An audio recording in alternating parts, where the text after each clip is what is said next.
Yo, it's your boy Ryan, Northwest Sports Fanatics, back at you with a new video. Today is Thursday, October 27th, 2022, with your boy Ryan and the Northwest Sports Fanatics. Make sure you guys subscribe to the channel. Smash that like button either now or on your way out.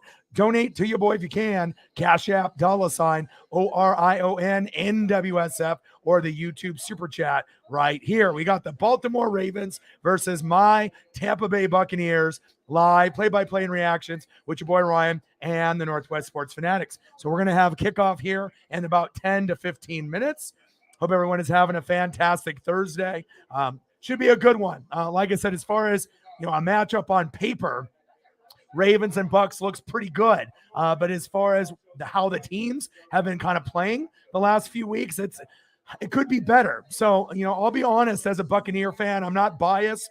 I could definitely see us losing this game and losing this game big tonight. But I hope, even with all the injuries and the poor play and the poor execution, that we can still find a way, to get the dub. But we'll have to wait and see. I got the hard hat on. I need to be able to have a throwback performance. So I'm wearing a throwback jersey of Derek Brooks today.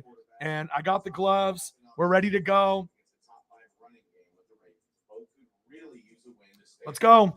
I just hope we don't get embarrassed on national TV. But again, when you have a lot of members of your offensive line and the defense that are injured, this isn't good. Like I said, we have all those problems up front, and then Gage is out tonight, the wide receiver. Luke Gadecki, the rookie, is out on the line. Akeem Hicks, the run stuffer that was supposed to be our, Ndamukong Suh replacement, is at. All right, Carlton Davis, our starting corner, is at.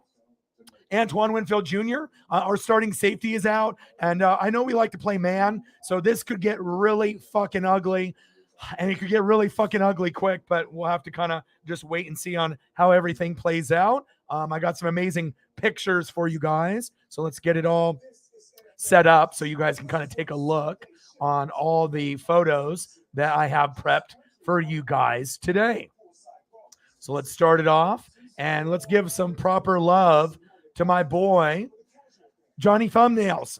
Nobody makes thumbnails better on YouTube. Obviously does the thumbs for me and Grossi and Perna, and obviously hits it out of the park every single fucking time. Ravens, Buccaneers, your boy. All right, let's go over some of the starting lineups, starting with the visiting Baltimore Ravens. I tried to get some brand new photos for you guys, HD, 4K, that top of the line-ish that you guys expect from me here at the NWSF baby. So let's start it off here with a beautiful Lamar Jackson hybrid in the building, Elliott in the building, A-Guy in the building. What to do? All right, injuries are going to be plentiful, so we could win.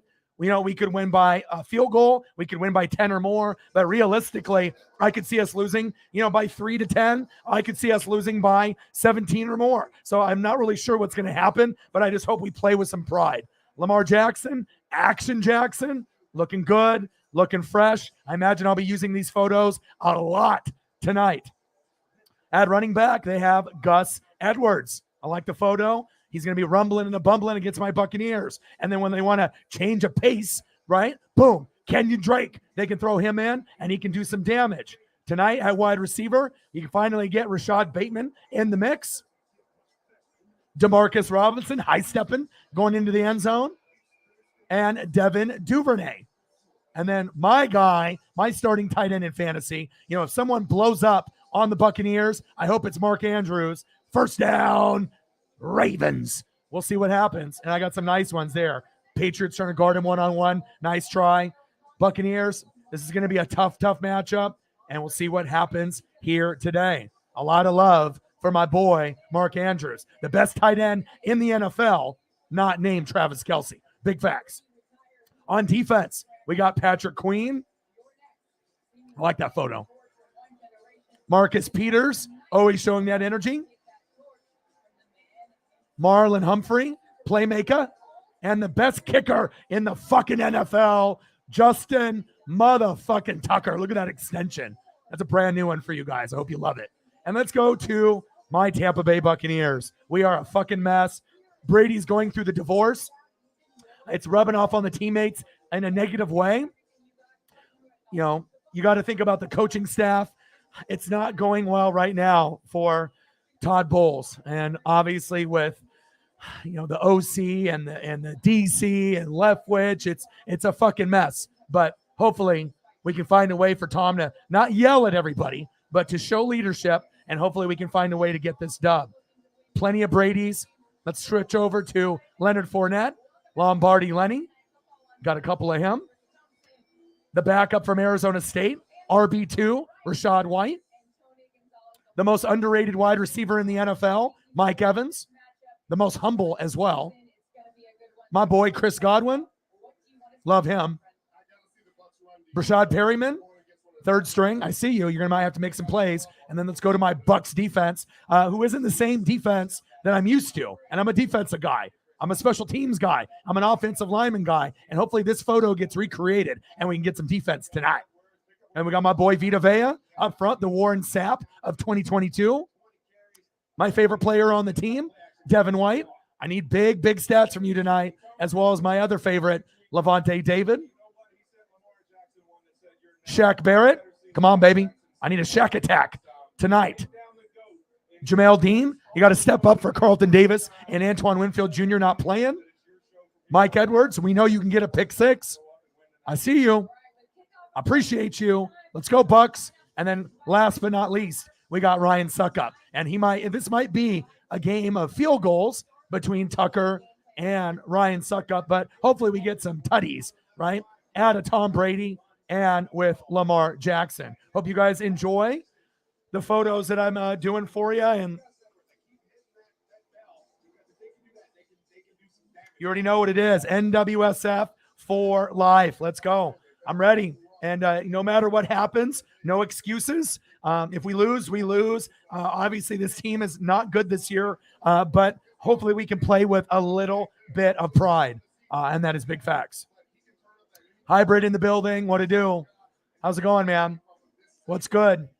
Hopefully it ends up being a great game. I think you guys have a huge advantage over us, honestly. And when we play man, I have a feeling that you guys are going to rip up our defense. We got too many starters out on defense. No Sean Murphy Bunting, no Carlton Davis, no Antoine Winfield Jr. So essentially my whole secondary is out besides Mike Edwards and Jamel Dean, my nickel corner. Akeem Hicks up front, not there. That's going to hurt, but we'll see what happens. GG. Hopefully it ends up being a good game. And no matter what happens, GG to my boy Hybrid.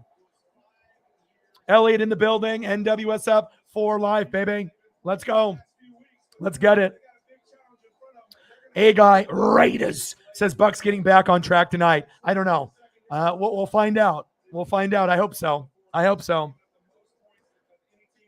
Allen's in the building. We damn boys. Cowboys in the building. Hey, is this the year that the Cowboys win a playoff game? Is this the year that they go further than expected? It's very possible. The Giants and the Cowboys look very, very good, but you also got a team in Philly that looks like they might be the best team in the NFC, hands down, especially when you end up picking up a guy from Chicago for a bag of potato chips.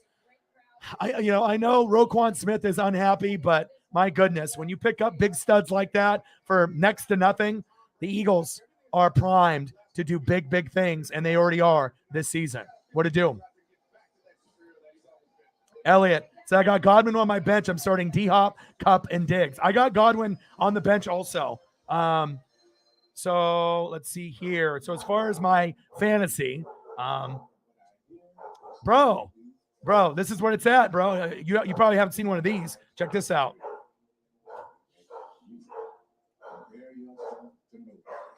This is a official NFL shop hat. From 1999, 2000. I mean, I only rock the best gear. So a lot of people think, it's just a regular hard hat. Obviously, it is not. Everything is from NFL shop. And, I got these gloves. These are from probably 10 years ago as well. Okay.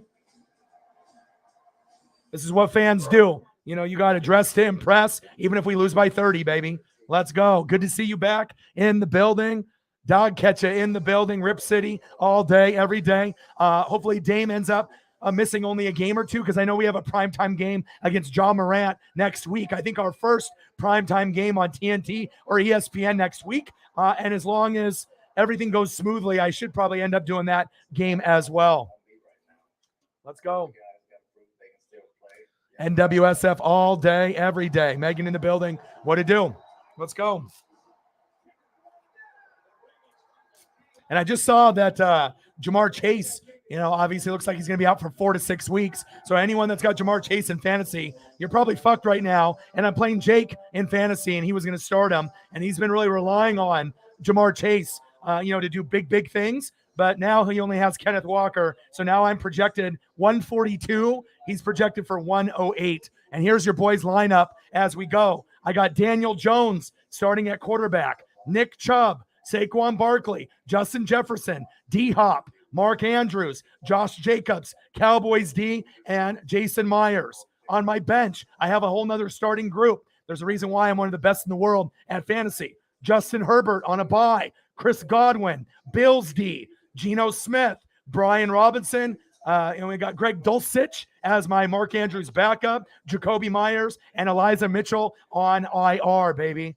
And if you look at the numbers, I mean, most people probably in the league are like, and I'm 7-0, okay? And I don't know if I'm going to go undefeated the whole year, all right? But my team is damn good. So I'm projected 142 to 109.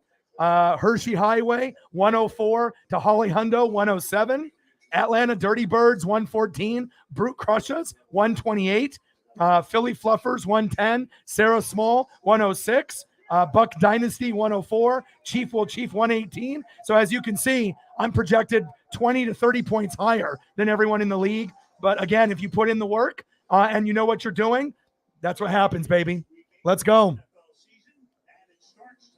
And this is the only non-Northwest team that I root for. Obviously, Blazer fan, Duck fan, Mariner fan, and I've been a Buck fan since 95. I liked rooting for Montana and Rice, but I didn't want to inherit 5 Super Bowls and be that guy. So I was like, they don't got defensive guys besides Dion in 94 when I was 12. Now, if Dion would have re-signed with the Niners in 95 and didn't go to the Cowboys, maybe I'm a Niner fan today. But that didn't happen. And then I waited one more year, and then lo and behold, I found guys that I could connect to, and it was Warren Sapp and Derek Brooks, and I'm wearing the jersey today. I got a 99 2000 Derek Brooks jersey that I've had for 22, 23 years, still in great shape, sewn, and this is history in the making right there, baby. The best first-round draft ever in the NFL record books for 2 defensive players in the same round, Sapp and Brooks, both Hall of Famers, both tops in their position in this era. The only other team to have a better draft or similar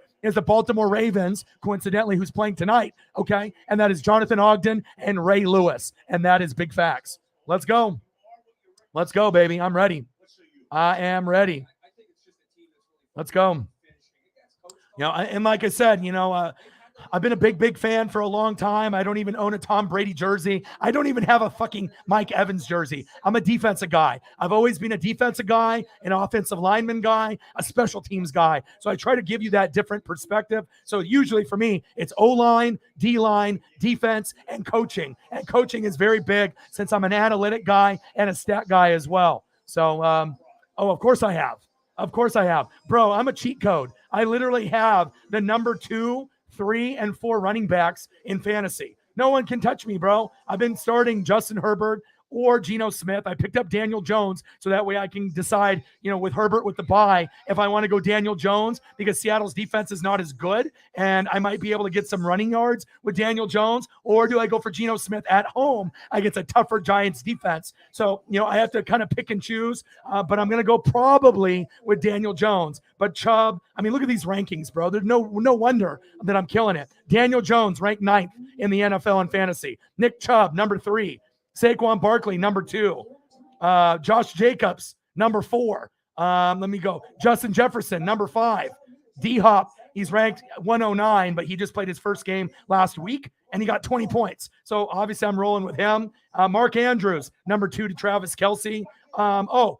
Who's got defense? Your boy does. Dallas Cowboy defense, number 1. And I got the number 2 defense in the Buffalo Bills. And I got Jason Myers, Seahawk kicker. I drafted Butker. He got hurt. I dropped him. Then I picked up Koo, dropped him. And now I got Jason Myers for the Seahawks, number 3 kicker in the NFL. Let's go. And then on my bench, Justin Herbert, number 8. Chris Godwin, 51 rank. But like I said, it's going to be one of those guys where, he can put up 10 to 30 points. And since he's coming off the injury, the last 4 games that he's played since week 1's injury, 12 points, 16 and 12. So, he's reliable, right? But I think D-Hop might give me a little bit more a higher ceiling because Tom Brady hasn't been playing very well as my O-line. Buffalo defense, number 2. Cowboy defense, number 1. All right, I got Geno Smith, ranked number 7th. The team just keeps getting better and better. And then what else do I got? Oh, I got Brian Robinson. So because I have a bye week coming up, on all my running backs are on a bye. Robinson is doing good, 64th rank. I got Greg Dulcich, the Bronco tight end that is from UCLA. And I think that his last 2 games, off his injury, he's averaging 10, 11 points per game. So if Mark Andrews does get hurt, he got 12 the first game in week 6, 11 in his second game. So I had to pick him up. And then Jacoby Myers, right? The most slept on receiver in fantasy football. Let me read off Jacoby Myers' Patriot stats. Week 1, 10. Week 2, 19. Then he had a knee injury, came back in week 5 for 24. Week 6 with 10, week 7 with 11.4. This motherfucker, Jacoby Myers, has not scored less than double digits in any game he's played, and that is what you look for in fantasy football. Sleepers like Jacoby Myers, and that is big facts. Let's go, baby. Your boy's ready. Let's go. Yeah, I think I would go with D-Hop too, Elliot. Just the amount of targets that he's going to be getting, Let's go.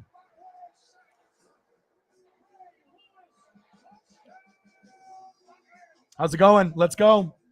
Let's go. Oh, absolutely it does. Nate the Great, I haven't seen you in a while. How are you? Just had to drop in, say hi to everyone. I'm at work. I'm having a hard time right now. My roommate thinking about moving to Cali. It's hard. She's been one of my best friends. Oh, that's tough. That's tough. If you need to message me after the stream, at any point today, tomorrow morning, message me on Instagram or Twitter. If you need someone to talk to, you're my boy. I got you, baby. Let's go. Let's go. Let's go, baby. I have been here before, and this is a path you do not want to go down. He said, we dug ourselves into this hole, and we have got to dig out of it now. So in this short week, David said they have stressed the little things, like taking care of their bodies and being on time. He told me doing little things can make a big difference. And as they look to jumpstart... All right, hopefully we don't lose by 30 today. But at least I'm real. I'm not one of those guys that's fake or that's really biased or cocky, thinking that the Bucs are going to win every game and we're going to go to the Super Bowl and win it every year. You have to kind of be like humble, once in a while. And Mike Evans really only struggles, honestly, bro, with Lattimore. And Humphrey's a great, great player. Don't get it twisted one bit. But, I mean, we'll see. Tom doesn't have a whole lot of time to throw. This year, he's had the least amount of time to throw in his career. So we'll see. I imagine you guys will get some sack lunches, and it might be crazy. Ertz or Taysom Hill? Yeah, Taysom Hill is too much hit or miss, though. He can give you 6 or he can give you 30. I mean, it's too much of a risk to do Taysom Hill, Yeah, I think Evans is going to win the matchup, too. I mean, and I'll go over some of the photos once we get locked and loaded in here. Let's go, baby. Let's go. Devin Duvernay back there. All right, baby. Let's go.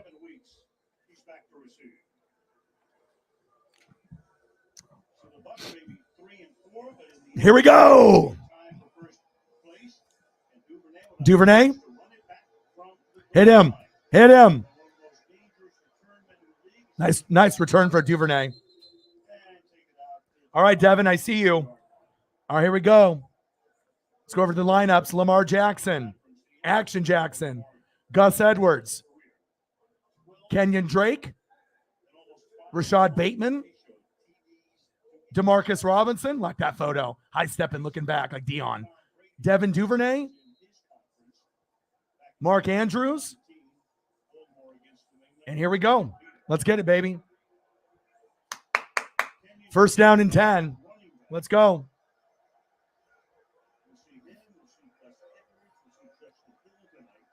Shotgun set for Lamar. First down and 10. Shotgun set. Blitz. Lamar. Yes. First down, Ravens. And if I end up getting ripped up, all right, by Lamar, I'm not going to mind. Now, Mark Andrews, I need fantasy points. I'm trying to go undefeated in my league. First down. Mark Andrews, Ravens. Move the chains, baby. Let's go. And it's a good sign to see Mark Andrews getting, catches early and often. They rested him all week, so it's great to see him being active. And that's the only Raven player that I have, and I hope that he goes for 10 to 20 points tonight. I still want to win the game, but I don't mind if Andrews puts up a touchdown or two. That's my guy. Lamar, play action fake. Andrews again. Ooh, big hit. Let's go. Okay, Lamar. He's like, I'm going to keep going to my guy. He didn't have a catch last week. Let's change that today. And let's have the first two passes go to my guy, Mark Andrews. Love him. Great player. Top 2 tight end with Travis Kelce, which is more of like a 1A, 1B, if you really want to be honest about it. I mean, Travis Kelce's amazing, but let's not forget about how great Mark Andrews really is. First down, Ravens. Move the chains. Let's go. Second down and 5. Shotgun set. Lamar. Play action fake. Blitz. Check down. Kenyon Drake with the short check down there. Takes time to do the prep. Usually about an hour, hour and a half or so. Let's go. Well, I'm projected 20 more points than anybody. I'm the only undefeated person in the league, obviously. And there's not very many people on planet Earth that are 7-0 in fantasy, especially this year. Scoring is down in fantasy. Like in the last 10 years, this is like the lowest year overall based off position by position. So you really have to use your noggin if you want to be good at fantasy. I mean, you have to do that anyways, but even this year more so. Third down and 9. Let's see if the Bucks blitz with Bowles or not. Blitz. Lamar. Pass incomplete. Let's go, baby. Let's go. Hell yeah. Good defense. Good stop.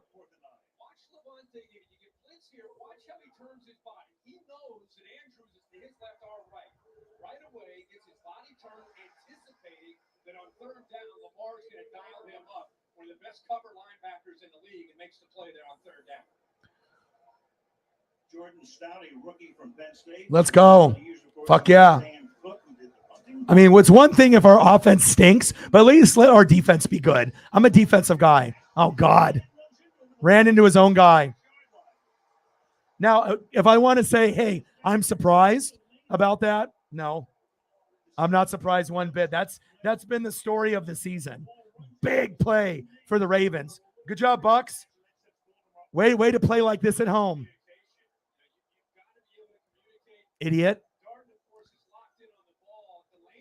And then Delaney pushes Darden away. What are you doing? Pushing your teammate away. What a fucking idiot. Well, hopefully Lamar gets some points here. I mean, this has been the story of the Buccaneers. I've been a fan since 1995, and I've never seen a disconnect on special teams, defense. I mean, the whole 9 yards.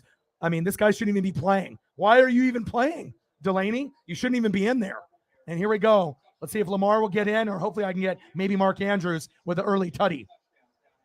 First and goal. Let's see if we can rebound off that mental error. Oh, Lamar. It's 12 noon. You know what time it is. Time for a sack lunch. Yum, yum, yum, yum, yum, yum, yum. Sack Barrett with the sack lunch. My boy. Here we go. We got to hold to a field goal. Jameson in the building. What'd he do?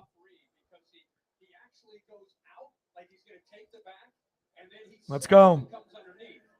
Let's go, baby. D up. D up, baby. Let's go. Come on, Bucks D. And at least I don't get over emotional and go fucking psycho like I might have done 20 years ago after that fucking play when you run into your own, kick returner, punt returner, and then you fumble it right there. We're lucky they didn't even score right there. Lamar, second and goal, wide open. Prochet with the short gain. All right, Lamar. Now we just got to buckle up here and hold tight. And I do like Lamar a lot. I like Lamar better than Kyler. And like I said, Lamar has a choice either to stay in Baltimore or to jump ship to Miami next year, more than likely. And we'll find out if he decides that he wants to go where the weather is and the money, as well as Tyreek and Waddle, or if he wants to stay here with Mark Andrews. 3rd down and goal. Let's see what Lamar does here. Come on, defense. 3rd down and goal after the big mental error. Lamar tipped. Incomplete. McCollum, the rookie, with the breakup. Are you kidding me? Wow. Okay. Well, see, it could have been worse. And when you have a good defense, normally you just don't roll over and die. You play defense. Mark Andrews should have went for this. See how it goes up in the air? Go dive. Look for the ball right there. You know what I'm saying? Boom, it goes in the air, right? The play's not over. Look up. I mean, he could have looked up and dove for it. Probably wouldn't have got it. You know what I'm saying? But don't give up on the play like that. Come on, bro. You could have got some points there. And then we got my boy, the best kicker in the world, Justin Tucker, field goal up, and it's good. 3-0 Ravens. Let's go.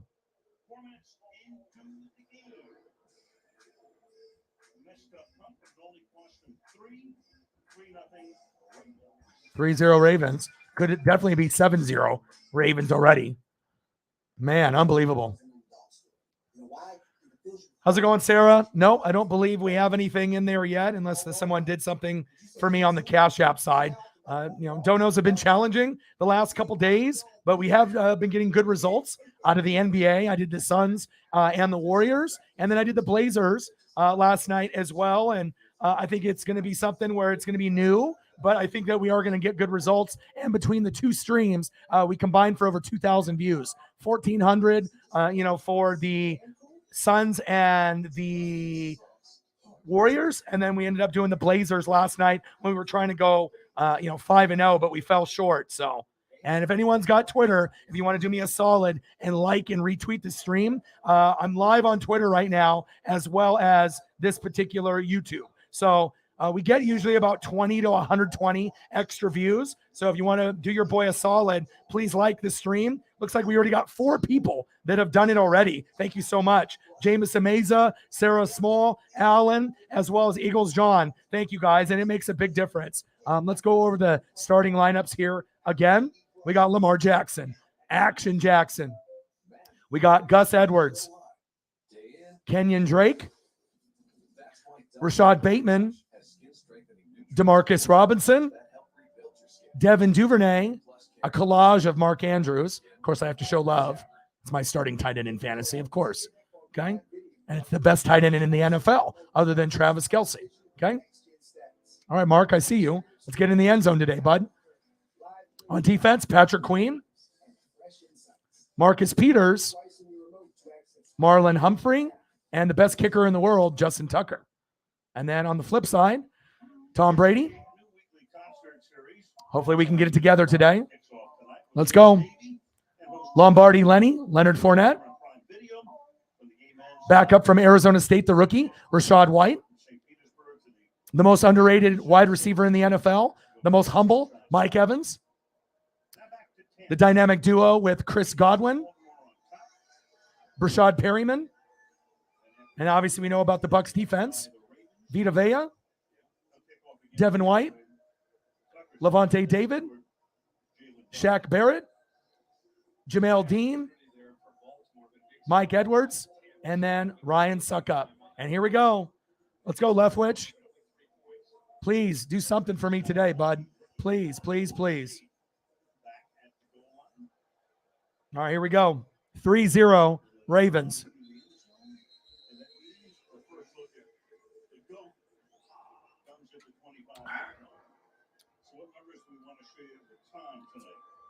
Let's go.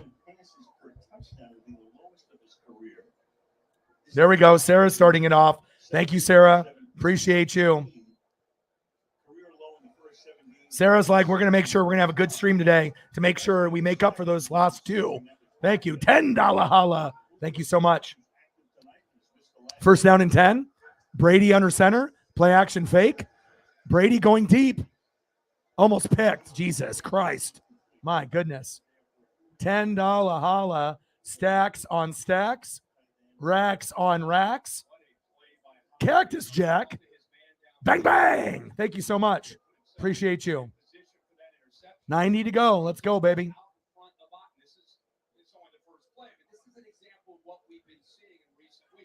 You got to catch that interception, hybrid. You're not going to have too many chances. Second down and 10, shotgun set. Hand off to Lombardi Lenny. Good vision. Yes, yes, yes, yes. Move that ball, baby. Move that ball. Nice play by my boy Lombardi Lenny. Leonard Fournette.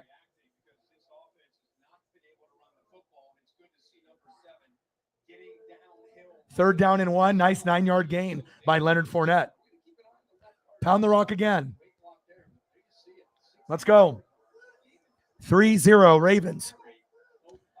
Shotgun set for Brady. Hand the ball off. I don't know if they will, though. They look like they're in a passing formation, but looks like they're bringing the blitz right up the middle. Brady, Fournette. There we go. First down, Buccaneers. Thank God Byron Leftwich is on the same page as your boy. First down, Tampa. Move the chains. Good shit. Let's go. Good job, Lenny. We're going to need a lot from you today. I mean, we got Wirfs and we got Shaq Mason, but everything at center and on the left side of the line is just booty cheeks. So we'll probably be running to the right a lot. Brady, there we go. Nice rookie. Kieft. Good job, Ko Kieft, baby. Good job. Second down and 1. Nice 9-yard gain. This is already better in this drive than we've looked in the last 2 games. You know, when you're dropping games to the Steelers and the Panthers, when you're the Buccaneers, that's a problem. It's really a fucking problem, and the NFC South fucking stinks. Second down and 1. Let's go. Come on, baby. Second down and 1. Brady, play action fake. Yes. Yes.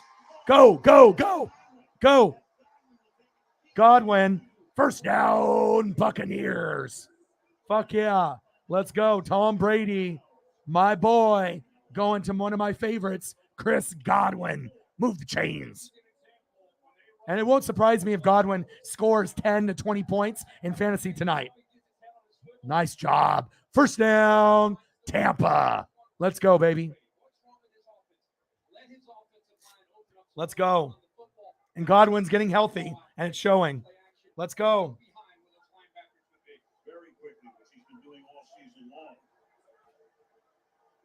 Let's go. First and goal. Hands off. Good defense. Good defense. Kennard with the tackle. Short gain from Lombardi Lenny. This is a good drive. 6 plays, 65 yards. Let's go. Come on, baby. Let's get it. Let's go, Byron. Let's go. Dial it up. Dial it up. Be creative.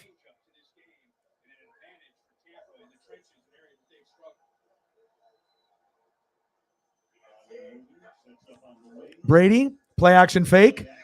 Get rid of it. Floater. Too far. Pass incomplete. Flag on the play.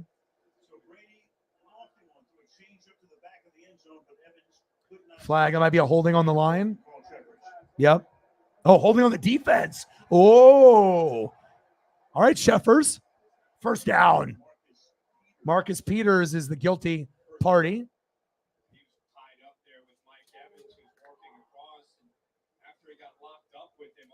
Let's look at the replay. I mean, one-on-one with Evans is not something that most people can handle.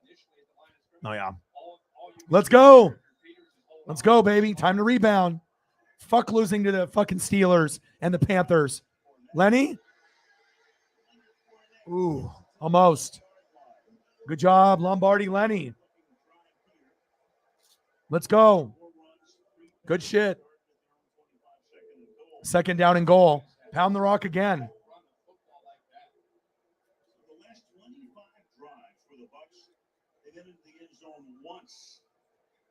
Come on. Let's go. Let's go. Second down and goal. Brady, hands off. Boom.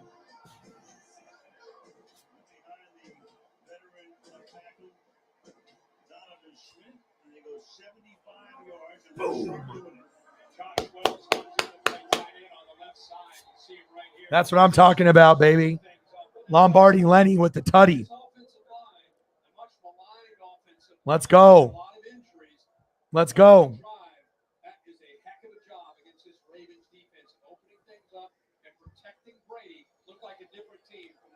Let's go. Suck up. Extra point is up. And it's good. Right down the fucking middle. 7-3 Buccaneers. Fuck yeah. That's what I'm talking about.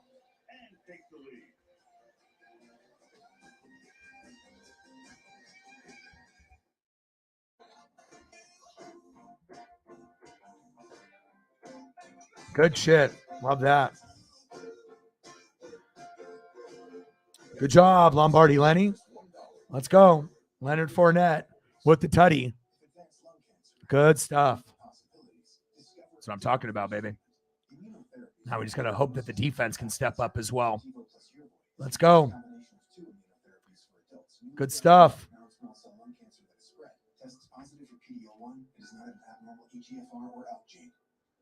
Opdivo plus Yervoy is not chemotherapy. It works differently. It helps your immune system fight two different ways. I mean, I didn't really know how this game was going to be, but I figured it can't be any worse than that fucking Steeler game and that Panther game. So let's go.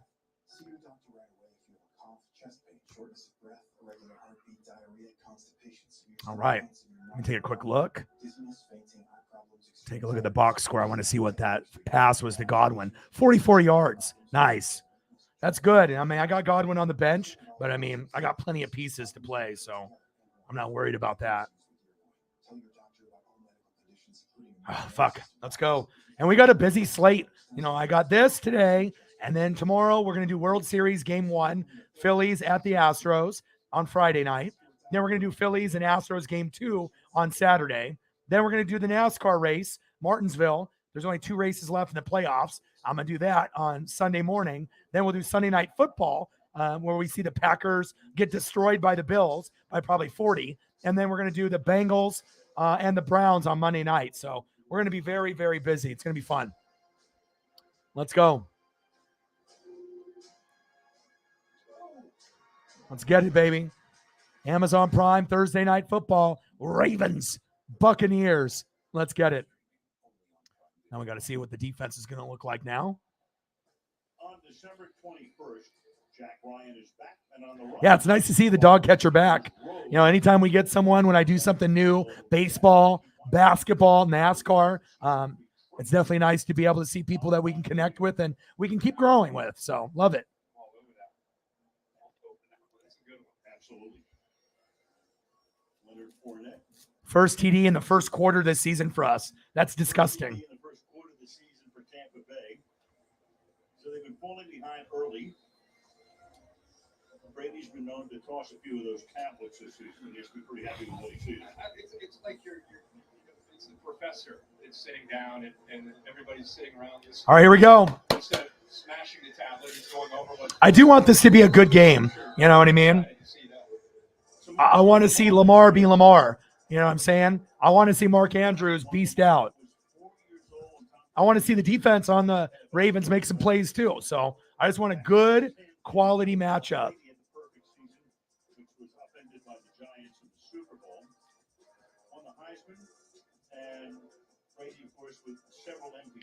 Yeah, well, everybody's hurt, man. You know, with the Saints, I'm probably the only supporter of the Saints, even though I'm a Buck fan. You know, when I see greatness, you know, I'm going to make sure I let people know that I like it. You know, Demario Davis, a.k.a. the Glue, Cameron Jordan, Lattimore.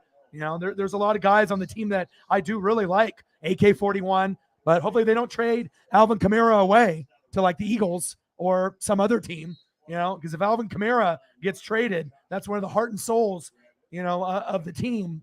So hopefully you guys can turn it around. But really, it's Jameis Winston with the cracked vertebrae. You can't expect a guy that has a back injury like that to be able to be healthy. But I am rooting for the Saints to turn it around, even though I'm a Buck fan. I don't want to see people suffer.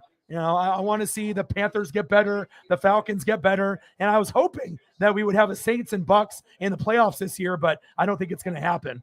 But like I said, Kareem Hunt might be going to the Bills or one of these other teams. And it wouldn't surprise me if AK-41, they are listening to offers, but hopefully they don't do it. There we go. Zach Barrett. Let's go.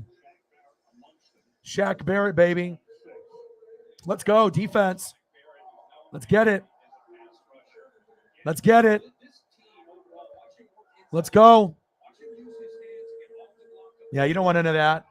I still miss JPP and Ndamukong Suh, and JPP's on the Ravens. So hopefully we get a chance to see him out there. Let's go. Let's go. Let's go, baby. Let's go, defense. We got this. Let's go. 3rd down and 7. This is traditionally a Mark Andrews target. Let's see if Lamar goes that direction. Shotgun set. Lamar. Nobody's open. Avoids the sack lunch.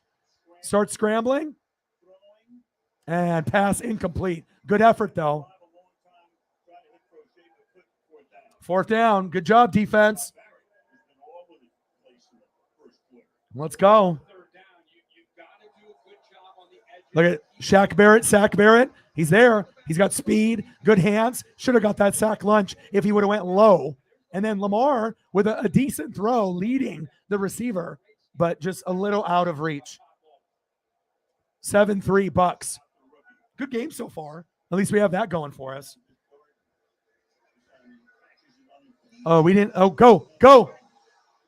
There we go. At least we didn't run into our own guys this time. Sarah, during the commercial break, what do you want to see for your photo? Sarah is representing the cause, making sure that we're going to have a good day. Last 2 have been kind of rough, but I think that, I think it will turn around. And, we got this. We got, World Series, Game 1, Game 2, NASCAR, Sunday Night Football, Monday Night Football. Unless I already paid for a thumbnail for Monday night, and there's not going to be Jamar Chase. So if we do decide to switch it and not do Monday Night Football and do Game 3, for the World Series, I mean, me and Sarah will discuss it, but more than likely I'll still stick to Monday Night Football because it is Monday Night Football. But what happens if the Phillies win Game 1 and Game 2 or split, and Game 3 in Philly is just a nut house? That's why I'm kind of like, damn, what do I do? Because I want to do all the games for the World Series. But I'm going to be doing Game 1 and Game 2. And I would only be missing Game 3, but we'll be watching it while I cover Monday Night Football. But that's a big blow to the Bengals' chances of making the playoffs when Jamar Chase is going to be out for 4 to 6 weeks. And if you got him in fantasy, you're fucked. And, Jake, who I'm playing, has got Jamar Chase. And he's also got Kenneth Walker. And both of those guys have been putting up like 60 points combined in fantasy form the last couple weeks. So hopefully he can find a replacement. But it's going to be hard to replace Jamar Chase. That's facts. Long time, probably since his rookie year or like early on, 2002, 2003, early in his career. $10. Let's get to a hundo. Let's do it.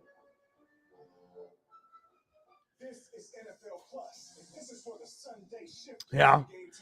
Well, they got guys up front, but I do know the last time that I checked, let me double check it here real quick, but I'm pretty sure.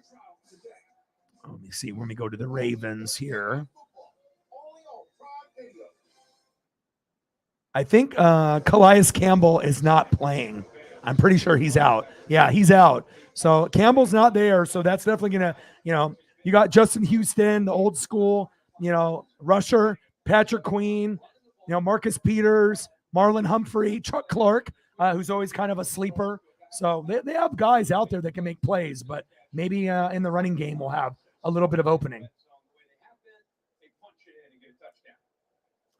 Beavers, Blazers, Dodgers. My dad is a Dodger fan, and he's been a fan since the 50s. I met Sandy Koufax when I was 10, got his autograph, and Griffey. I don't know if I showed you those pictures last night.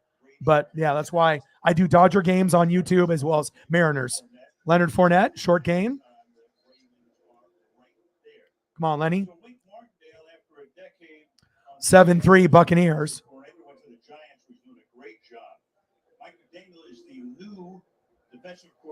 All right, come on, Byron. Let's go, baby. Okay, I'll do those during the break. Yeah, he is paid his dues. He came up in this system, left to go work at Michigan, and now is ready Brady, to be the guy. second down and 10, open. Mike Evans, first down, Buccaneers. Let's go. Tom Brady, baby. Let's get it. Let's go. Mike Evans, nice gain right there. 23-yard gain for Mike Evans. First down, Buccaneers. Move the chains. My boy. Let's go.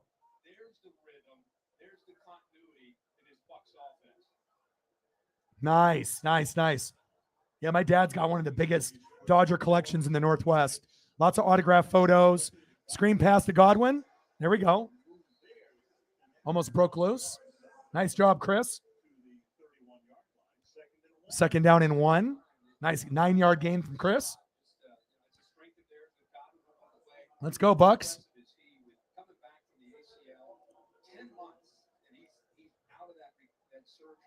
Yeah, like I said, I've gone to about 7 Mariner games, and I got a Kike Hernandez foul ball a year before COVID. And then I got a Julio Rodriguez ball and an Aaron Judge ball this year. So it doesn't get any better than that. Going to 6 or 7 games, and I get a ball like every other game I go to. Fournette, yeah, there we go. Put your head down. First down, Buccaneers. Move the chains. Good job, Lenny. Nice short gain for a yard.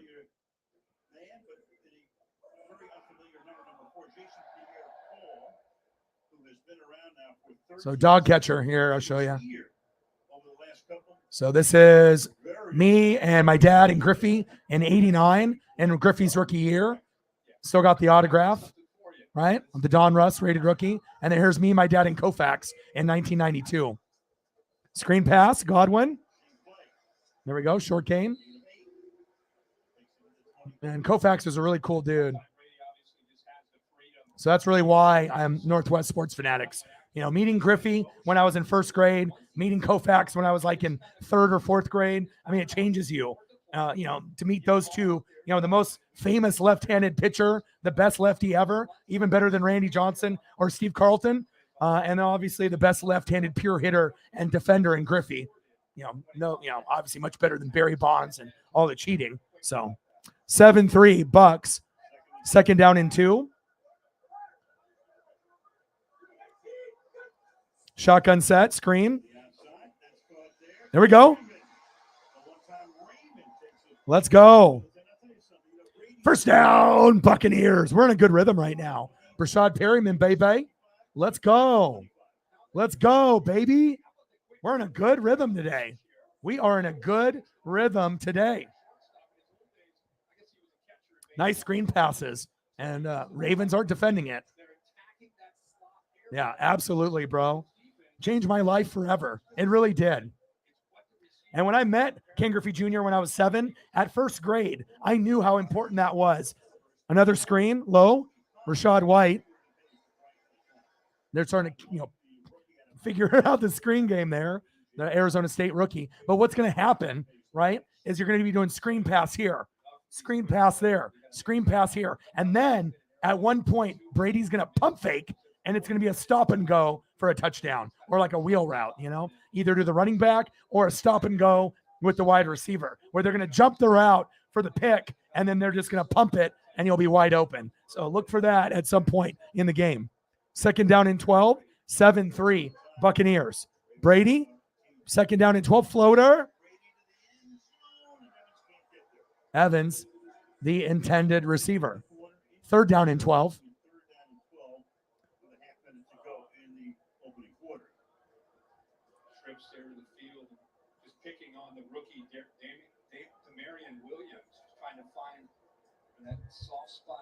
All right, come on, Leftwich.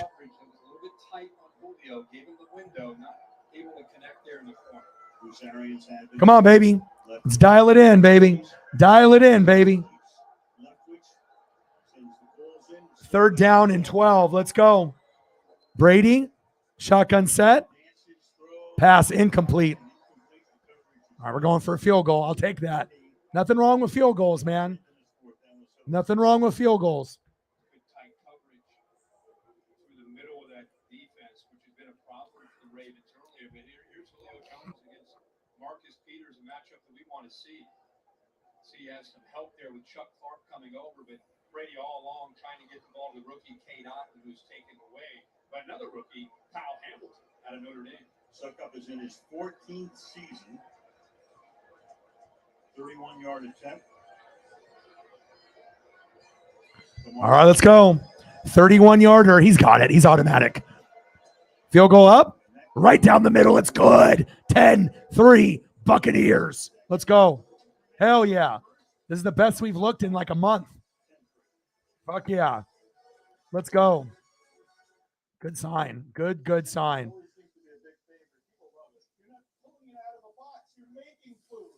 Good stuff, baby. Let's go. Now it's time for the defense to step up.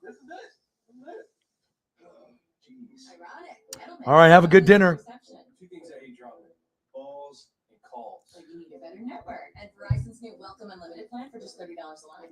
Verizon. Yeah, it's pretty cool. I actually got a message early in the morning a couple days ago from former Duck Jalen Jelks, and he wants to sell his gear. He moved into a new house. Never talked to him before, and I thought that was kind of crazy that he knows who I am.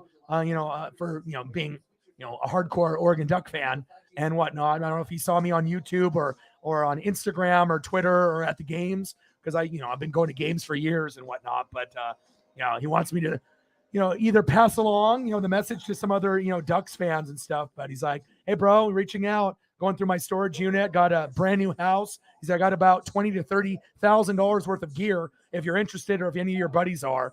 And I told him, sounds good. Says he still has some helmets left. I asked him if he had gloves with boxes. He said, nah, they never came with boxes. Most of them are beat up from playing. And that was the thing I would want to buy, is if he's got gloves with boxes, because I'm about the glove life and, rare things. And obviously it's like, cleats are cool, but I don't want anybody's like smelly cleat unless it's like aired out and I can put it in a case or something, or I get him to autograph it, something like that. But obviously like jerseys, helmets, but it sounds like he would want a lot of money, and I'm not going to go and spend $1,000 on a Jalen Jelks, fucking jersey. You know what I mean? Like, no offense to Jalen Jelks. He was a good player. He made the NFL. But if I'm going to invest a lot of money, I'm going to get someone like LaMichael James or Marcus Mariota or DeAnthony Thomas, one of the bigger names, Justin Herbert, But still, that was very cool for him to reach out. And it kind of shows you never know who knows you on social media, which is pretty cool. So Matt Payton in the building. Did you just hear that, bro? Jalen Jelks reached out to me. Remember Jalen Jelks, the pass rusher? He made the NFL, bounced around from a couple teams, and now, he got cut last year. But he reached out to me, I think it was Tuesday morning. Pretty crazy, dude. But I think he wants too much money for his stuff. But if I could get a good deal on something, unique, like a duck headband or a do-rag or something like that, that would be cool. But I mean, it sounds like he wants to try to get big money, and I don't think anyone's going to pay big money for his stuff. I mean, just because you're a former Duck player doesn't mean someone's going to drop the big dollars unless you're a big dollar dude. You know what I mean? LaMichael, DeAnthony, Justin Herbert, Joey Harrington, Marcus Mariota, guys like that, Kayvon Thibodeau, but still, I thought that was cool. Yeah, he's not in the league anymore. I mean, he was a free agent, but nobody picked him up this year. So I imagine he needs money. He's not making NFL money anymore or practice squad money anymore. So I imagine he's like, fuck, I need money. So he's trying to sell his Duck merch for money, which I understand. Everyone needs money, right? 10-3 Buccaneers. First down and 10, shotgun set. Lamar, play action fake. Pass incomplete. Lamar is struggling to find a little bit of a rhythm after finding a rhythm early with Mark Andrews. And hopefully we get some more Mark Andrews looks. Get him the ball. knows the receiver. Get him the rock, baby. That's how he looks when he has these formations. Looks at Oliver and Boyle and McCard as his true blocking tight ends. Second down and 10. Shotgun set. Lamar, action Jackson. Get him. Ah! Boom. Yeah, baby. It's 12 noon. You know what time it is? Time for a Vita Vea sack lunch. Yum, yum, yum, yum, yum, yum, yum. Let's fucking go, baby. Yeah.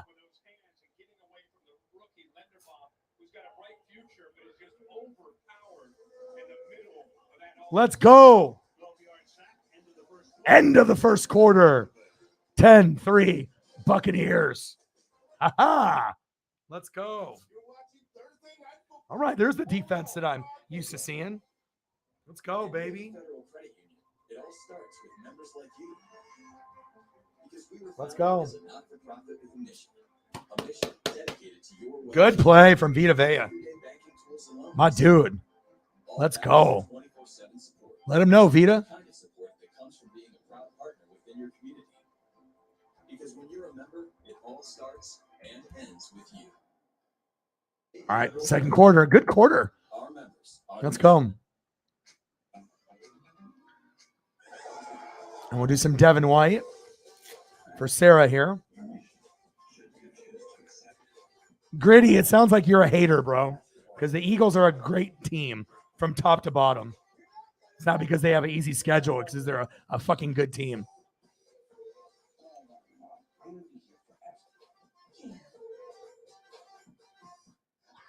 All right, you want Devin White, right, Sarah?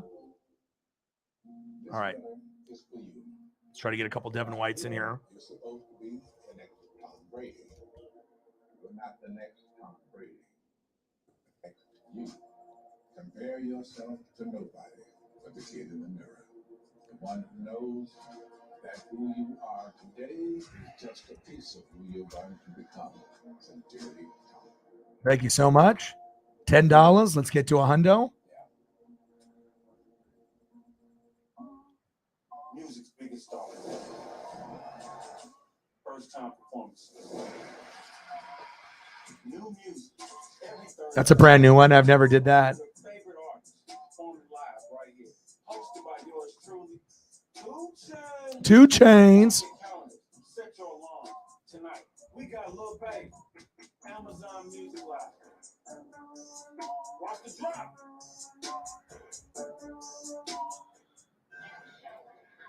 I got some good Devin Whites. So we got this one. We got that one there. And we got this one here. And then we got another one here. Woo-hoo! Man, Devin looking good.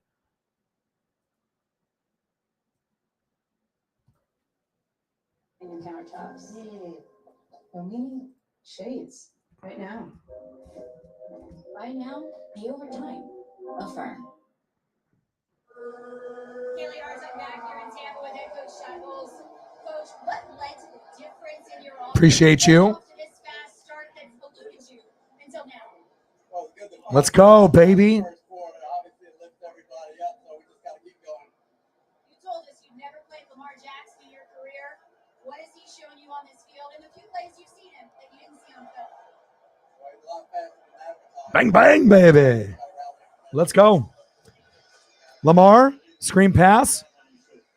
Good tackle. Good tackle by the defense.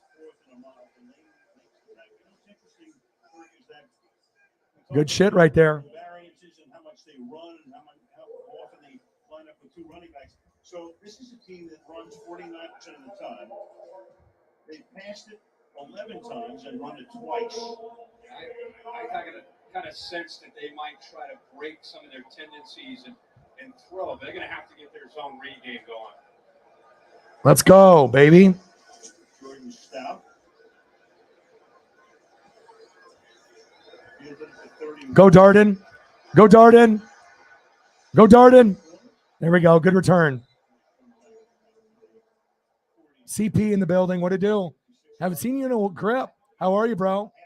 Hey, remember when I told you the Vikings, had a great chance to win the division within the first 3 years, and I told you it could happen year 1 with Kevin O'Connell? Your boy was right. Vikings look very good, man. Yeah, I know we got, the Philadelphia Eagles, but the Minnesota Vikings have been very impressive, man. Message from a Golden Eagle. What to do? Robert Quinn, man. I know, right? You guys are stacking chips, bro. I'm doing good. I'm doing good. Just grinding, man. Every day. All day, every day.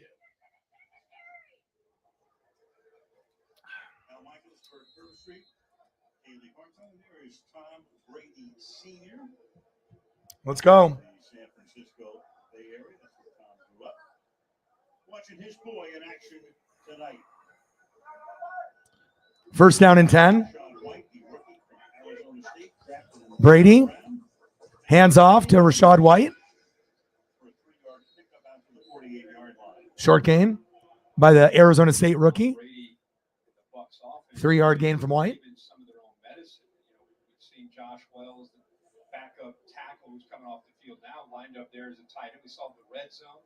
Now, Oh, horrible. It's been absolute dog shit, Everybody's injured. Offense, defense. The coaching has been bad. Brady with the divorce. It is what it is. I don't expect us to make the NFC Championship game. Shit, we might not even make the playoffs. I mean, we look like the best team in the NFC South, but all the teams suck in the South. So, I mean, we'll see what happens. Maybe we can turn it around, but I mean, I already got 2 Super Bowl wins, under my belt. So, I mean, if I can get another one before I die, that would be great. But I mean, if it doesn't happen, I got 2. So, 3rd down and 4.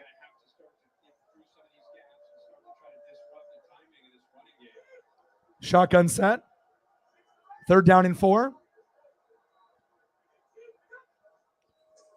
Brady. Oh, good defense. Stone. Geno Stone stoned him. Good defense by the Ravens. Thanks, man. Like I said, I'm on day 27. No beer, no booze. So I haven't been drinking anymore. I'm sober. Things are good. I'm grinding. I've been working every day, 7 days a week since July 4th. I haven't taken a day off. So whether it's NFL or World Series or NASCAR or NBA that I'm doing now, I'm going to keep hustling and keep grinding.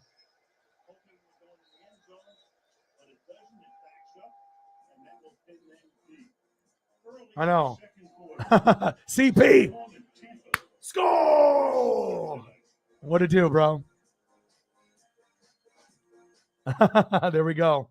Well, I'm not sure if, maybe the Vikings and Eagles can play each other in the playoffs, but right now it looks like Eagles and then Bills, Chiefs, and that's the top. You know what I mean? Whoever moves their way up, Giants, Cowboys, Vikings, those teams are going to be in the consideration. And obviously teams that we thought were going to be good, Rams, booty cheeks, Buccaneers, booty cheeks, Packers, booty cheeks. So just because you have a quarterback that's going to be a Hall of Famer, in Stafford, Brady, and Rodgers, doesn't mean shit. It's a team effort. So, but if we don't make the playoffs, I'm not going to fucking cry about it. I'll be fine. So that's big facts. It's everything you love, from inspiring motivation and comedy to riveting true crime and memoirs. And that's just the beginning. Audiobooks, podcasts, and originals. That's Audible, the home of storytelling. How's everybody doing tonight? Good game so far.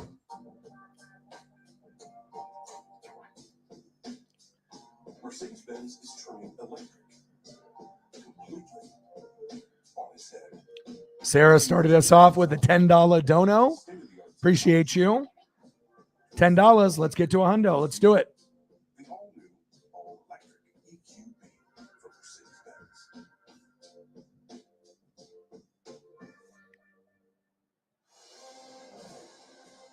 Oh, I bet. But I told you, even with, Rodgers still there, Kevin O'Connell is making a big, big difference.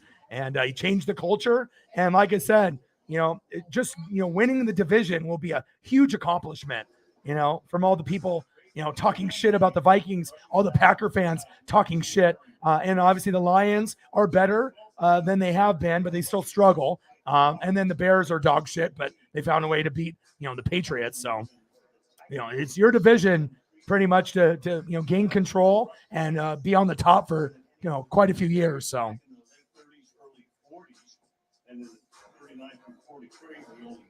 but you got to think after, the Eagles, who's after them? Giants, Cowboys, Vikings. All those teams are there. So, all right, first down and 10. Bucks up 10-3.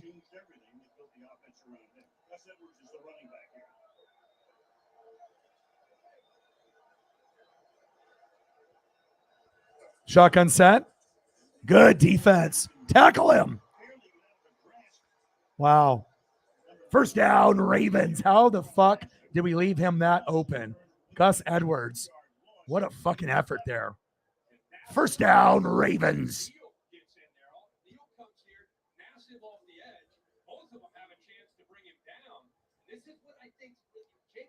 Come on, Nassib. What the fuck? Wrap up.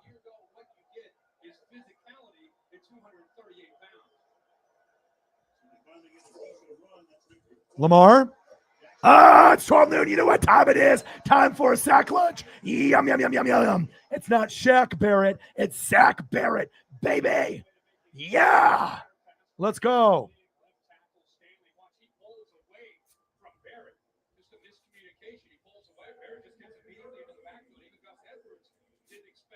Let's go, baby. Between the play call with Lamar Jackson and the left tackle, Ronnie Stanley, who's one of the more experienced linemen you'll see.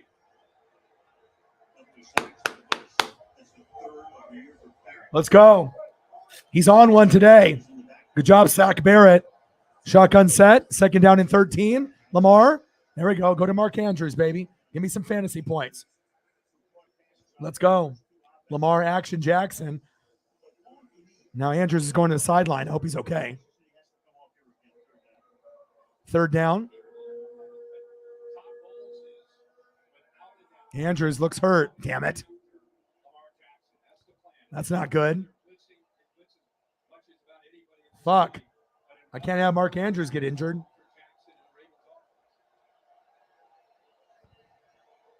Third down and 7. Lamar. Nice catch. First down, Ravens. DeMarcus Robinson with the catch. One-on-one with a rookie. I mean, he better catch that.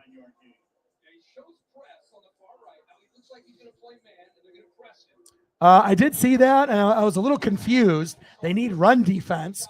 It would be better for them to get a defender rather than Kadarius Toney. But, I mean, it's Mahomes, and Mahomes makes everyone better. So, DeMarcus Robinson with another catch.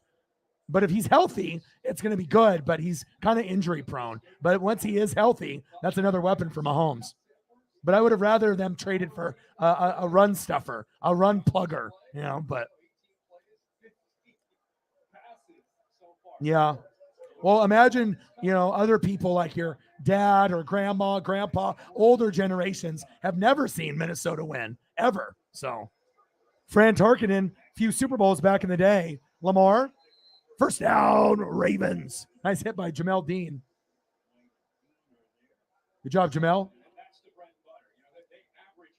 And if you don't have Mark Andrews out there, right, it's really tough for the Ravens to win, period.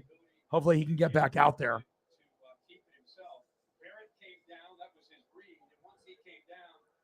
First down and 10, Ravens.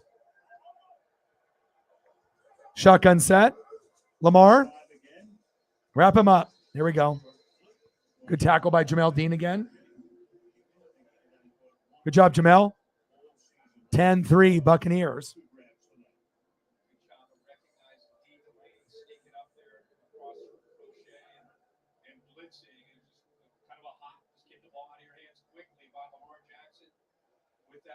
Dog catcher did.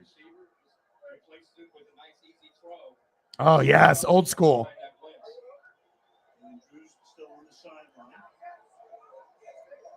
Second down and 4. Man in motion. Lamar, hands off. Edwards, nothing. Edwards tackled by Edwards. Good job, Mike. Let's go. Let's go. Gus Edwards with the short gain. 2-yard gain for Gus, the bus. 2nd down and 4. Now 3rd down and 2. Be able to make this play right in the middle. Linderbaum has his hands full tonight. It's off of that right there makes the play.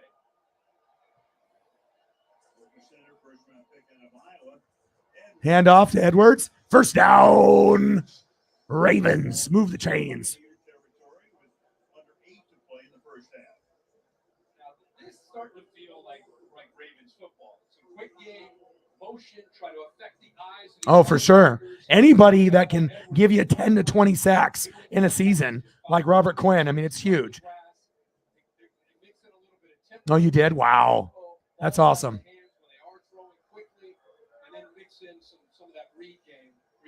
1st down and 10. Ravens. Lamar, check down. Kenyon Drake with the screen. Flag is thrown.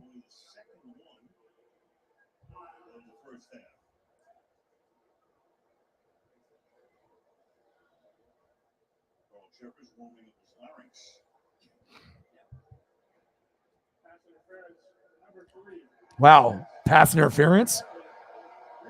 Wow. I think Crochet thought the ball might be out a little bit quicker. He starts to block downfield against D. Delaney. There he is right there. Crochet. Actually, it looks like he's on the D. Now it is D. Delaney's. And then he just ball got out a little bit later than he anticipated. All right, let's go. About 10 yards blocked. So that was the first down play, which takes him back to make I would like to see Kareem Hunt go to a contender. You know, it'd be nice for Kareem to go back to the Chiefs, but that's not going to happen. But if Kareem Hunt goes to the Bills, it might be over. I mean, I think that the only teams that can beat the Bills or compete with them are the Chiefs and the Eagles right now, to me. You know, those are the two teams that look like they got enough firepower on offense and defense, and good coaching that they could hang. But hanging with a team and beating them is two different things. So, but there's a lot of time for injuries to happen and other moves to be made. So we'll have to see. But I know if Kareem Hunt goes to the Bills, that'll be the Chiefs won't like that. I'll tell you that right now. And you know, we'll see what happens. Or if AK-41 Kamara goes to the Eagles, that'll be like Jay Ajayi all over again, but like better. Because even though AK's been kind of banged up and hurt, when he's healthy, he's one of the top 5 running backs in the league. So we'll see. Yeah, it's definitely Super Bowl or bust for you guys. There is Deshaun Jackson. D-Jax. Who right now is not active, but they picked him And I know a lot of people think that the Eagles wouldn't be able to hang with the Bills, but I think they can. I mean, if you watch their games, most people don't unless you're an Eagle fan. I've seen a lot of improvement from last year to this year, and obviously getting some Georgia players on defense, Nakobe Dean and Jordan Davis. So I'm seeing the progression. Big play Slay is acting like he's one of the best in the world, which he is. Fletcher Cox and the rest of the squad. Lamar, 1st down and 20. Now, is Mark Andrews back in the game, or is he done? Al, we saw Jackson working up a sweat pregame. He told me he never stopped working out in the offseason. But he said I only got 6.3 points out of Mark Andrews. I hope I get at least a 10. 3 receptions for 33 yards. Godwin's at 9, so hopefully D-Hop can throw up like 20. Shotgun set, 2nd down and 16. Lamar. Oh, sack lunch. No, get him. Wow. Could have been another sack lunch. They have no answer for this. They have no answer for that. Yeah, Bradbury's nice too. New York is looking very good though. Same thing with the Cowboys, Intentional grounding from Lamar. Loss of down. 3rd down. grounding box graphic here. You see in the pocket. Lamar running for his life. He just starts to run for his life, and it's amazing. It is Lamar Jackson. He keeps the play alive. Now he's going to go to our left, and then he just throws it. He threw it about, 10 or 15 yards behind the line of scrimmage. Only the third intentional grounding call against him in his career. You saw something that happens very infrequently there, but it's 3rd and 36. Lamar, hands off. Justice Hill with the carry. All right, they're punting. They've either had bad field position or they've hurt themselves with penalties, but they've been facing a lot. Oh, Andrews is going to locker room. Fuck. I wonder if he'll be back in the second half or not. We'll find out. I mean, they can't win without him. If Mark Andrews plays, they have a chance to win. When he doesn't, they lose like 99% of the time. That's my starting tight end. At least I got Dulcich from the Broncos as my backup. So, fair catch. Darden.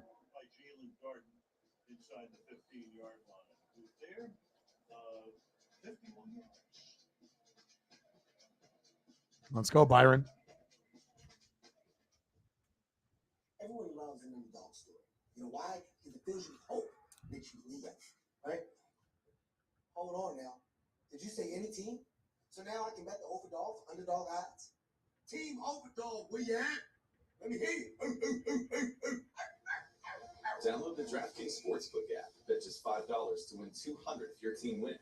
Action's so good, why bet NFL anywhere else?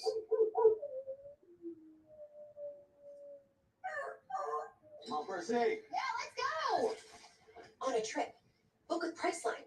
You save more so you can woo more.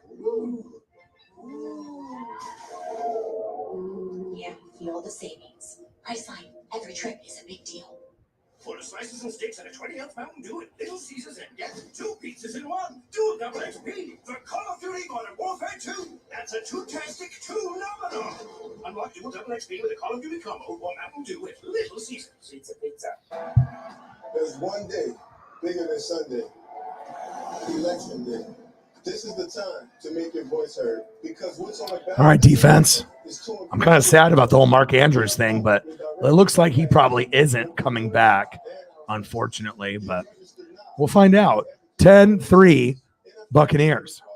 Let's go. Brady hasn't looked too bad today. The offensive line is doing a better job than expected, and the defense as well. So More statistical information: 246 and 77. His record as a starting quarterback, 169. yeah, it wouldn't make any sense for the Saints to, give up one of their key guys, right? And they keep losing, and then you get a better draft pick. So yeah, and you guys better draft the best offensive lineman available. That's what I would be doing. The best guard, the best center. Probably not center. It'll be a guard or a tackle. And I would get the best one from Bama or Georgia. That's where I would go. That's going to help you guys and Jalen Hurts moving forward. He did. And I think the one thing that we've all learned to do, I don't care he's 45, I don't care they've looked as bad as they've looked. We said in the pregame, you never. All right, here we go. Hand off, Lombardi Lenny. Short gain. On and off the field. He's always come up with an answer. He's always been able to put the pieces back together. I think he likes the challenge of it. 10-3 Buccaneers.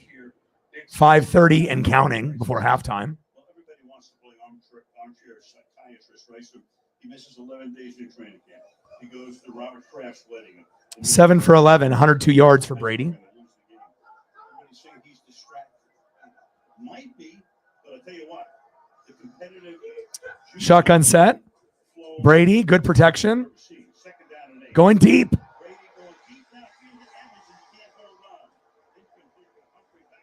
Intended receiver, Mike Evans. That's the thing you appreciate, respect the most. Is it 45 or 25? How competitive he is every single day, not just on game day. Evans put that left hand up because he gets separation there from Humphrey. But give credit to Humphrey for catching up. I think Yeah, good defense by Marlon Humphrey. I'll show you some love. Have a chance to run away from Humphrey, who was able to get his hands on that ball. 3rd and 8. Third down and 8. 5 minutes. Shotgun set. Brady. Stepping up in the pocket. Pass incomplete to Godwin. That was very low. Tom right now is 7 of 13 for 102 yards. Godwin was like, damn, what was that? Tight coverage. That Got to make that throw better. Mike McDonald is playing more zone. All right, 4th down and 8. We've seen from the Ravens defense in the past, and that time he had 2 defenders, Humphrey and Queen, able to squeeze Godwin from that play.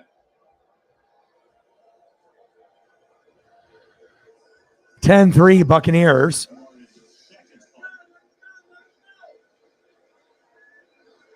Duvernay. Hit him. There we go. Duvernay with a short return. 48 remaining in the first half. All right. All right, Lamar, your turn.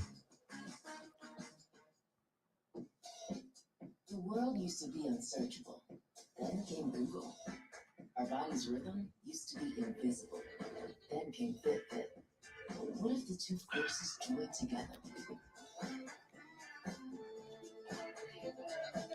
What if you were more in tune with your body than with the world around you? What if Fitbit transformed the way we live? Again, Fitbit by Google. The chef's chicken sandwiches at Panera, freshly prepared with clean ingredients. Hopefully we get an update on Mark Andrews, but I doubt that he'll be coming back. I hope so in the second half, though. See if there's any new news with Andrews. Your body language when you use Dove Dry Spray? It shows. Try Dove Dry Spray. Our weightless formula with 1/4 moisturizers is effective and kind to skin, leaving you feeling instantly dry and confident. So he's got knee issues and shoulder issues. Hopefully he'll be all right. I guess it's better than a 0. He gave me 0.4 last week in fantasy. Still won, but Godwin's got 9 on the bench for me. So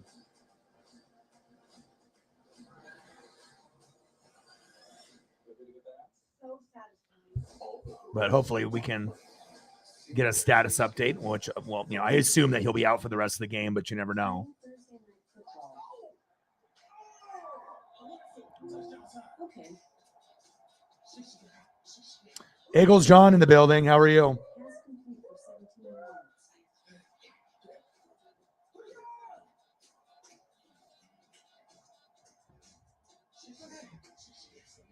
yards.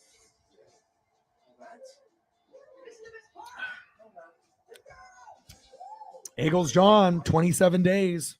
No beer, no booze. Feeling great, man. And I'm gone down from 250 to 222. So I'm working, man. I'm getting there. 22 pounds to go.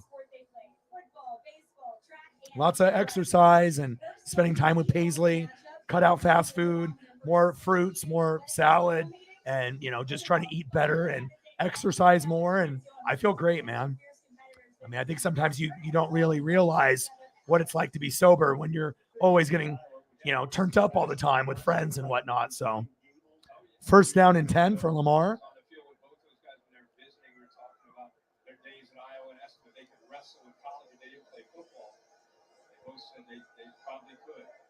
Shotgun set. Lamar, check down. Short gain. Kenyon Drake with the short gain.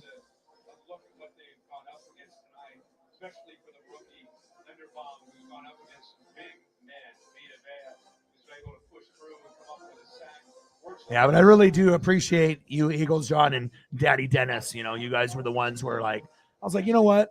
I was like, you know, why don't I do this? You know, let's see what kind of results. And it's going to help me lose weight. I'm going to be more clear-headed. And, you know, I feel great. Lamar, here we go. 1st down, Ravens. Move the chains. Isaiah Likely with the reception. Todd Bowles continues to bring the pressure. And the only thing is Levante David is just a little bit late 13 for 18, 77 yards for Lamar, but he needs his fucking tight end, man. They're probably giving him like ice and drugs and stuff, you know, for pain killer type stuff. Lamar, blitz, turn around, pass incomplete. Intended receiver was Rashad Bateman. Second down and 10.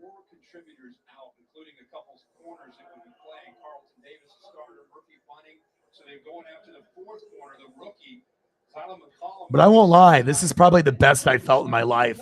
You know, because normally I'm not a heavy drinker, but usually I would drink a beer or two, you know, doing the streams, and you know, I was gaining weight doing that, and it wasn't, you know, it was something to drink, that not to get fucked up, but just something good to taste. The, you know, mango, you know, chelada and the pineapple and the, you know, Coronas with lime. Lamar, first down, Ravens.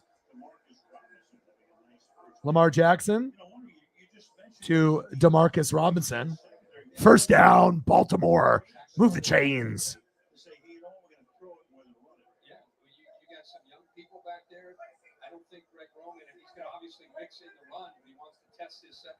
First down and 10. Bucks bring the blitz. Tackle him. DeMarcus Robinson with another catch. First down, Ravens.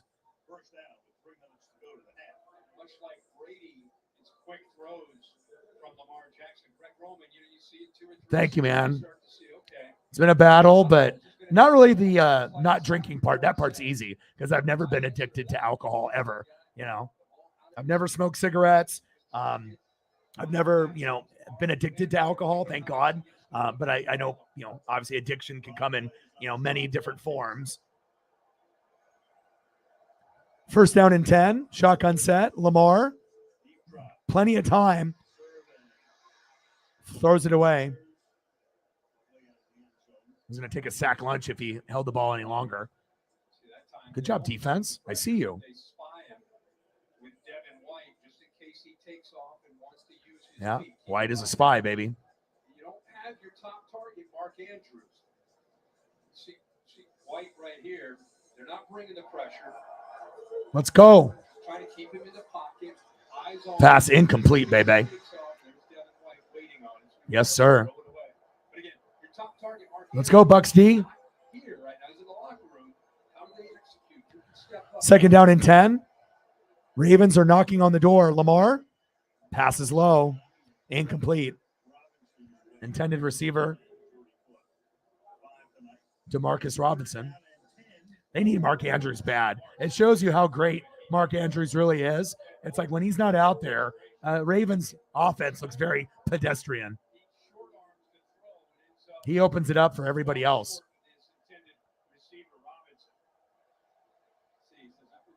Hope he comes back in the second half. Third down and 10.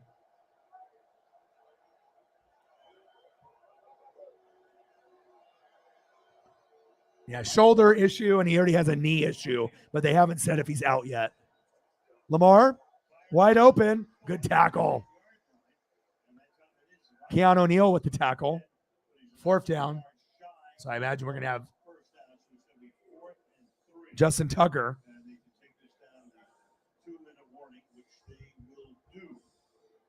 All right, 2-minute warning.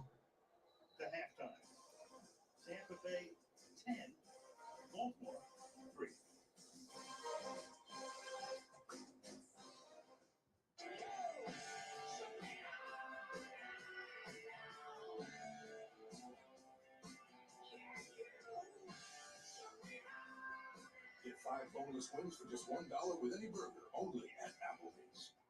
So? The new iPhone 14 Pro. It's amazing. Yep, the camera is incredible. And you'll get our best deal. Nice, but everyone should get it. Everyone can get it. Every new customer. And every existing customer. Every iPhone. Every iPhone. Every iPhone. Every iPhone. Okay, my work here is done. Everyone gets the best deal on every iPhone. Best one yet. Everyone gets AT&T's best deals on every iPhone, including up to $800 off iPhone 14 Pro. Are you coming for my job? This letter is for you.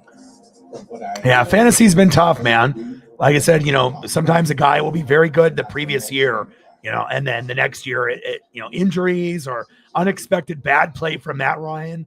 There's been a lot of factors with that offensive line, Matt Ryan, the defense not having, Darius Leonard, Shaq Leonard healthy from the very start. And then obviously Jonathan Taylor getting banged up. But yeah, I'm hoping that he returns to form next year or later on this year. So. Hell no. Hell no. You don't want to trade Dillard. I don't care if they offer high picks. You want to make sure you're keeping the depth. You guys are trying to win it all, And if, Roquan Smith is going to cry, when losing one of his guys, you have to make sure that you're doing the best to be able to think of like the craziest outcomes and possibilities of freak injury. You don't want to let a guy like that go. Is he the best offensive lineman on the team? No. Has he underwhelmed since you drafted him with injuries or inconsistent play? Yes. But I think that, he's a guy that I wouldn't want to get rid of, whether he's a starter or a rotational guy. But I definitely would not get rid of Dillard no matter what. But we'll see what Philly does. I mean, I got a lot of draft picks in the next couple of years, so. Similar to what happened last year in the Kansas City Sunday night game. He's going, Justin Tucker, no. Get off the field. We're going for this. Yep. I remember your game last year. Remember Coach Harbaugh, he looks over, what do you want to do? What do you want to do? Next gen stats covered by AWS, chance of converting, slightly more running it. What quarterback ever said send the field goal to ever? All right, 10-3. They're not going for it for a field goal. Let's see if this is a mistake. I would have taken the points. I mean, it's not like both offenses are scoring in the 20s in the first half. You have the best kicker in the world in Justin Tucker. Let's see if that makes him pay. Pump fake.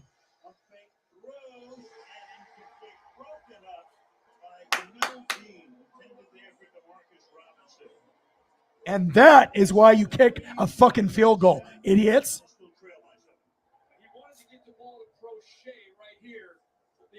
That's why some coaches are smart and some are fucking stupid. Let's go, Bucks. That's what I'm talking about. Yes, sir. Dumbasses. And it's not like Mark Andrews is out there, so you can justify, okay, we're going to go for it because Andrews is there and he's healthy. You take the points. It's 10-3. The game isn't 17-3, 20-3, where you have to make it 20-10. Take the points, dumbasses. I'll take it, man. Boom. There we go. Scotty Miller.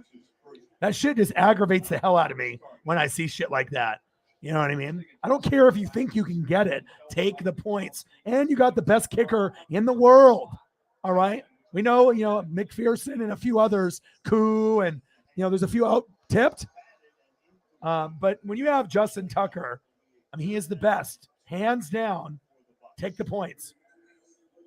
Now, the Ravens are probably going to lose the game now because of that. Yeah.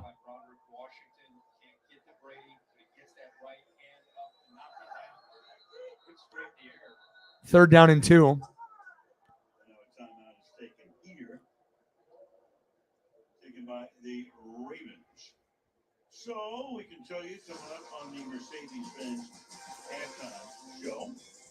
Carissa and our traveling circus. Bucks defense trying to contain Lamar. Offense emerging from a pothole city dark place. King James coming from Thursday. Coming up on the Mercedes-Benz halftime. There they are. That's the wave. Hello again, everybody. Big fella dancing. Boy, the Ravens get off the field here. After that, all right, third down and 2. Shotgun set. Brady going deep.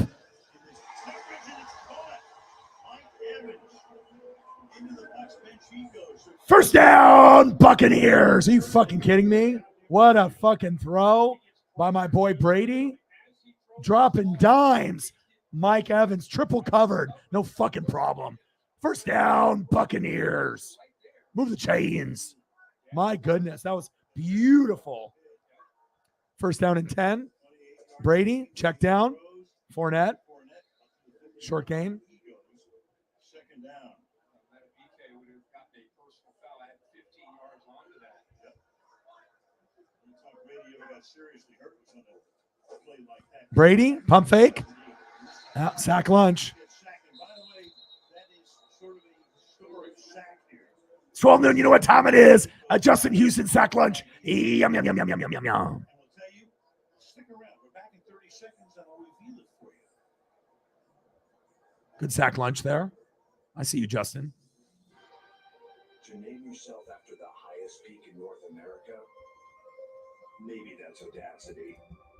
But powering above is exactly what the first ever all-electric GMC Sierra EV Denali Edition 1 is built to do. With 754 horsepower and up to a GM estimated 400 miles of range on a full charge, it is the Denali of EVs. The Sierra EV Denali. So it's going to be 3rd and 14. So the way Aaron Judge moved Roger Maris aside, Tom Brady is on his way to moving Ben Roethlisberger aside. The two have now been sacked 554 times, tied for the most in NFL history. That's what happens when you play for ever 100 years. 3rd down and 14. 3rd down and 14. Blitz.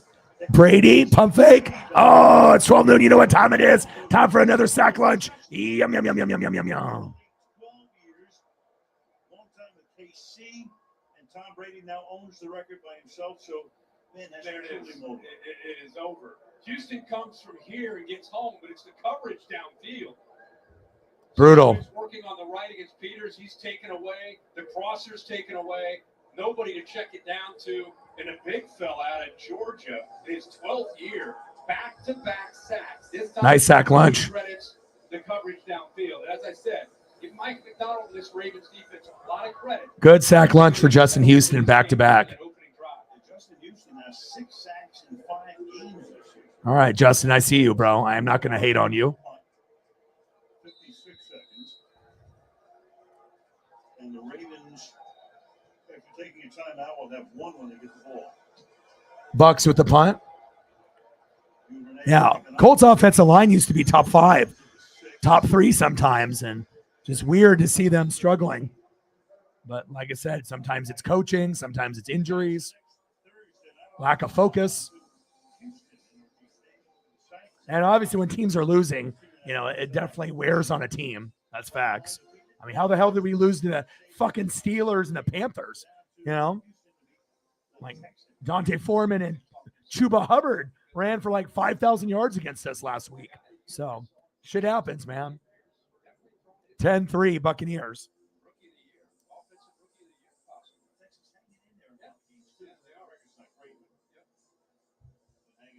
Hopefully we get some more goats to show up after halftime or after the stream is over.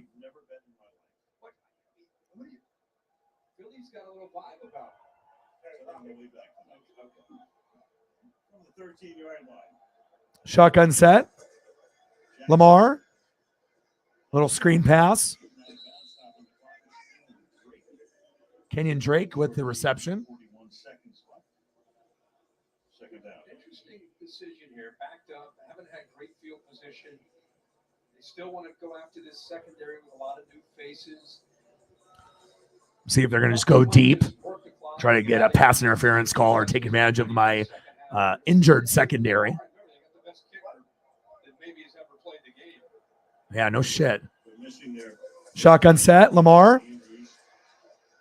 Jackson is no so often is able to escape and picks up a first down up to the 29-yard line. That's Isaiah Likely. First down, Ravens. Move the chains. 33 yards. Timeout taken. Yeah, but I am excited for World Series. So I'll be doing game 1, game 2. And then I already paid for a thumbnail for Monday Night Football. But if I decide to do game 3 instead of Bengals and Browns with no Jamar Chase, I might, do World Series game 3. I don't really want to miss any of the World Series games, but Well, I mean, I'll figure it out on Monday if I decide to do NFL. Because if it's Burrow and Chase, that's like really good to watch. But if there's no Jamar Chase, I mean, it's a World Series. So, but I already paid for the thumbnail. But if I get more donos between now and then obviously we can buy another one and do a World Series Game 3. Lamar going deep. Ooh, almost picked. Flag down. Oh, wonder if that's a late hit on Tampa. Personal foul. Face mask. Joe Tryon Shoinika.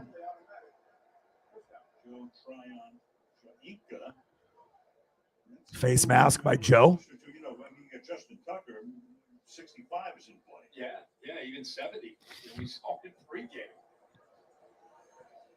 Yeah, get your finger out of there, bro. You're going to break your finger doing that shit. 3 fingers into the face mask, but an incompletion and it's a 15-yard gain. And now you try to get quick. You got 25 seconds, get a completion, spot the fire the ball, and maybe get a shot here.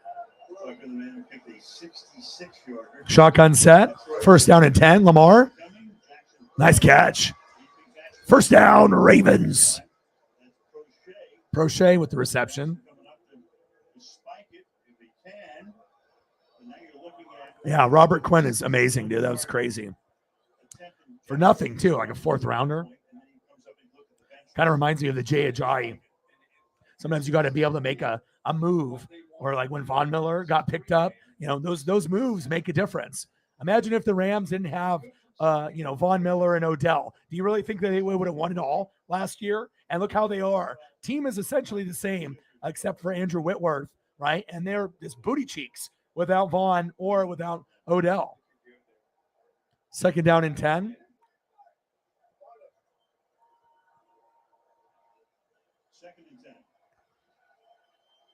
Shotgun set. Lamar. Pass incomplete. So what are we doing? A field goal? Could have been 10-9 at this point. Why? I don't understand, why they just didn't take. It's not like he sucks. He's the best kicker ever. I mean, besides, Adam Vinatieri, Winatieri, and a few others that are up there. Morton Anderson, Gary Anderson. We've had a lot of amazing kickers, but you could definitely argue that Tucker might be the best we've ever seen. Definitely the best that's currently playing. Third down and 10. How long is it? 61. Wow. 61-yarder. See if he makes it. 61-yarder is up. Blocked. Yeah, baby. Good shit. Block that shit. 10-3 Buccaneers. Could have been 10-6 if they would have took the points early. Good job, Bucks. Wow. Amazing job. Let's go, Bucks. Halftime, 10-3 Buccaneers.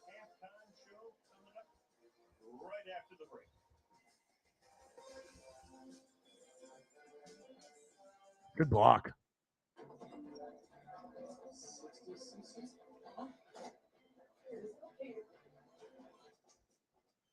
Is that everybody? Robots can crack under pressure. Seamlessly connect your entire. Right. Well, they're talking about impact. Obviously it's different, but if you remember when they did pick up Jay and they got, 4 running backs, and obviously Kareem Hunt would be a nice addition, or Alvin Kamara, would be a nice addition as well. But then if the Saints, do the Alvin Kamara thing and they keep losing and you get rid of one of their strong pieces, even though he's been hurt this year, right? Then your draft pick status gets higher and higher based off the trade you made with them. So, I mean, you're already looking at a top 5 pick already based off that trade. So we'll see what happens, but you guys are loaded going into next year and, many years moving forward. So.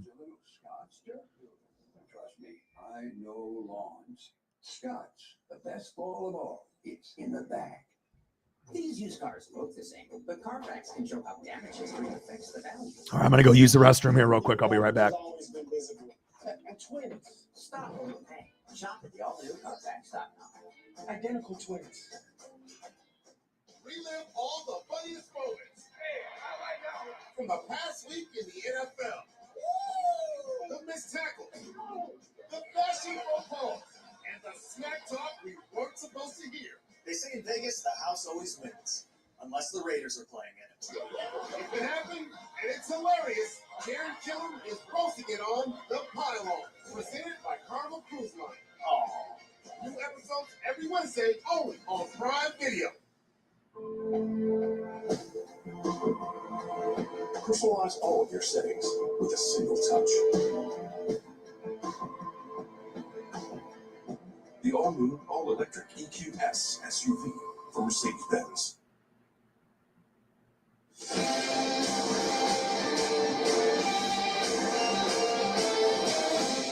Welcome everybody to the Mercedes-Benz halftime show.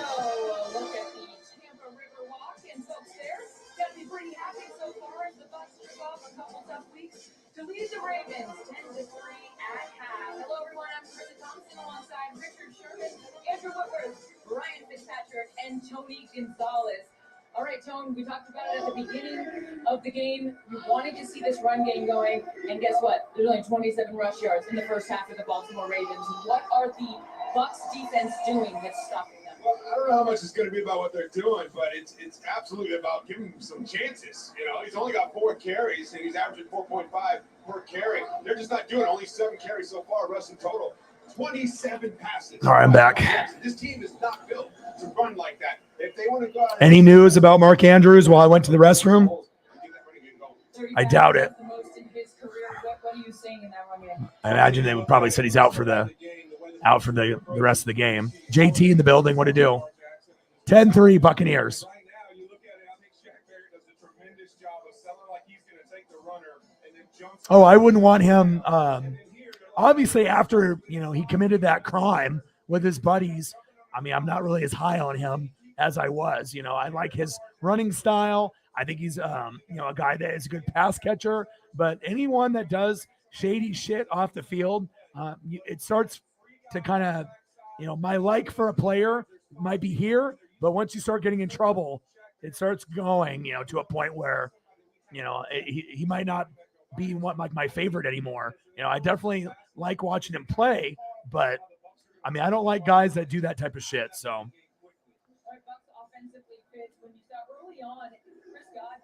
What's up, JT? What's good? Yeah, we talked about that chemistry and how important that is with Tom and Chris, and just getting Chris back into it. This was a huge play on the first drive of the game. They scored their first touchdown on the opening drive this year. This was a 44-yarder to Chris. Play action, get it to Chris and let him work. And then they got him involved. Just got the ball in his hand. He's great at these little screens. And these were the other 2 grabs that he had. But it just fell off after that. I thought we were going to have it. We had a touchdown. We had field goal. I was feeling the offense. We were doing well. And then it was punt. All right, let's take a quick look at some of the stats here on the box score. Let's start it off, obviously, with the Buccaneers. Tom Brady, 10 for 17, 142 yards, no tutties, no picks. There's a reason why I put Chris Godwin on my bench in fantasy, even though I knew he could get 10 to 20 points. But, it's one of those games I can't really trust the Buccaneers offense and their players in fantasy that often unless I have to roll with Godwin. Let's go with Leonard Fournette, 8 carries, 20 yards, and a tutty. So not really a good average, but at least he's in the end zone. And then Chris Godwin, 3 receptions, 61 yards with 6 targets. And then Mike Evans, 2 receptions for 51 yards, but no one's got any tutties since the score is 10-3. And then let's go to the flip side with the Ravens. We got Lamar. Lamar is 19 for 30, 144 yards, no TDs, no picks. And obviously Mark Andrews went down with an injury. His knee has been bothering. He's got a shoulder issue. Hopefully he comes back in the second half, but I highly doubt it. But I'm hoping so for my fantasy football sake. And then let's go with the running backs. Gus Edwards, 4 carries, 18 yards. So nothing really there. And then the leading receiver is Demarcus Robinson, the former Chief, 5 receptions, 49 yards off 7 targets. And Mark Andrews, 3 receptions for 33 yards, and he's been out, obviously since the beginning of the second quarter. So hopefully that we'll get some news on him. So other than that, that's about it. And like you said, we get to talk football, Why is LeBron on the TV? No one cares. LeBron, we don't care. We don't care, LeBron. Your team can't win a game. Oh, flautas. Nice. Thank you, Sarah. Sarah's holding it down for us. 2 $10 donos. Let's go. Appreciate you tremendously. Thank you so much. Bang, bang, bang. Stacks on stacks. Racks on racks. Cactus Jack. Bang, bang. Thank you so much. What do you want to see for a photo? Hopefully we can get a few more people in here and we can end up hitting a good number before the night is done. I knew the donos would be a little light for me doing NBA, but I'm not sure what's going on. But NFL market is oversaturated. That's for damn sure on YouTube. But hopefully we can get some more people to come show up, at least some of the GOATs, to say what's up. So thank you, Sarah. Appreciate you. 20. Let's get to a hundo. Appreciate you tremendously. Thank you. What do you want to see for photos? You got anybody in mind? You want me to bring up some Colts? You know, I can do whatever you like. You let me know. I did Devin White earlier for you. So we did Devin White, and I got a few of those while you decide what you want to see.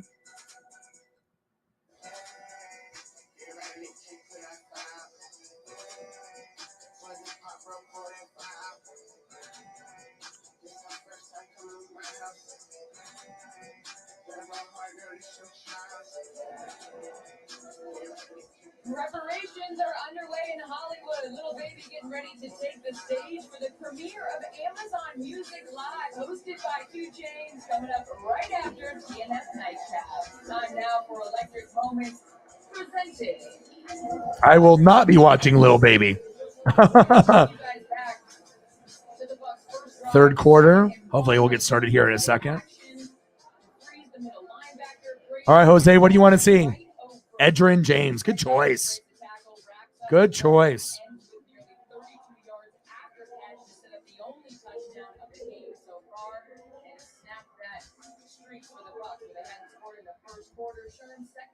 What are we looking for?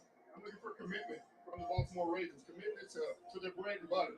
The run game has buttered your bread not only this year, but years past. Like, that's what Lamar Jackson, that's what this offense does. You got to go back to it. You can't reinvent the wheel now because you're playing Tom Brady and the Buccaneers. You got to go back to what you do well. At least die on the sword you came with. And on the other side of the ball with Tom Brady, I'd like to see him keep throwing the ball. Godwin, just like you guys said. Mike Evans, give him some more of those 50-50 balls. He's 6'4", he can jump up. Throw it to him. And I want to see Julio Jones get involved. You know, it's his first game back. Give him an opportunity to make some plays with this offense. Yeah, and Tom has continued the trend. You know, he throws the ball quick. We all know that. He was second in the league last year, but this year he's first in the league. He's cut it by even another 10th. So that ball is coming out of his hand. Those 2 sacks that he took at the end of the half, let's just expect some of those quick screens, getting it out early. But both of these teams, in order to generate a big play, we've got to take a little bit of time and throw the ball down the field. That's what's going to take to win this game, I think. And I think Todd Bowles is challenging Lamar Jackson to do that. He said, hey, listen, I'm going to eliminate the run. We talked about that in pregame. They are eliminating the Ravens. See if I can come up with a couple collages and a couple cool graphics. There's the first one. A little Peyton and Edge, like that. You won't run the ball. Can you throw it and beat us? Prove it. That's what they have to show in the second half. And Mark Andrews is banged up. The Ravens averaging 26 points per game. It's the 6th best mark in the league. They're held to 3 points. Plenty more game ahead of us. Thanks for watching the Mercedes-Benz halftime show. The second half is next.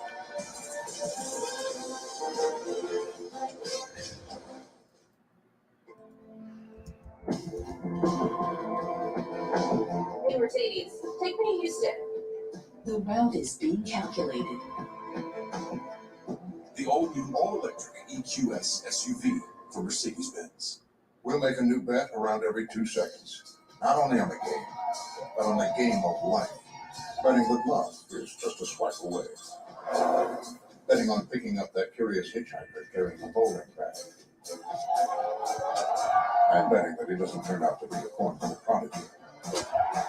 Every moment in life is a bet, but life doesn't offer you up to $1,000 back in free bets if you don't win. The bet on America's #1 sportsbook, FanDuel, and make every moment more. This broadcast is copyrighted by NFL Productions for the private use of our audience. Any other use of this broadcast, screen pictures, descriptions, or accounts of the game without the consent of NFL Productions is prohibited. Tune in for a special Sunday morning game live from London at 9:30 a.m. Eastern on ESPN+. Midweek 8 continues on CBS and Fox, followed by Sunday Night Football on NBC. And Week 8 concludes with Monday Night Football on ESPN. Stream games live on your mobile phone with NFL+.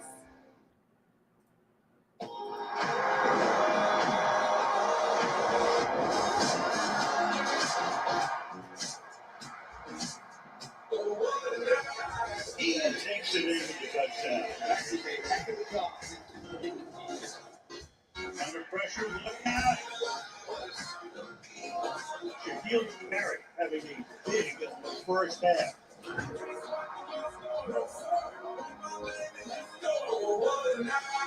My cool Madden graphic. Good old Edge. Tampa. Temperature in the upper 70s. Buccaneers on top. 10-3. Appreciate you. Thank you so much. 20, 80 to go. First 7 games this season, compositely trailed less than 27 minutes tonight. Almost 22 minutes they've been behind. Brady, real hot start. Great first drive. Cooled off, though, in the second quarter. 3 of 7 for 40. The Ravens, 7 running plays, tied for the fewest in the first half of the Jackson start. And he threw 30 passes. For John Harbaugh, Todd Bowles. One thing about the Bucs, the silver lining would be, if there is one, no team in the All right, let's go. is above 500. So they tied for first. Yeah. I mean, as bad as it sounded this week, they're still tied for first. And Ravens had their chances. They have the 3 points tonight. They've had a couple of chances in the red zone. They come away with 3 points. All right, third quarter, baby. Let's go. Let's go, baby. Kaylee moments ago with John Harbaugh. Coach, last we heard you had key players on both sides of the ball questionable to return to you. Have an update on the Thank you, Eagles, John. Appreciate you, man. It's been really rough the last 3 days. And obviously I was kind of expected with the, NBA and starting to do some of that. But thank you so much, man. Every dollar counts. Eagles, John with a tenner. Thank you, man. Here's Fournette. Fournette with a short run. Up to the 29-yard line. Humphrey is out there. Marlon Humphrey in the lineup right now to start the second half. He's 4 to be second down and 6. I got a feeling that. Thank you, man. Appreciate you. And obviously, donos that I get can go right back into the channel for thumbnails to Johnny. So thank you so much, man. Appreciate you. Stacks on stacks. Racks on racks. Cactus Jack. Bang, bang. Thank you, bro. Appreciate you. Second down and 6. Pass drop for Mike Evans. Yes, thank you. Yeah, but after the whole Alvin Kamara, situation, from being my favorite running back in the league, he's not my favorite anymore. I can't root for a guy that is gonna, even if the other guy started it, you don't just curb stomp a guy with your friends and try to beat the shit out of them. I don't know. I'm not about that life. So definitely, he went down quite a few pegs in my favorite book. I don't think I really have necessarily a favorite running back in the league anymore. I mean, there's a lot that I do enjoy watching, but I don't have a pure favorite. I mean, unless we're talking old school, then it's Barry Sanders and Bo. Brady. Third down and 6. Twice near the end of the first half. Olway put the heat on that time, and it's a quick. There we go. 70 to go. Ravens have wanted to see from Oweh is being able to get. Yeah, I tried to get some good ones for Edge. Really enjoyed his career. Watched him at the U. Great player. 4th down and 6. Well, that wasn't exactly what we expected.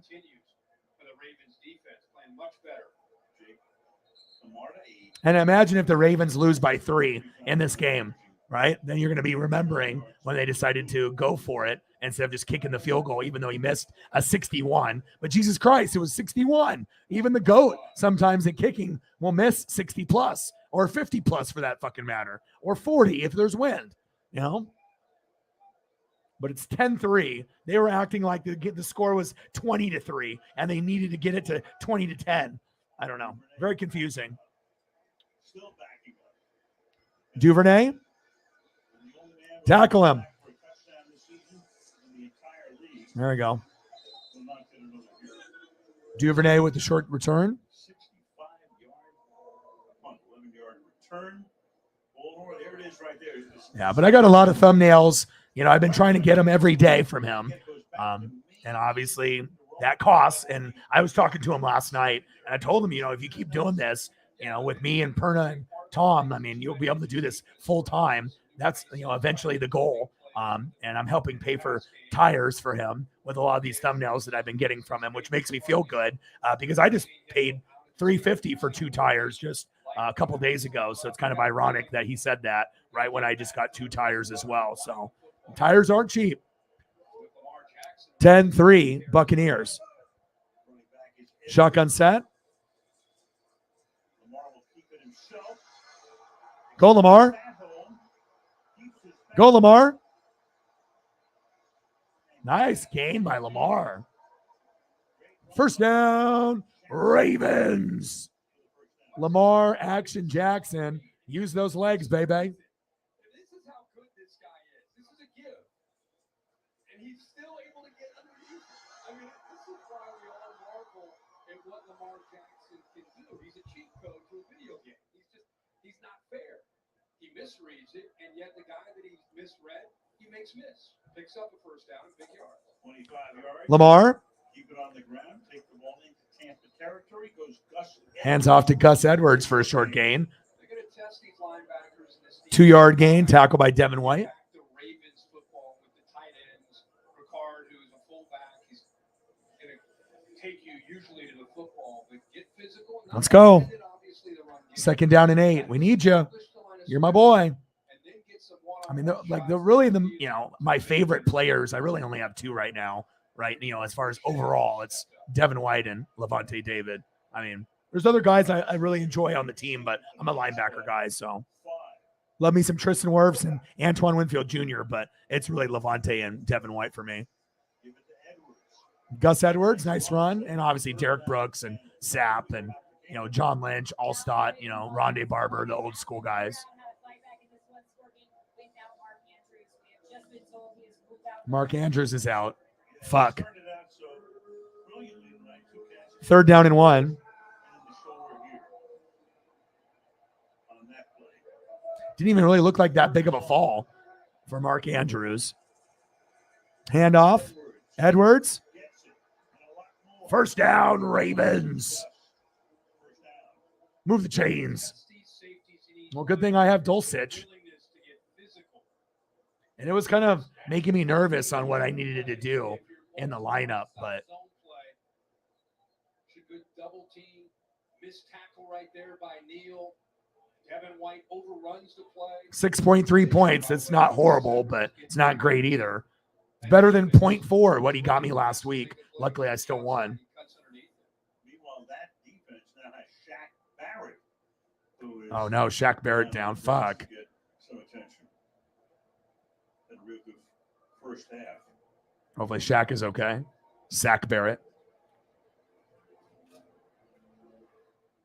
Early in the 3rd, Bucks up by 7.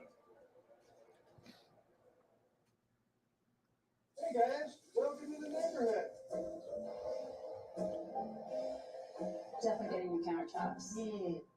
And we need shades right now. Buy now, pay over time. Affirm. This is a payday bar with tons of peanuts and caramel that get the job done. So you can think of it as a tool to hammer your hunger, cut your appetite in half, and demolish your urge for peanuts. Payday. Get to it. Also try chocolatey payday.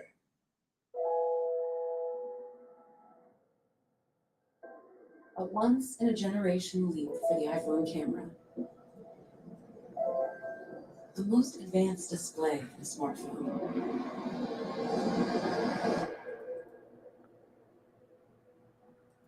And for the first time, iPhone can detect a crash and call for help.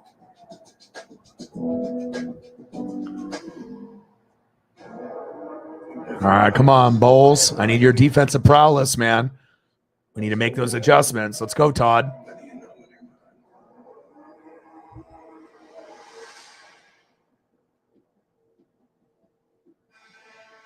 Some things were stolen from me.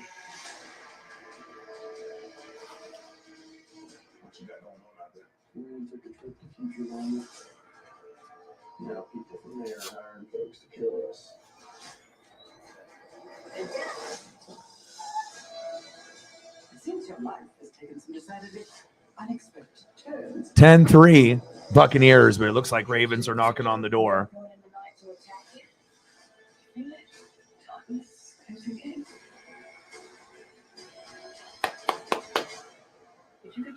Oh, baby. Let's go. Come on, defense. Man, I can't lose to the Steelers, Panthers, and then lose to the Ravens 3 weeks in a row. I mean, I guess it could happen, but I mean, we're better than this, but it shows you how important good coaching and offensive line and injuries can really play a toll. And when you have major injuries at major positions, especially offensive line, at this point last year, Brady had 21 touchdowns and 3 picks. So, and I think now he's, sitting at, under 10 touchdowns and, like an interception, but still, I mean, it's like 7 or 8 touchdowns and 1 pick. That's not good at this deep in the season compared to last year. So this team is nowhere near where it was in the last 2 years. But this offense is without Mark Andrews and now without Rashad Bateman, who's in the locker room. So you're at 3 points. You're not been able to close the deal in the red zone. Yeah. Twice inside the red zone. Yeah, and it happens, man. But like I said, once the guys start doing shit off the field, I start losing interest immediately. You got to be a class act on and off the field. And I understand people make mistakes, you know what I mean? But once you start seeing things happen, it starts being a pattern, then, I'm turned off by that. So Duvernay, nice catch. First down, Ravens. Down the sideline he goes, inside the 20-yard line and a first down. So he's got a counter play going to his right, but if he sees the look that he wants to his left with a couple tight ends out in front of Duvernay, he's going to take it. Gets off of that handoff, flips it outside, and now you got Duvernay and a couple crazy 10-3 Buccaneers. And of course, Ricard, who's just going to lead you. He gets out in front. You got the blocks. And I could always get behind 42 if I had the football in my hands. Pro bowler, over 300 pounds. Sometimes he plays with a defensive line or has anyway in the past. First down and 10. Handoff. Back to the ground. Chugging through the middle this time is Kenyon Drake. Kenyon Drake with the short gain. They win, lose every week. And there goes Barrett back to the locker room. That is a big blow. Oh, great. Another injury. Our best defensive player in this game, and now he's out. Hopefully it's not the whole year. That's just fucking A, man. One guy after another after another. I just can't win this year. Just brutal. Very true. And what's great with the big leads in the fourth quarter. They turned the ball over and self-destructed. 7 turnovers alone in the fourth quarter. Tonight they're playing pretty hard. All right. 10-3 Buccaneers. Lamar, play action fake. First down, Ravens. Devin Duvernay, move the chains. Ricard goes in motion. You're going to see the RPO. You're going to read 45 right there. He clears out. Once he clears out, you've got the underneath throw. If he would have stayed wide, you hand it off. He goes with Ricard, takes himself out, and now you got a great passing lane and an easy throw. Ninth play of the drive. 8 plays, 72 yards. Lamar, floater, touchdown, Ravens. Kenyon Drake, touchdown, Baltimore. I don't like that effort by Devin White there at the end. Wanted him to be able to show a little bit more effort, but. That's Ravens football right there. A great job of coming off of this fake and getting it out of his hands quickly over O'Connor. Connor's got some good length, realized that he's going to be right in his face, and so he comes around, prepared to make that throw, and instantly gets it out there where Drake can catch it and get to the corner. Tucker, extra point is up, and it's good. And so, the 9:05 remaining in the third, we are locked up. 10-10. We're knotted up.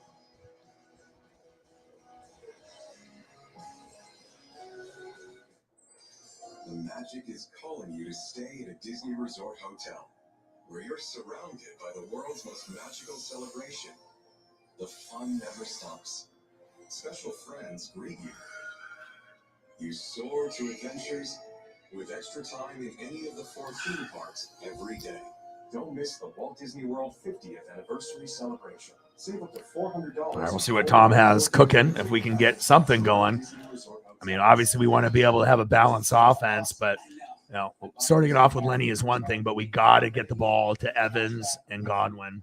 Have to find a way to be able to, you know, get a couple consecutive first downs, or this is going to be a long fucking day. Reeling in fish. Eating fish. Fish in the sea? Movie. Now we're up to 1.75% cash back on all purchases. Navy Federal Credit. Our members are the mission. The NBA is BACK, meaning everyone everywhere's about to go OFF. Time for another run. No sleep to repeat. We don't have too much time for additional lessons. Yes, we do. This is season 76. I'm 77. Brand new year, same old hope. It's our year. Nah, this is our year. What's happening next is happening now. And this game isn't leaving anybody behind.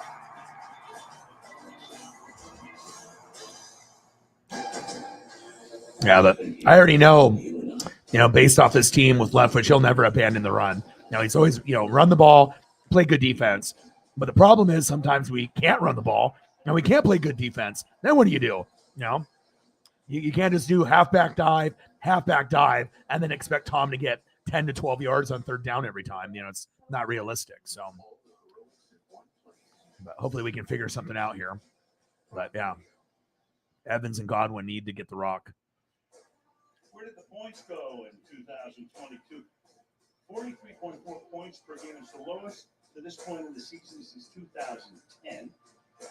Mentioned before, only Duvernay has a kickoff for a punt. All right, 10-10. We're knotted up in the third quarter. Hopefully we get some more points. There's Brady entering the season, Rodgers and Wilson, and the lower numbers. Yeah, Brady, garbage. Rodgers, garbage. Russell Wilson, garbage. Matthew Stafford, garbage. Now it shows you, you know, you got to have an offensive line. You don't got an offensive line, guess what? You're fucked. And as predicted. All right, so we look at those numbers. I don't want to understate it. Let's go. Why is the scoring so far down this year? I think when the scoring is Yeah. up, you talk about Defenses are better, but offensive lines are hurt more this year. I think the high-profile quarterbacks in many cases are in new situations with offensive linemen and skilled people that they're trying to adjust to. Yeah, and that's the big thing. When you're playing with backups or second, third stringers or rookies, you're fucked. I mean, Brady, Rachaad White. There we go. Yeah, go. Woo! There we go. First down, Buccaneers. Let's go. Hell yeah. The Arizona State rookie, Rachaad White. That's what we need. Right there, baby. Good job, Rachaad. Let's go. First down and 10. Handoff. White again. There we go. Okay.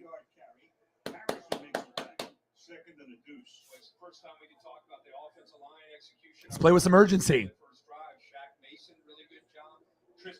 Come on, Byron. Dial it up, baby. I mean, sometimes you need a change of pace, right? So if we've been going here, you know, with Lombardi and Lenny, and it's not working, hey, switch it up. You know, that's what you got to do. That's what good coordinators do and good coaches do. Second down and 2. End around. Julio, nothing. Good defense. I'm not sure if I would have done that play. You're not tricking anyone with that. Julio and his spaghetti string hamstrings. Paying Julio millions of dollars to get, what, one play a game?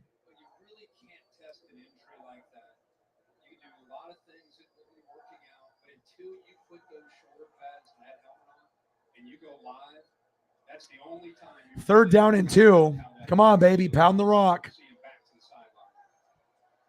Pound the rock. Go to White. Or hit him with a screen. Looks like Ravens are blitzing. Blitz. Good protection. Horrible throw by Brady. Fuck. Tom? Father Time catching up to Tom Brady there. Looked like shit. Come on, Tom. Oh, look at that. Way too many players missed. And that's not even offensive linemen. Julio 5, Brait 3, Godwin 2, Perryman 2, Miller 2, Evans 1, Gage 1. But the biggest missing factor is Gronk. Because he could always rely on Gronk when he was playing like shit, and he could go down with a little check down. They have that chemistry. If you don't have Gronk and the offensive line's hurt, you're fucked. And on top of the defense, being banged up as well. But you don't have your security blanket anymore, and it shows this year. And Gronk ain't coming back to this fucking team. I'll tell you that. 10-10, we're knotted up. And obviously if the offensive line is banged up and, you at least had Gronk, I think we would be playing much better, but that's not, neither here or there. So 10-10. 300 million data points in real time because the data tells us all even 1 millimeter can make all the difference. And if AWS can do that for the NFL. All right, I guess it's time for defense again. Imagine what it could do for your business. Whatever defensive players we have left. Oh, Todd. Maybe should have kept you at defensive coordinator and had Arians still be the head coach. But even with Bruce, being the leader, still we wouldn't. Maybe we have an extra win. Maybe 1 extra win, maybe 2. But I mean, still, we're a very bad team, unfortunately. Even for those guys. The Volkswagen Atlas with standard front assist. You already put a parlay on this game. Where's the life parlay you placed to make it here? You bet you wouldn't burn breakfast. Defense needs to make a big play, like some kind of pick six or interception or fumble, something to change Uncle Mo and Uncle Momentum. But you pulled it off, and here you are. So try betting on America's #1 sports book and get $1,000 back in free bets if your first bet doesn't win. With FanDuel, and make every moment more.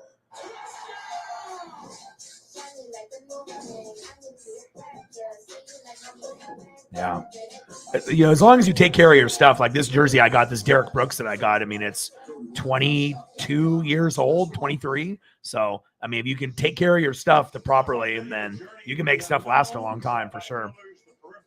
Outer range and encounter, all included with Prime. So it takes you Prime Video. Takes us to Hillsborough River, Tampa. Meanwhile, this is after the last play. This is Evans. This is somewhat common. Yeah, this is what we're talking about when it comes to getting on the same page. And then he goes over the sideline with Byron Leftwich. And then he starts to think about, I'm going to talk to Hainsey, my center. It's crazy, it's like when you have support from your family, whether it's Giselle or the kids. Things are good in your life, when you have that person, whether you're in a marriage or a boyfriend, girlfriend, or relationship, but when things are, bad, you can tell it's affecting his play. Duvernay. Levante David with the tackle. Nice play by Duvernay. I see you, Devin. First down, Ravens. Lamar. Duvernay. 18-yard gain. Tackle by Levante David. That time he collapsed, so he just gives it to him, and he's got space around the corner. All right, come on, Bucks. 10-10, we're knotted up. Hands off to Edwards. Short gain. This is where this part of their offense, I think, is as challenging as anything for a defensive coordinator, because you have to deal with the zone. Mark Andrews, man, I hope that he'll be able to play.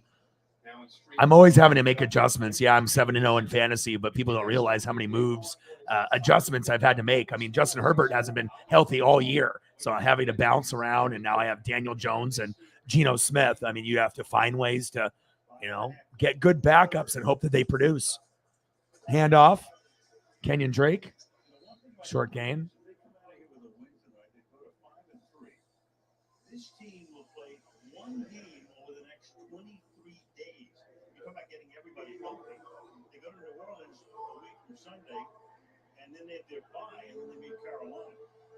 Don't you just 3rd down and 5. John Harbaugh and the Ravens and their DNA, that if they stay healthy, they're going to be a factor. You know, it's so many injuries last year. This is a team, like you said. Come on, Bucks. Tonight, you better look out for Baltimore getting hot. 3rd down and 5. Lamar. Nice catch. Wow. 1st down, Ravens. Isaiah Likely, move the chains. Nice catch. Here he is right here again. Has wide receiver skills. Works across. He's got tight coverage with the whole team.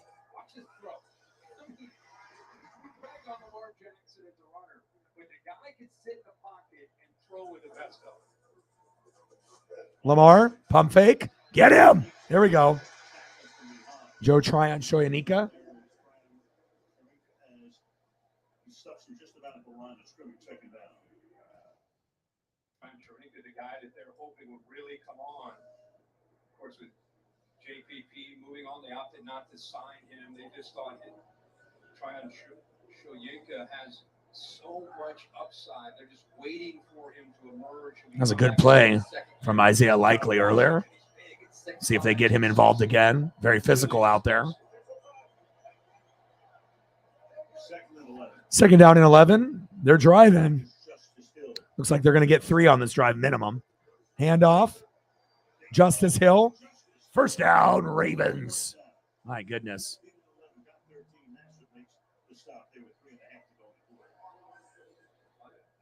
Keep waiting for Devin White to be Devin White and just fill these holes and get active and get aggressive and get downhill. But a good job on the right side of this offensive line. Right? Devin White's respecting the threat of Lamar Jackson. By the time he figures out where the play is, he's got a tackle Morgan Moses right in his face, driving him off the line of scrimmage and opening up a huge hole for Justice Hill. Edwards back in the backfield. Handoff. Gets it again. Short gain. Gus Edwards, short gain. A little thing like that orbit motion. You know, you're constantly, I think Greg Roman as a play caller is challenging the communication and the eye discipline of the linebackers and the safeties. And as they get tired, and I see some hands on the hips, as they get tired, you don't just get physically tired, you get mentally exhausted on these longer drives. I mean, I got all kinds of options at running back. Justice Hill might get a carry or two. Then they're like, oh, Gus Edwards or maybe Kenyon Drake. Lamar, hands off. No, keeper. Good tackle. There we go.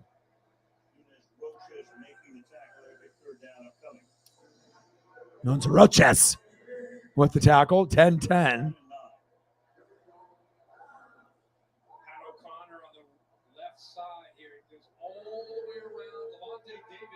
Forces Lamar Jackson out. That was a heck of an effort there by Big 79. 3rd down and 9.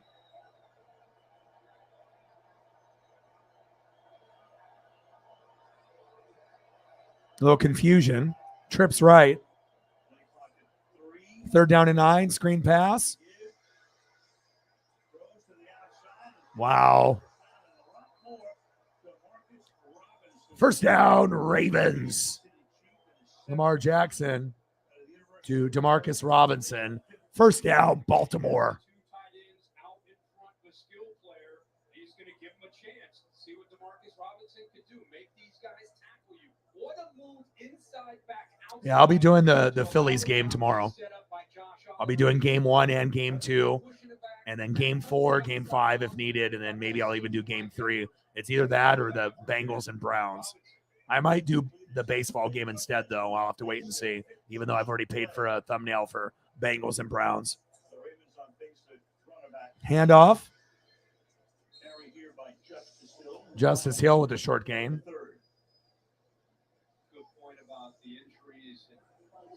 Zach in the building. What to do? I don't know. I'll probably get more views if I do the World Series game rather than the NFL.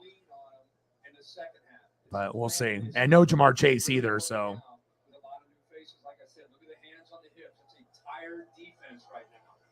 10-10.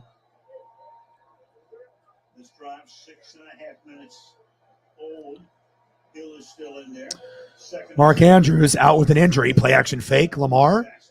Get him. That's a hold. Touchdown, Ravens. But there was a hold right in front of Lamar Jackson. How did they not call that? Like, that was very clear that, he was being held. And there's no call?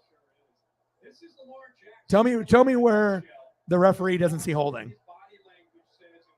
Right here on the left side.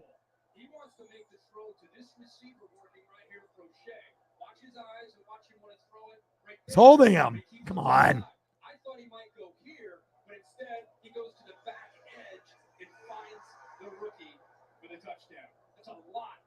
Nice play by Isaiah Likely. Touchdown, Ravens. Nice play by Baltimore. He's now caught 5. He's been targeted 6 times. First career touchdown for him. He knows what to do with football. Now he moving around, finds speed. When Lamar goes to scramble, he has a way of working to get open. How you doing, Zach? What's good? And he caught a lot of balls at Coastal Carolina in their offense. There's a long look at it. Clearly, pretty clear. Yeah. For one of them. Tucker now for the point after.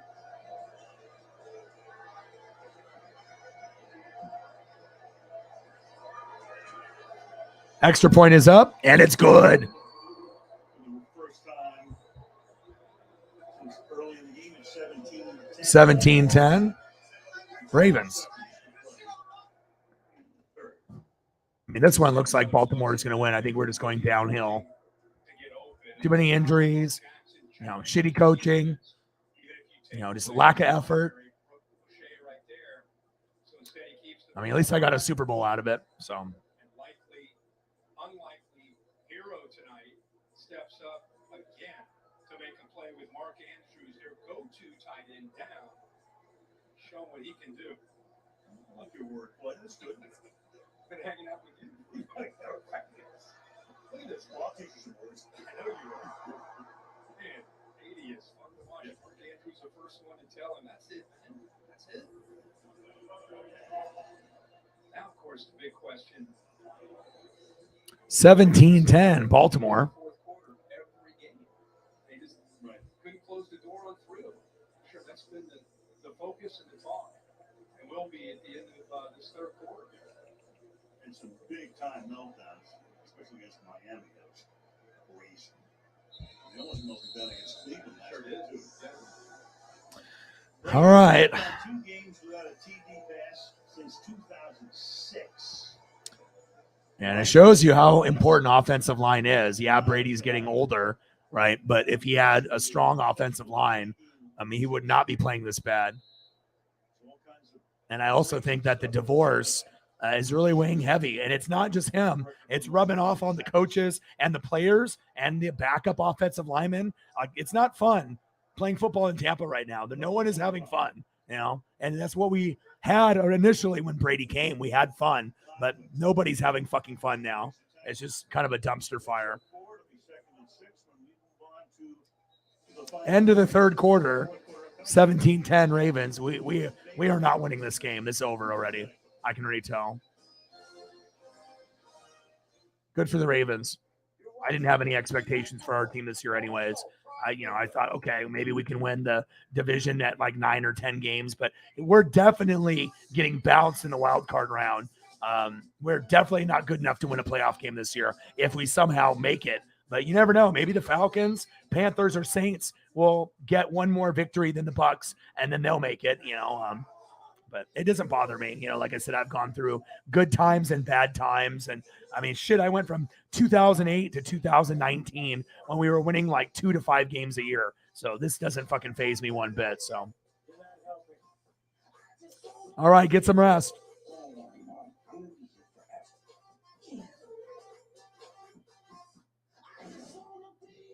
Well, I imagine they're going to get a divorce. Brady should have just left when he won the Super Bowl with Tampa, but wanted to try to go back to back or back to back to back. But shit like that doesn't happen. People don't go back to back. And if you were just doing statistically speaking, the last time a team went back to back was 03-04 Patriots, and we're in the year 2022. It's like, he should have just walked away. But when you're the most competitive athlete in the NFL, just like how Kobe was and Jordan, it's hard for guys to walk away.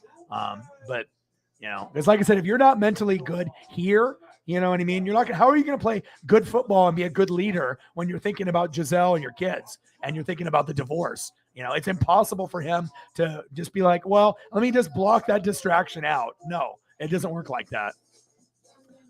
Well, I don't think it's impossible to go to back, but I mean, we haven't seen it in 20 years. So, I mean, someone might be able to do it like the Bills or the Chiefs, but the main reason why teams don't go back to back is free agency and injuries. You have to be hot and healthy. And like I said, the Chiefs tried to go back to back, and they had injuries with Eric Fisher and Mitchell Schwartz, and then I dominated and beat them. Then I tried going back to back right after I won, and it didn't happen. Tristan Wirfs and Ryan Jensen got hurt.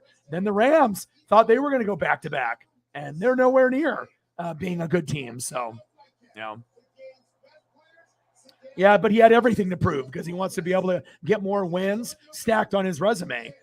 Like Belichick. Belichick is going to keep going. Brady wants to keep going.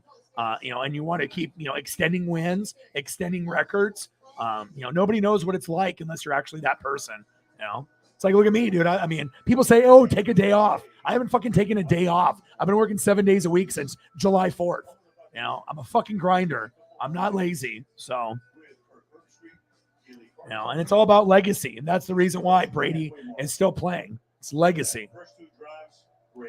All right, 17-10. Buccaneers. Shotgun set. Brady. There we go. Godwin. What? Like 247? Like 247, 248, one of those? Did you do the wrong one? I checked the mail a couple days ago. All right. I'll go after. Check it out. Or you can just go check 247 or 248, one of those two. All right, first down and 10. Nice catch by Godwin. Brady. Good defense, batted down. Second down and 10. It's the second time we've seen him be able to climb the ladder and get involved in batting a ball down. This defensive line, I'll tell you, without Calais Campbell, I really wonder, Amy, you and I both wondered how would they hold up without their leader up front. But they have come together as a group, played very good football. And Campbell known for slotting him down. So, of course, it's JPP of his career. And then Washington getting into the mix. Second and 10. Shotgun set. Brady going long, going deep. Boom.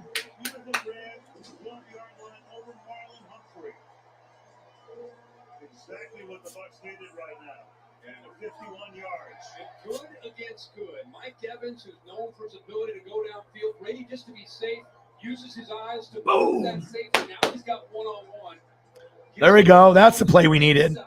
First down, Buccaneers. Move the chains. Brady to Evans, baby. Let's go, Tom. Good job, Mike. Good shit. There we go. All right, let's go. Keep it going. Brady, play action fake. Floater. Kyle Rudolph. Most recently with the Giants, looked like he had a chance to get it. And again, timing and rhythm. Rudolph hasn't played. Yeah, it's been over 2 years, man. Yeah, we don't talk about that here. Brady just puts the ball out just in front a little bit too much. Has Brady forgotten how to throw the ball fourth time? But he's just trying 17-10 Ravens. with all these new players that are around him. You can see how frustrated he is about it. Rudolph in his 12th year may have lost a step or two. 2nd and 10. Shotgun set. Brady almost picked. Oh my, Marcus Peters could have an easy pick there. Who has the most interceptions of any active player, 32. Backs it away with 3rd and 10. They got it way I'm done with that. Peters are going to test Humphrey on one side. Now you go to Marcus Peters, gets his head turned, and I don't think Mike Evans was expecting the ball at all. You can see, again, not on the same page. Brady throws it one way. Mike Evans runs a different. All right, here we go. 17-10 Ravens. Let's go. 3rd down and 10. Hi, Paisley. Shotgun set. Brady avoids the sack lunch. Oh, he can't run. Oh.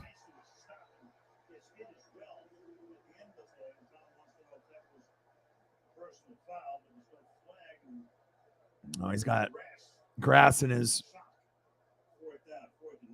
He slid, but the defenders went over top of him, especially Geno Stone, the free safety. You know, this is the last resort.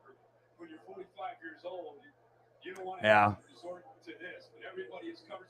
Well, like I said, usually those people that do that type of shit are trolls, and they have a different username. You know what I mean? And I mean, if you haven't been here in 3 years, you know, come on, man. It's not like it happened yesterday. 30-yard field goal attempt is up, and it's good.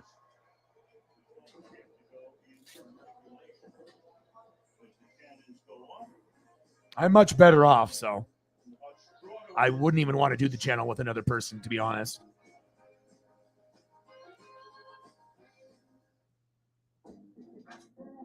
(17-13) fourth quarter, Ravens are up.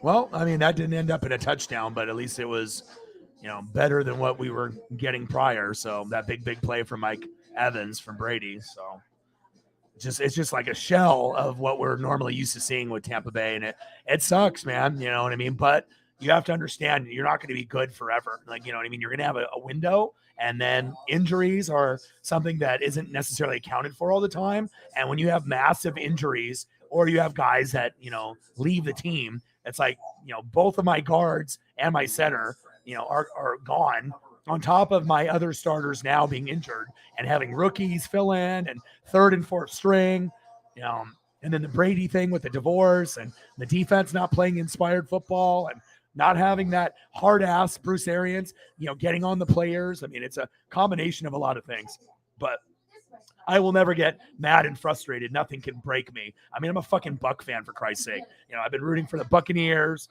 Blazers, Mariners, Ducks. I mean, I usually don't have a whole lot of success with my teams. Maybe the Ducks is the best one, but usually besides the Mariners this year, but normally the Mariners, Blazers, and Buccaneers are normally failures, but every once in a while they can put it together. And now the Mariners with Julio look like they're going to be pretty good for the next 10 to 15 years. You know, Ducks are good. Buccaneers are kind of falling off the wagon, but we already won 2 Super Bowls, so I can't, you know, I got to watch that, so that's more than most people will experience in their lifetime. And then the Blazers, I don't really know what to expect out of them, but it looks like they might be able to make the playoffs this year. Tough loss yesterday, but we'll see where it goes.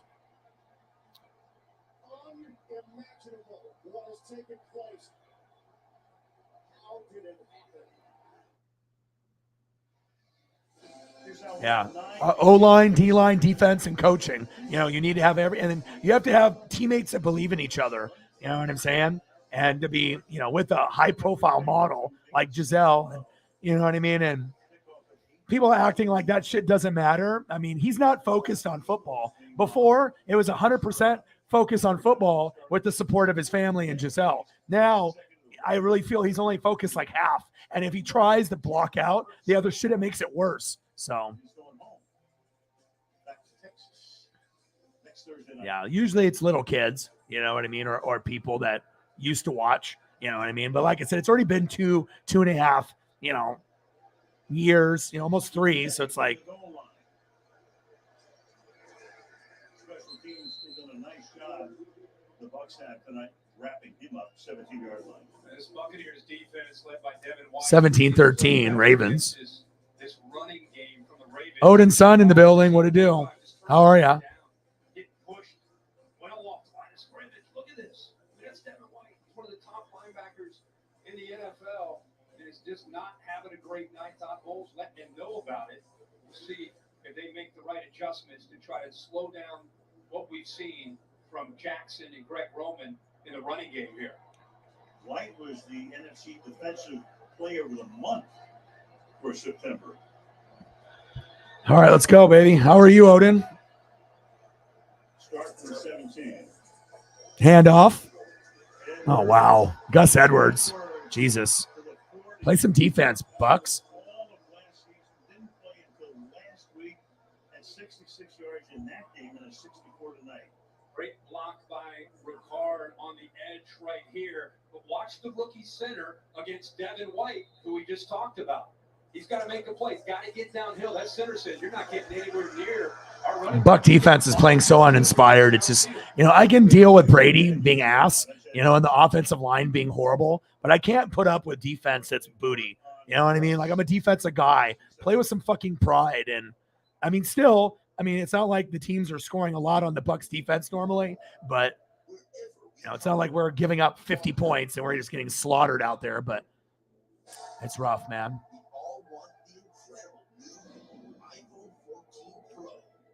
You watching hockey? Oh, Dizzy Dog. Whiskey brews and a few gummies. Ooh. Said bongs away. Dude, I haven't hit a bong in years. I used to have like 2-footer, 3-footer, glass on glass. I had friends that had 6-footers. Bro, I don't know if anyone's ever hit a 6-foot before, plastic or glass.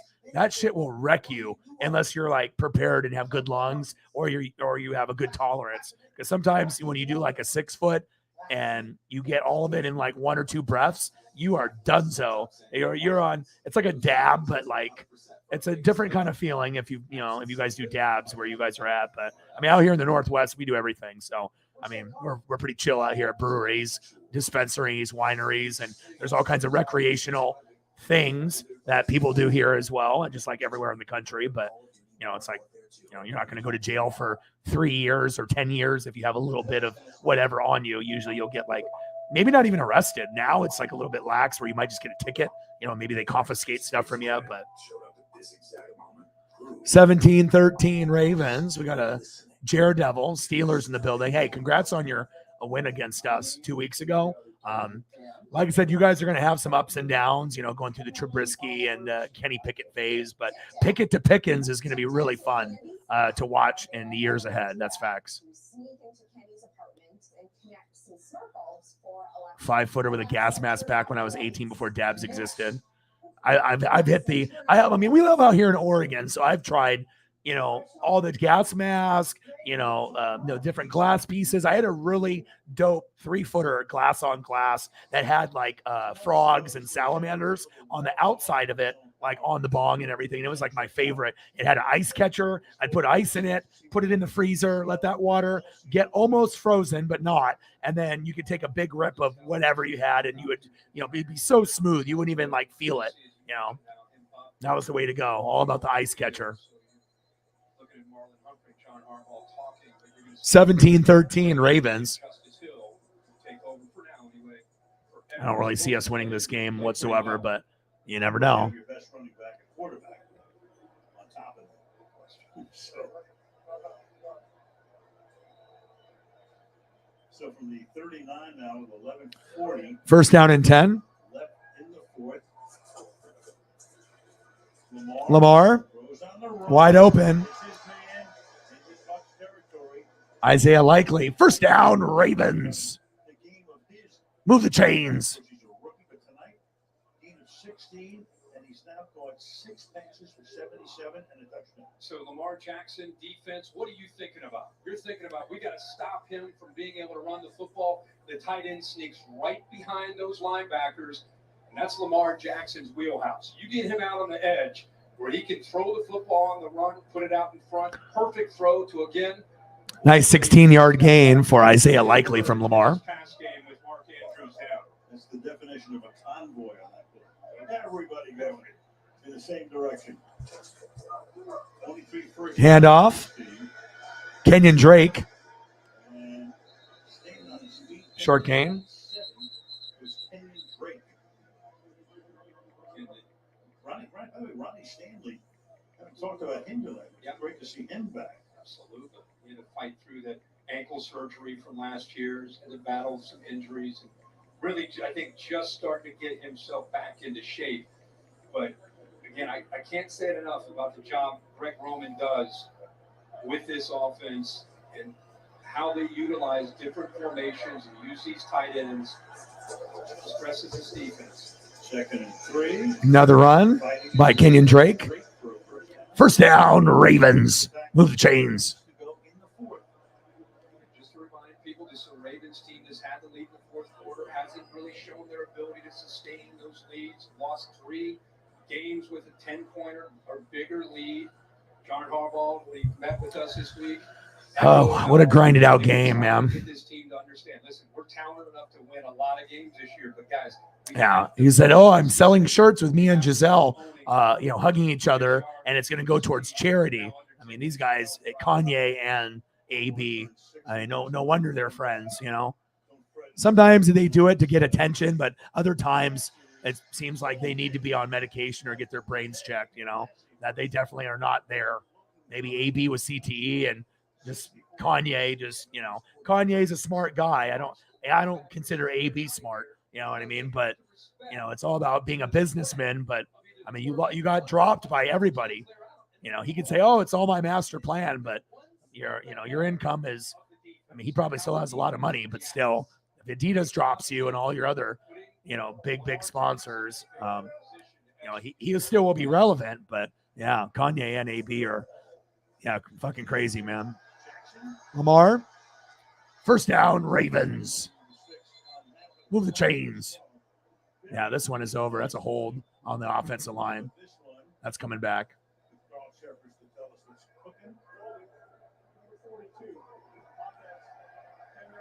Yeah, I didn't really like that. I would have rather had like a run stuffer, someone that could stop the run for you guys, a guy on defense, rather than another wide receiver. Now, when he's healthy, Kadarius Toney could be a weapon, but he hasn't been. And you guys have plenty of wide receivers and weapons. I just would have rather seen an offensive lineman pick up or trade or defense, or even running back for that matter, rather than wide receiver. But you have plenty of running backs already as well, with like Pacheco and Clyde Edwards-Helaire and a few other options that you guys have as well, like Jerick McKinnon. So I thought defense would have been smarter than giving money to Toney. But Drake, short game.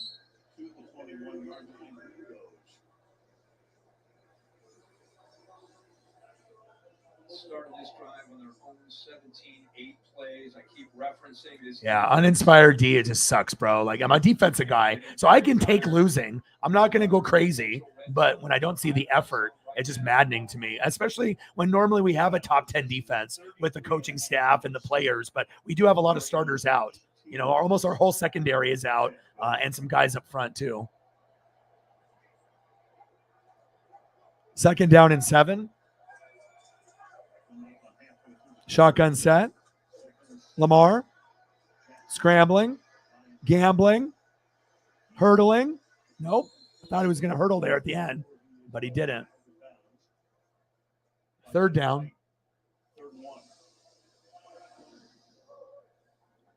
Yeah.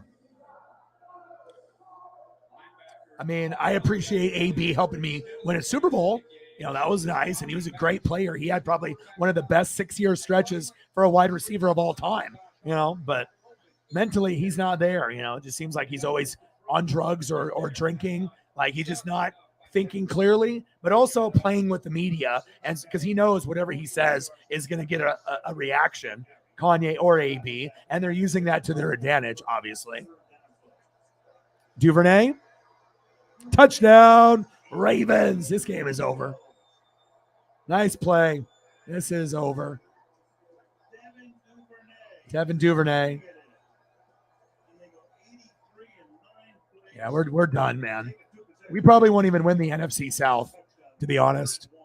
It's going to get to a point where everyone keeps getting hurt, and then watch Brady leaves and goes to the Niners and then makes like the NFC Championship game or the Super Bowl next year, because I think that's what's going to happen, that he'll jump ship. He's not going to want to be here anymore, and he'll have a year off from the divorce, and then he can, and then at that point he can just, move forward with his life and then play with Kyle Shanahan and try to go to NFC Championship Super Bowl there. Extra point is up, and it's good. 24-13 Ravens, and this one is officially over.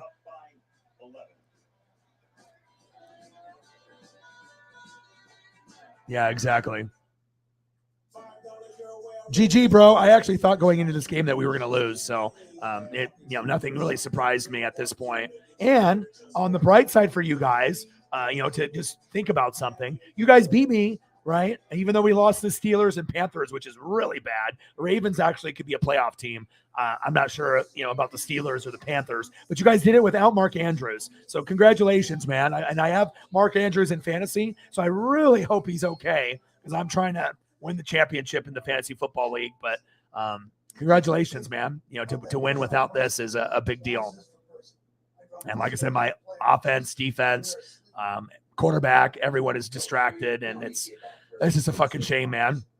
And it's like, I got Godwin in fantasy, but I can't even really play him. I mean, if I play him, I'm thinking, maybe 10 points, right? With 60, 70 yards, something like that. But I don't really feel he's going to score touchdowns in this offense anymore. And if they do, it's probably going to go to Mike Evans, not Godwin.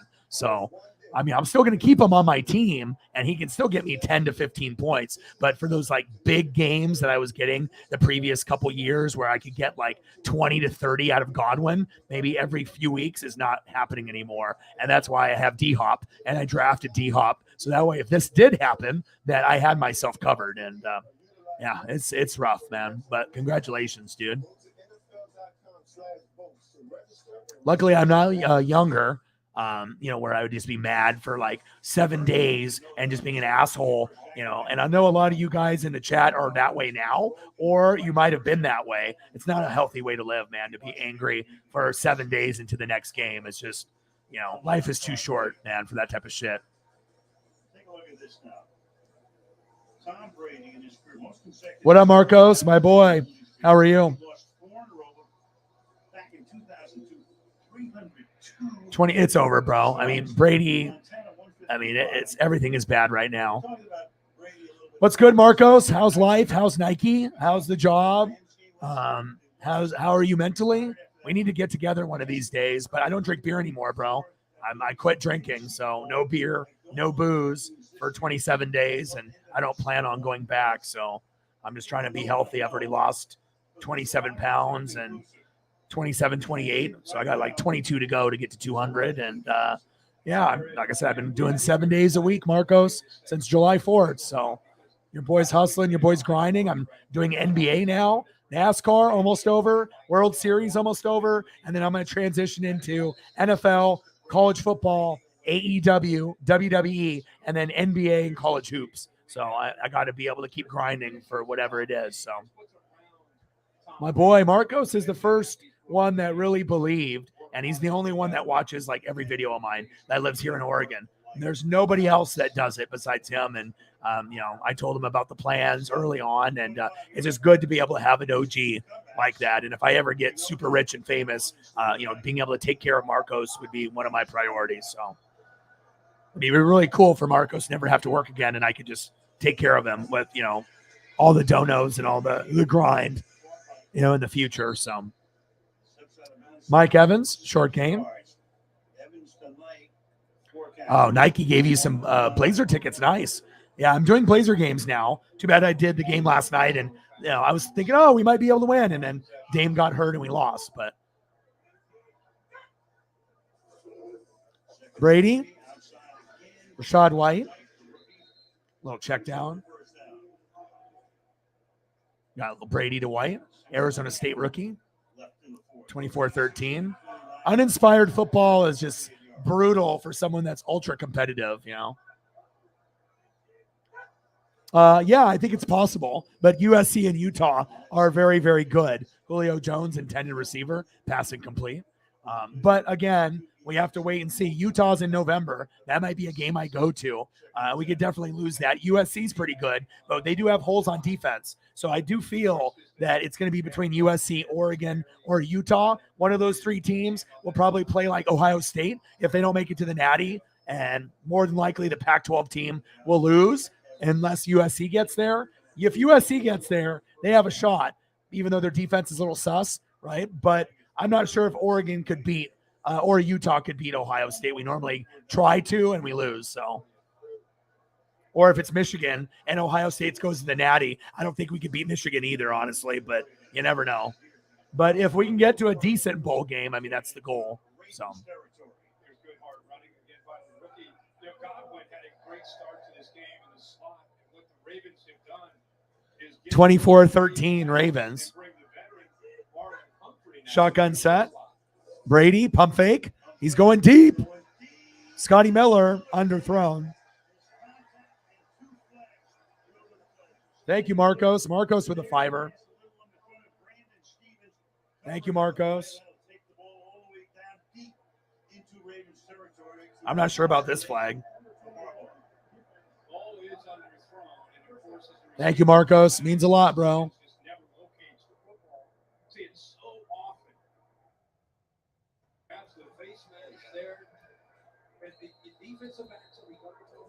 Thank you, Marcos. Appreciate you. $5 holla for my boy. Appreciate you. Shotgun set, first down and goal. Brady, Godwin, short gain. Appreciate you. Stacks on stacks, racks on racks. Cactus Jack. Bang, bang. Thank you, bro. What do you want to see for a Seahawk photo? Who do you want to see for your donation? I'll throw up a photo here at the commercial break. 24-13 Ravens. Shotgun set. Brady rolls out to his right, plants his feet. Picked. Oh, almost.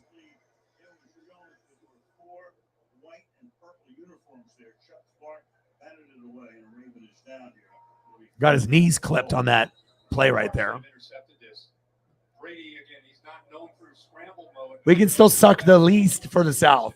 I'm not sure if that's a good thing or not, though, bro. At this point, it's like, if we're going to suck, I'd rather just suck and try to get the best draft pick. Brady's gone. He ain't coming back to this team. He'll go jump onto the Niners and get them to a Super Bowl or, NFC championship game.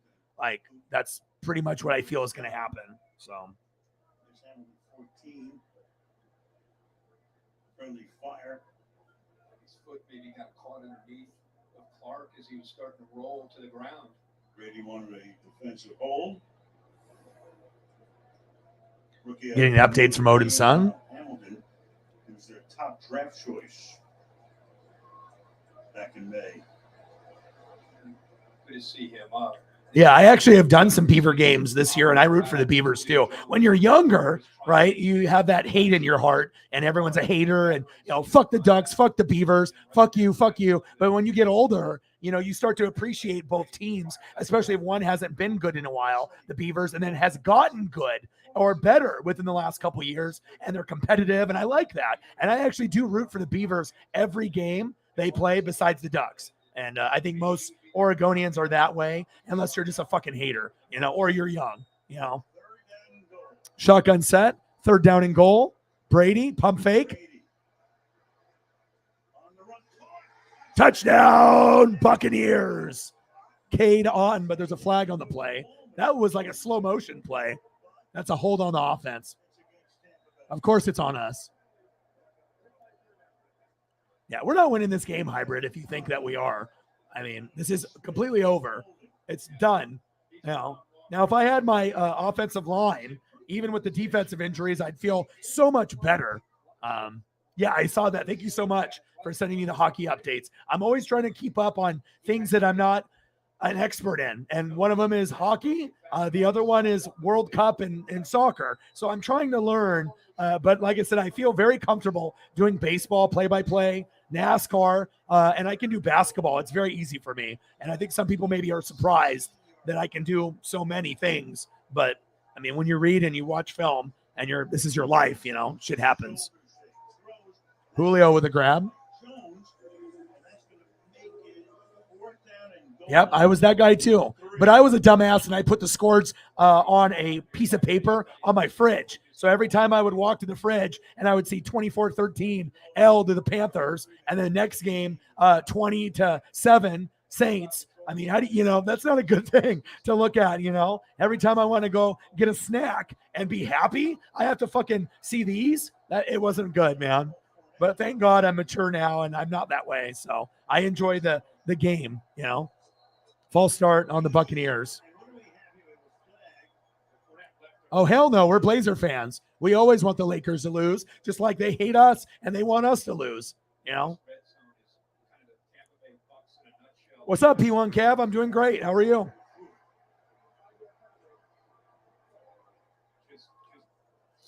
I mean, but Brady has to realize too, this isn't like Pro Bowl guys, Kappa or Ryan Jensen, Tristan Wirfs. You have to understand, this is like the worst offensive line that Brady has ever seen in his career. He's never, even on New England, it was not this bad. And he doesn't know how to react to it, having a line that's this shitty.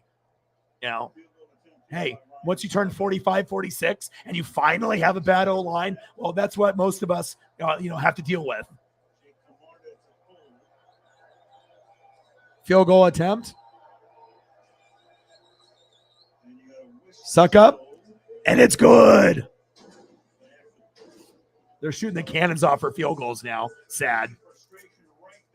Like I'm supposed to be excited about that.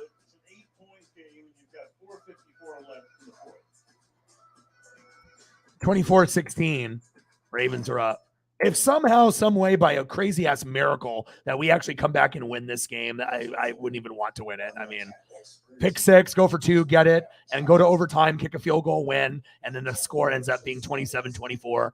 I wouldn't even want that, man. Why don't we check the replay? That is very aggressive. I don't think. Thank you, man. And no, I mean, rivalries run deep, just like Sonics and Blazers too, the I-5 rivalry. So, but Lakers and Blazers have the most, of a rivalry for sure. What's up, P1 Kev? Doing good? Good to hear. Good to hear. Anything new in your life? What's good in your life? What's going on overall in P1 Kev's life? Hopefully your mental health is good. I hope everything is good in your life.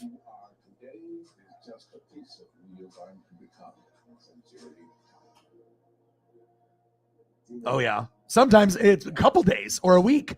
I mean, there's a lot of people. I mean, trust me, I have a lot of friends, some that are hardcore in football and some that aren't. And you can definitely tell the people that really care about their sports. It's not just about the jerseys and the merch and stuff. I mean, but you can definitely tell the people like myself that go, it's not about like trying to flex and be like, oh, look at all the jerseys I have, or look at all, what I mean? It's just kind of like, I like getting unique stuff. Of course, I'm going to buy jerseys, but I'm not going to be that guy that, has to buy a jersey every couple weeks or something, or, 3 or 4 a year. You know what I mean? But I do like unique items like the gloves and the hard hat because most people don't have them. And it's cool. So that way I can show you, There's definitely different levels of fandom for sure.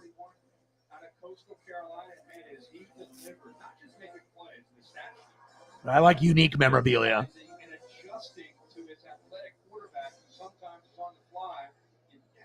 Yeah, I can't believe they even did that. That shows you how desperate we are. You know what I mean? And all these like new bandwagon Brady Buck fans are like going insane. They don't understand what it's like. This is what it's normally like for me. Like, you know what I mean? Like, I normally have someone much worse than Brady at quarterback, and it sucks. And it sucks a lot. Like, a lot.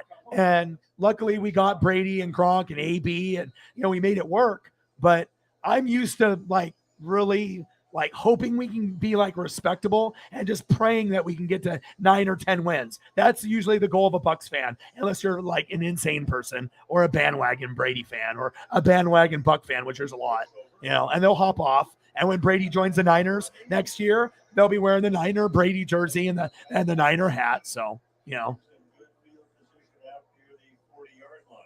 I think a lot of us that are hardcore have been there, screaming at the TV and being assholes to people that are, friends or, people that you live with for no reason, just for the fact that the team lost or, and you just didn't know how to handle that frustration. So you just took it out on everybody else, which was unfair. I think a lot of us were like that.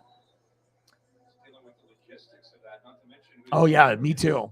Vancouver Grizzlies, Seattle Supersonics, absolutely. Oh, muscle pull. That's not good. P1 Kev on the IR. Oh, Kenyon Drake.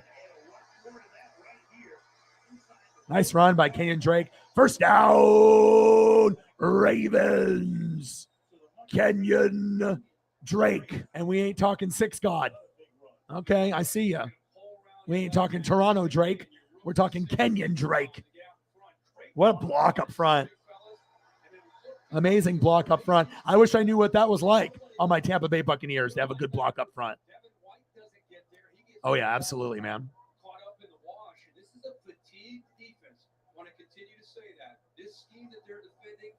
Yeah, people don't understand suffering and, sticking to your team with loyalty. You always have the same like Laker, Golden State Warrior, Yankee fans that just hop wherever it's good. Oh, Yankees are good. Cool. Oh, Lakers are good. Cool. Oh, Warriors are good. Cool. They just, Chiefs are good. Oh yeah, Mahomes. And then they don't do something, and then oh yeah, Aaron Donald. Yeah, But normally it's like Yankees, Lakers, Warriors. You see a lot of bandwagon fans representing like bouncing with those guys, and it used to be New England, and then it went to Brady, and now it's going to be neither. So I just hope we get a quarterback that ends up being halfway decent, so we actually have a shot to win the South and a chance to win 10 wins moving forward post Brady. But I'm always going to be a defensive guy. I never bought Brady jersey, and I probably never will.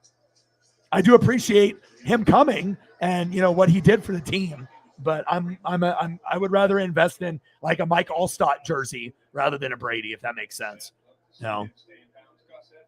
I'm just defense mostly. And if it's offense, it's got to be something like special for me to choose you over like a Derek Brooks or a Warren Sapp or a Lynch or a Barber or a Simeon Rice or a Devin White or a Levante David. Like it's got to be like Tristan Wirfs. Like, okay, that I would buy that, Mike Evans, I would buy that, but I don't even own a Mike Evans jersey. And, I probably should have bought one years ago, but I still don't have one.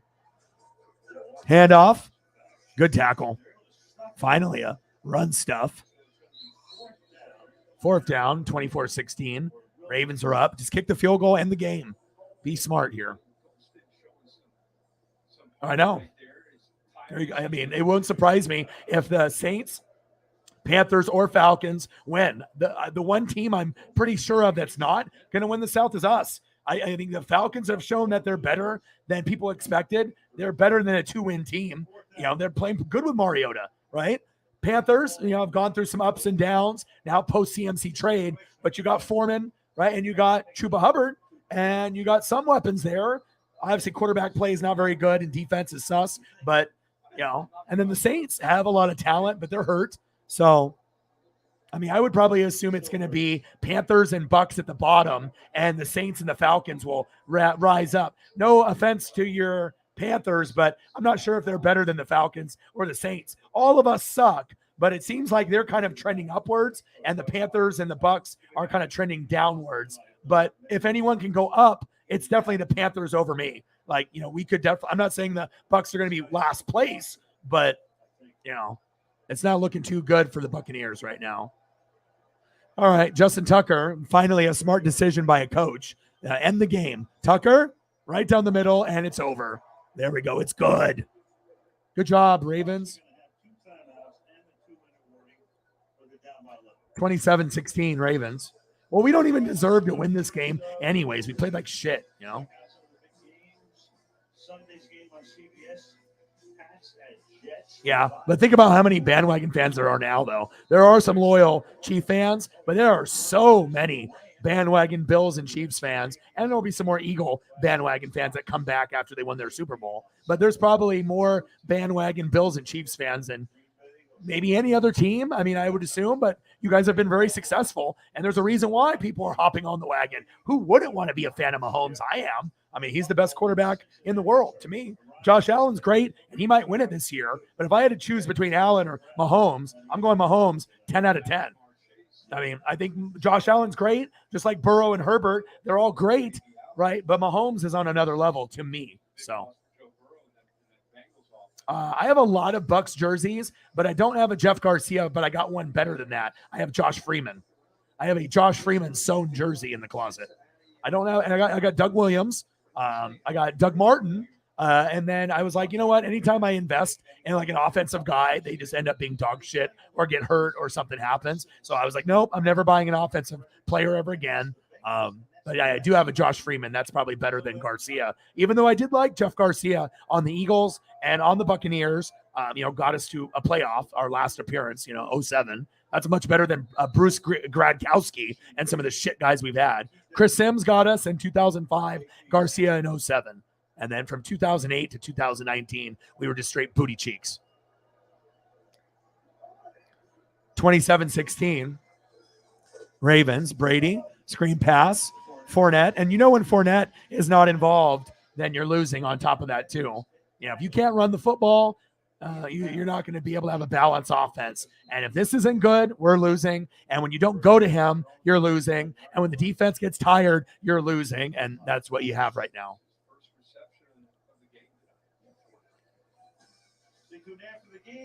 Yeah, Derek Thomas. Yeah, and I wouldn't be surprised if OBJ goes to the Bills. And so if OBJ goes to the Bills are probably winning the Super Bowl. And they could probably win the Super Bowl without OBJ. But if they get Kareem Hunt or OBJ to the Bills, it might be a wrap. I mean, the Eagles might be able to hang for like 2 quarters, maybe 3. But if you get Kareem Hunt or OBJ and OBJ's healthy and the same OBJ that they had with Vaughn, I don't think you're going to stop the Bills at that point, So, and, he can go to the Packers, but why would you? OBJ, it's fucking chaos over there and a lot of drama. You really want to go to the Packers? Hell no. And then he can go back to the Rams? Hell no. Why? The only logical place for OBJ is the Buffalo Bills to play with Vaughn, and I think it's going to happen. So, as long as they offer a contract and money, if you want to put the cherry on top, it's OBJ. So, and we'll see if my ESP is correct. Yeah, I know. But, I mean, it'd be nice to have Kareem Hunt there. OBJ's not really a fit. You already have too many receivers. Brady, Julio Jones, but of course there's a flag. Anytime we throw the ball, it's a flag. It's like any positive thing, but looks like this is on the defense roughing the passer. First down, Bucks. Automatic first down.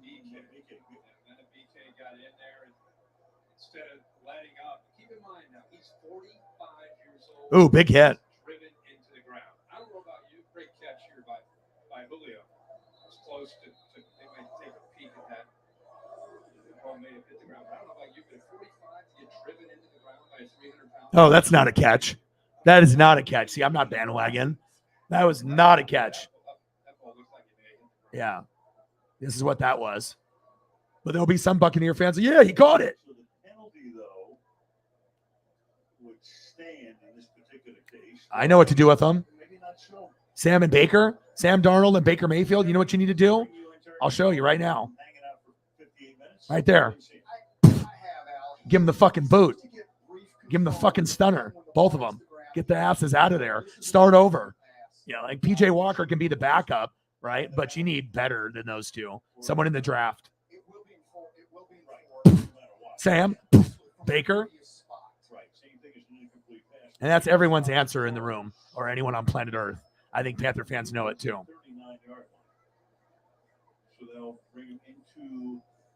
Yeah, you wouldn't have a need for Kareem because you guys already have Pacheco and you have McKinnon, speed guys, and Clyde Edwards-Helaire, you would. I mean, if you got him, he would help if he was healthy, but it would benefit teams like the Bills more, getting on Kareem Hunt. So, yeah, he knows. It's true though, right? It's fucking true. I want the Panthers to be good. I might be the only Buccaneer fan that actually wants the Falcons and Panthers and Saints to be good because I like to represent the NFC South for not being dog shit. It's like I don't want to be the laughing stock division in football. I want like people to be like, "Whoa, NFC South, they're pretty good." Like we have a style of football, but it's just bad news, Brown, right now. It's just nothing is good right now. Oh, you can't get nothing for those guys. They're, no one would even want those guys as backups because Baker, I mean, maybe Sam Darnold for a backup as a reserve, but no one was going to want Baker in that attitude, unless he, humbles himself and goes to a team with great coaching. Like if Baker was on the Niners, that would be good structure for him. But if you're not somewhere there that has all the weapons already there for you, insert Tom Brady next year, right?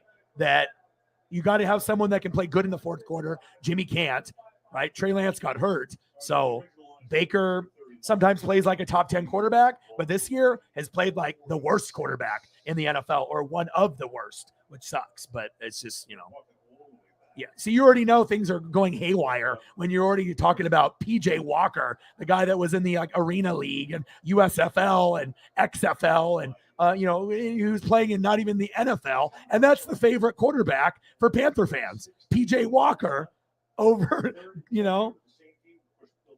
Sam Darnold and Baker Mayfield. But 60 playing 40 though. Yeah, look at him. Yep. That would actually be a great fit. So that way, if Mahomes does get hurt, Baker can learn what it's like to be a part of a good organization. Shotgun set. Brady. Check down. Scotty Miller. Scoot. Stop the clock at 149. Second and 4. Second down and 4. Through their first 8 games since Brady's been here. Yeah, this is the worst. This is the worst, man, for Buck fans. But at least old school Buck fans, we're okay. All right, Scotty Miller, I see you. Brady?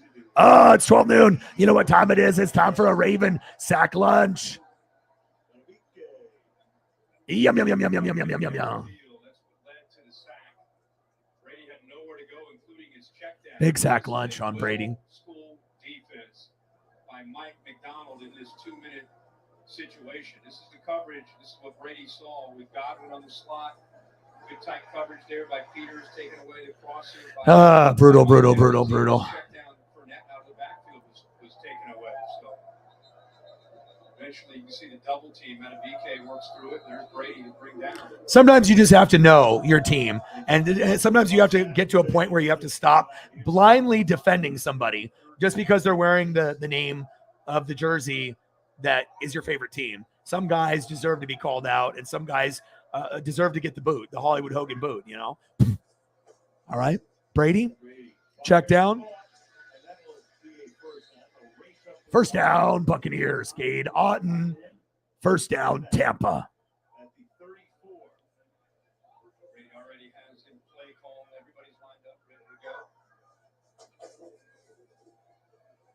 Brady, check down. Lombardi Lenny. First down, Buccaneers. That's kind of a little too late. Now we're playing with urgency when there's a minute 15 left and we're down by fucking 11. Leveraging the football there by that Ravens defense. Even the rookie, F.A. Williams, forced that back inside. You give up a few more yards, but with that lead, it's all about the clock, making them use that last time out. Mike McDonald, who was here as an assistant coach from 14 to 20, there's a stay to the outside, force him back in, and they have Queen and the rest of that defense able to bring him down. But like I said, he was here as an assistant, went to Michigan last year. I think a lot of people thought with Wink Martindale out, headed off to the New York Giants. God, this game seems like it's been going on fucking forever. It's like I don't even want like non-Buck fans or non-Raven fans to be watching this. It's like end this fucking shit already. The game is already over, and it's been so slow. I thought it was going to be a good game in the first quarter, but second, third, and fourth quarter are just like pulling teeth. It's like not fun to watch. I'm a Buck fan, and I'm not like, it's like I'm watching it, but it's not exciting. I mean, it could be worse.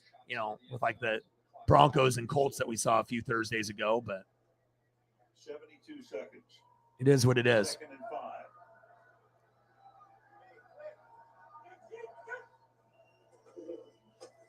In the pocket. Brady, Evans, first down, Bucks. Move the chains. I spiked it. And they do. 66. All right, Brady's trying to get at least one more touchdown, pad the stats a little bit. Pulled over from the Arian staff. The Bulls got the job. Yeah. Didn't change the offensive. I hear you. Lamar Jackson. There's a lot of cheating that's gone down on every college school, with different illegal tactics for recruiting and whatnot. Pass deflected. Kyle Hamilton from Notre Dame.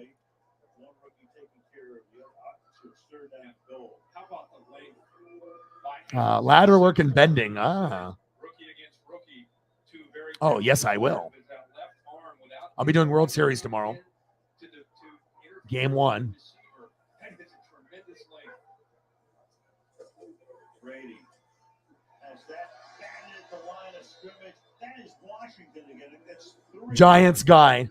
Hopefully that comment was worth it. 4th and goal, and now, you think.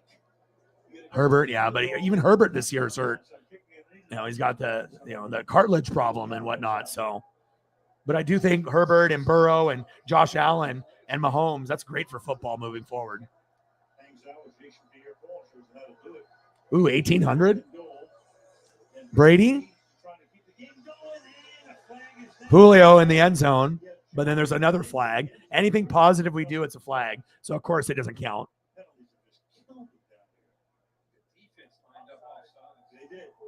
Oh, they got it. Penalties decline. Touchdown. Julio Jones. Wow. I don't even want it. Can we just give it to the other team? Can we just give the 27 to Baltimore and just make it 33? I don't even want it. Julio works from the far right underneath. And then what you love to see, this guy's been battling through injuries. He lowers that shoulder, knows he's about to get lit up, and takes the hit, fights to get to that goal line and scores. Going for 2. White in the backfield. 2-point conversion. Brady. Wow, what patience in the pocket. And that's got to be another hold. And dropped. Of course it is. Dude, there's so many flags. Fucking flag party. So many flags, so little time. Ugly game. Wish the game was more exciting for some of y'all, but we've seen worse this year.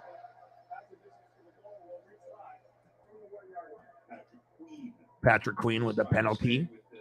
Rookie Rashad White out of the backfield. Here they have Clark if they wanted to call that. All right, Patrick Queen, you're guilty. They had 2 different guys they could have called it on. They got on Queen. Take your pick. 2 points. Are you running here? 2-point conversion. Let's see what we do here. Godwin in motion. Brady, hands off. Nothing. What's new? Stupid. Let's go for 2 and run it up the middle, idiot. Hey, Leftwich. Great play call, bud. Who did you get that from? Not me. You hear me? Byron, pick up the phone.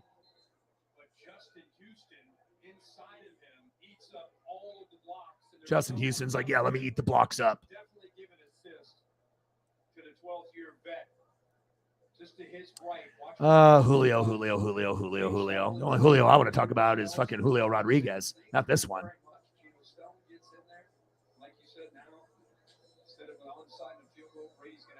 This one.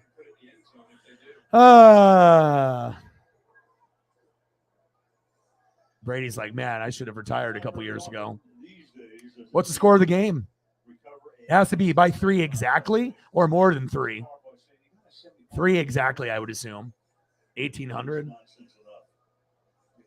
63-56. That's halftime. No, Tom can't run, bro. Tom runs the 40 in like 2 days. It's not even completed in the day. He runs so slow. It's like he can still throw, but there's not a whole lot of going fast. I mean, he's never been fast. And then now he's really, really not fast. Slow dog.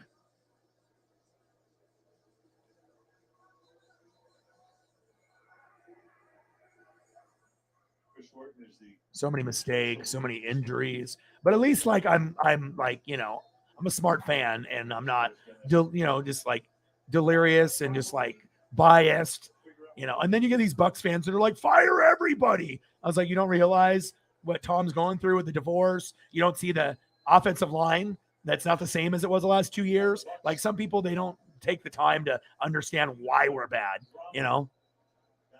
those are the most annoying people that think they know, but you're just causing chaos on fucking Twitter or wherever else you're spitting out that garbage. Yeah, bro. Tell him to end the game. Do you want me to call Ray Lewis? Fucking end this shit, dude. You want me to call T Sizzle? Haloti Nata? Ed Reed? End this already, bro.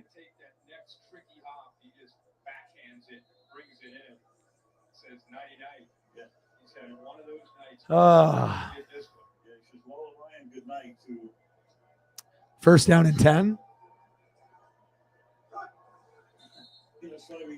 Finally, huh?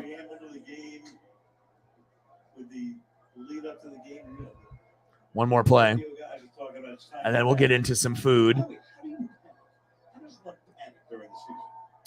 I don't think it's a big deal. They don't like to have autograph stuff, but it wasn't an autograph. He was getting a phone number from the referee, went to school to Texas A&M, right? So the referee is from A&M, and that's where Mike Evans is from, and he wanted golf lessons. So he was getting his phone number so that way that the golf pro can give Mike Evans lessons. But of course, the social media blew it up as like, oh, the ref is in his back pocket. The ref is is getting paid, and he's getting all these extra plays called for him, and he's trying to get his autograph. And it wasn't even that. He was just trying to get the phone number so that way his golf buddy, professional on like PGA Tour, can help teach Mike Evans how to fucking golf, because that's probably what we should be doing right now anyways. Final score, baby. Ravens 27, Buccaneers 22. And I'm not even mad about it, not even for a split second. It's expected. I mean, if we lost to the Steelers and the Panthers, why would we win this game? Honestly, think about it.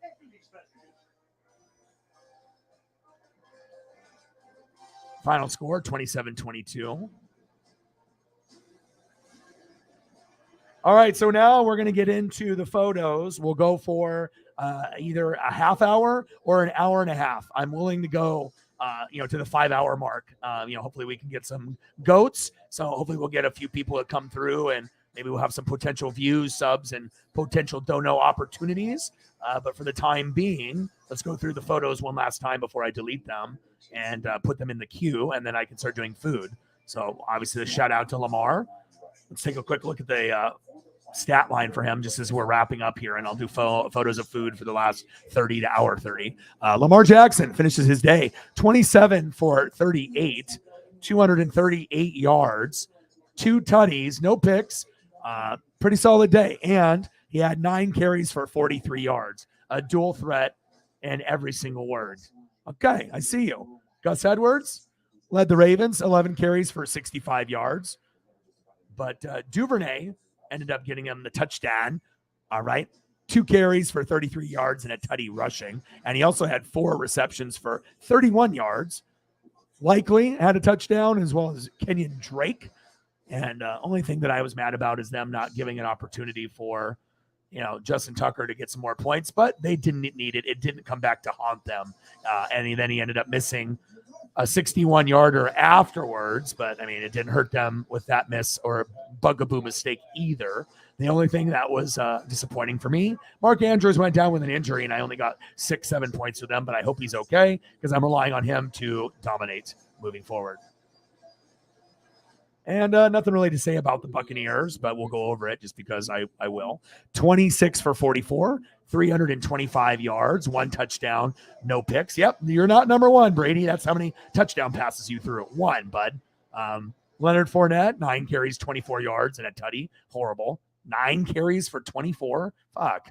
And the only bright spot is Mike Evans, 6 receptions, 123 yards, and Chris Godwin, 6 receptions, 75 yards. So at least that was okay, but we definitely are missing Gronk like a motherfucker, and it shows, as well as our offensive line. Defense, I was hoping they would do a little bit better, but it is Lamar Jackson, and it is what it is. But at least we made some plays, but we are a dumpster fire. And then Shaq Barrett got hurt after he got a couple sack lunches. Now I got to turn this off and go to regular TV.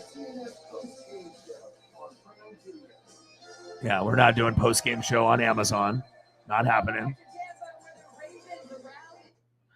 Oh, Byron. Bowls. You're making me want to go smoke a bowl after that performance. All right, 27-22 is the final. Let's erase some of these, and you guys let me know where you guys want to go food-wise, and we'll go there. All right, delete all these Ravens and Buck photos. So any one of the GOATs, if you want to take the lead on where we decide to go, food-wise, give me a couple things you guys want to see, and we'll go from there. If it ends up turning into a different subject, cars, vacation destinations, wrestlers, whatever else, I'm cool with that too. So, unless we want to do something retro video games like we did, it's pretty much whatever you guys want. It's, I'll let you guys control the stream. It's fully on you. So whatever you guys want, type it in the chat, and then I will go from there. And then hopefully we can get some, views and possible subs and possible dono opportunities from now until the end of the show. Which is what you want to do. Yeah, and you look at 2 big plays in the first half for the Ravens compared to 8. This is not the Tampa Bay Buccaneers that I want to see, unfortunately. From Lamar Jackson, who Sarah Walsh caught up with. Lamar, a very short week, a tough game on the road. You get your first back-to-back wins of the season. What does this mean to this team when you guys have talked about wanting consistency? God, I hope Mark Andrews is okay moving forward. I'm going to need him if I'm going to try to get to the championship game in fantasy, and I'm trying to win it all. I need Mark Andrews bad. But at least I got Dulcich to step in, and he's gotten 11 and 12. So, I mean, that's, if anything, 10 points or over is money in fantasy, as you know. I mean, 10 points in any position or higher is what you're looking for. So, no problem, man. Thank you for coming. I'll see you next time. Dog catcher in the building. Yeah, and he got shoulder injury, and he already had a knee injury, but nothing serious. But hopefully everything is okay, and I didn't get a whole lot of points out of him, but hopefully things will work out. All right, where do we want to go for food? I mean, like I said, we don't have to go for a long period of time. We can go until the 4-hour mark, which would be 28 minutes, or we can go to the 5-hour mark, which would be 1 hour and 28 minutes. I'm really down for either opportunity. So I do need to take this hard hat off. Take the chain off. I don't need to be wearing the chain anymore. Put my gloves away and then say hi to Paisley. So if you guys can start off with something, I'll put on a photo for now and we'll go from there. And you give me just like, I don't know, like 2 minutes and then we'll start it off. Well, this is the thing. If you look at their schedule too, this was a very important game because you get this win. Now you don't play another team with a winning record until the Bengals in week 17 or 18, something like that. So you got a chance to run off. He said stack. Yeah, but at least I'm realistic with it. I'm rooting for the Eagles and the Chiefs and, the people that support me. I'm always going to give you extra good juju, and I'm going to root. And like the thing, I followed the Eagles when I was a kid, and the Niners and the Chiefs, like pretty fucking heavy. And that's why I love the Eagle Redskin, even though it's Commandos now, and then the Cowboys. I love the NFC East. I really do. And the rivalries are real. I know sometimes they were the NFC least, but I just love the NFC East style of football. Just like the NFC South is a little different. It's kind of more finesse. NFC East is more smash mouth. The North is a little smash mouth and finesse. And then the NFC West is just like, we're going to intimidate the shit out of you with all our great athletes. And that's just kind of how each division rolls. AFC, you have the East, and they have their kind of methodical football. South, it's more of like run game and defense. North, You're getting physical, blue collar, Bengals, Ravens, Steelers. They're beating the shit out of each other. You would think like guys in like a Detroit alley, just like that fucking blue collar, white collar, face to face. Someone's getting punched. And then obviously the AFC West is the same thing as the NFC West. We have the best athletes, and we are going to show you what we can do on all aspects of football. And some amazing passing games. And it's like you're getting those amazing stats out of that division. But I think everyone knows what they are dealing with. But man, Buccaneers. But you know what? I'm not upset one bit. One fucking bit, I got to put up the other photo here, and then I'll step away. Obviously, Justice Hill, and then even Devin Duvernay, as I mentioned, they all contributed to that. Fucking money. All right, give me 2 minutes. All in the second half. Yeah, all in the second half. Yeah, they hardly ran it in the first. So I do want to switch over though to the Bucs because this is a devastating loss for them. And we talked pregame about what this would mean, and Tom Brady having never lost 3 straight starts since 2002. We have many things, many stats basically to color in why that is so ridiculous. But how bad is this now for the Bucs, considering they just really can't get it together? 44 rushing yards. It was like the opposite of the Ravens. Yeah, when we talk about this team establishing a run, talking about the Tampa Bay Buccaneers being able to get Lombardi led the football and develop play action opportunities for Tom Brady. But they just didn't have it tonight. They just didn't. I thought Tom Brady threw the ball a little bit too much, 44 pass attempts. I thought that was a little bit too much. When you talk about an offense that needs to move the line of scrimmage and have some backup players in the core of their offensive line, if you have backups in the core of your offensive line and you have a pocket quarterback, throwing the ball 44 times may not be the way that you should be trying to win. All right, give me a minute. You look at the way this game played out, it was never truly out of hand. So I just can't think of MJD. Why wouldn't they run the football some? Just a little bit. I mean, 9 carries for Leonard Fournette. That's not good. But this is the thing. You had to lead the first half, right? And that was the thing. The first drive, you ran the ball well. You did everything that we talked about in the pregame. You were good. Yeah, I was shook. But then the second drive, they came out, they hit it with a bunch of screens. They were moving the ball, and they started going down the field. And sometimes when that's your nature to throw the ball down the field, it hurts you. You have to self-scout and understand, like, we're not that good of a team. There's too much miscommunication between Mike Evans and Tom Brady. We saw that they were going back over it. The commentators did an awesome job really illustrating the miscommunication. If you have miscommunication, you'll never be able to win the passing. Yeah, and we'll talk about that coming up because I have a lot of questions for you guys, considering that Tom Brady, the timing is off with so many of his receivers, but he's had time with Mike Evans, so I don't know why that's off. We're going to hear from Brady. All right, I'm back. I'm back. And for my mental health, I need to be able to look at stuff that looks amazing. All right, and I got to figure out what I want to watch too. I got all kinds of programs. What do I got here? Station 19, King of the Hill, Simpsons, Goldbergs, La Brea, Cleaning Lady. Well, I got some shows to watch. I can watch those. Maybe I'll find something basketball related. All right, what else do we got? What's on NBA basketball? Heat and Warriors. All right. Is that the best game that's on right now? The Heat and the Warriors? 77-77. God, is this what's happening now since I'm doing NBA? I'm actually watching NBA games now. Well, I guess, I have to be able to be, on point with everything I'm talking about. So I guess I have to commit myself to watching some NBA now.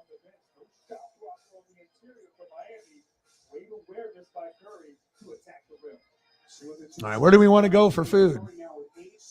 Continue down this Mexican food first and go from there, or whatever you guys are feeling.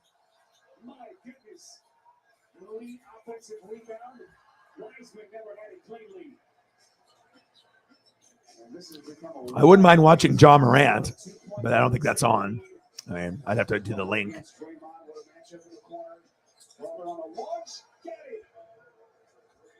Only 4 games tonight. 118, 110. Thunder beat the Clippers. Mavericks and Luka. 41-point triple-double fuels the Mavs to an OT win over Brooklyn and Kevin Durant. They're 1-4. And then Grizzlies up 72-61 in the third, 8:13 left. And then this game I'm watching, 80-79. The Heat beating the Warriors. I mean, if Steph Curry's playing, I can watch him. So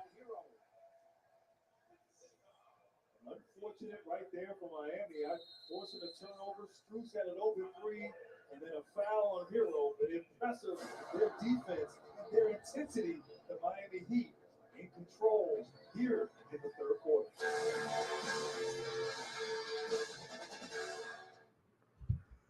Come on, Jalen. You got it. Keep pushing. Keep pushing. That's my boy. Keep fearless, Jalen. we've been doing a little bit of barbecue too. Barbecue stuff always looks good. Marshmallow for our African-American pilot. We're going to celebrate the contribution. All right, Jalen, you ready for takeoff? Listen, never underestimate the power of a nudge.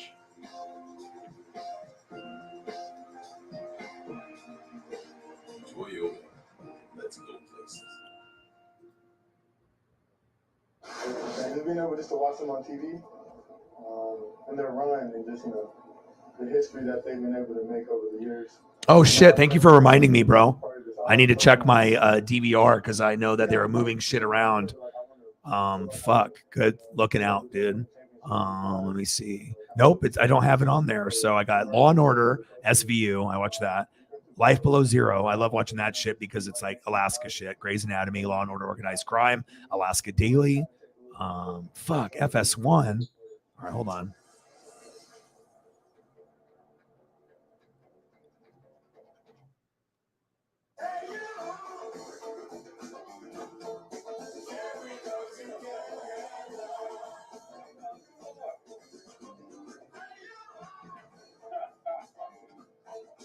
Blue bounce. We got now.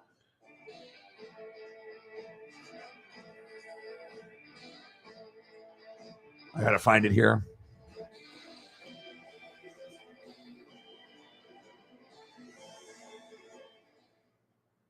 Meet three sisters, the drummer, the dribbler, and the daydreamer. The dribbler's getting hands-on practice with her Chase First Banking debit card. The drummer is making saving simple with a tap. Round of applause. And this dreamer, well, she's still learning how to budget, so mom keeps her alerts on full volume. Hey, what? It's true. And that's all thanks to Chase First Banking. Freedom for kids, control for parents. One bank with tools for both, all with no monthly service fee. Chase, make more of what's yours. First one of the upside dynasties in the history of the NBA. 4 championships in the last 8 years. It all began in 2015. Kevin Durant and Steph 17 and 18. And then last All right, season, almost there. There it is. With the common denominator for this franchise, what has been just an insanely successful run here since Steve Kerr took over as coach. Really a remarkable run indeed. And what they did last year, where so many people doubted. Is it only for a one-time thing, or is it going to be on this? A lot of uncertainty. Maybe they were older, but getting back to that championship level. And I know this franchise and these players are greedy. They want to get another ring or two. All right, I got it recorded. Good. For a corner three. Brent, I know you're a businessman. It was interesting to see the Golden State now the most valuable NBA franchise in the league. Nice made up top. Nasty two-handed alley-oop to him. I think if that dimension can finish at the rim, great hands and so much potential. But yes, this franchise obviously winning has a lot to do with it. But Joe Laker, Peter Gruber, the job that they've done. 81-80 Warriors. Golden State Warrior fans, you know, as far as like a fan base is concerned, like they're very passionate. Like you got some of the OG fans, and obviously you got the bandwagon people, but their fan base is very passionate. Huge advantage for them. Just for this Friday. And they did it because why?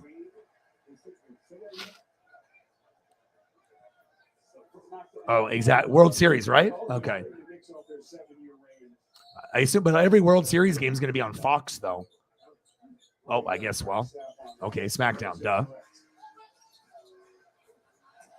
I keep thinking different shows are on different channels. I mean, I've been watching SmackDown since the beginning, and Raw, and it's not like you're going to stay on the same channel all the time. Brad, I was right. It is $7 billion. Wow. Brad looks like he's in disbelief.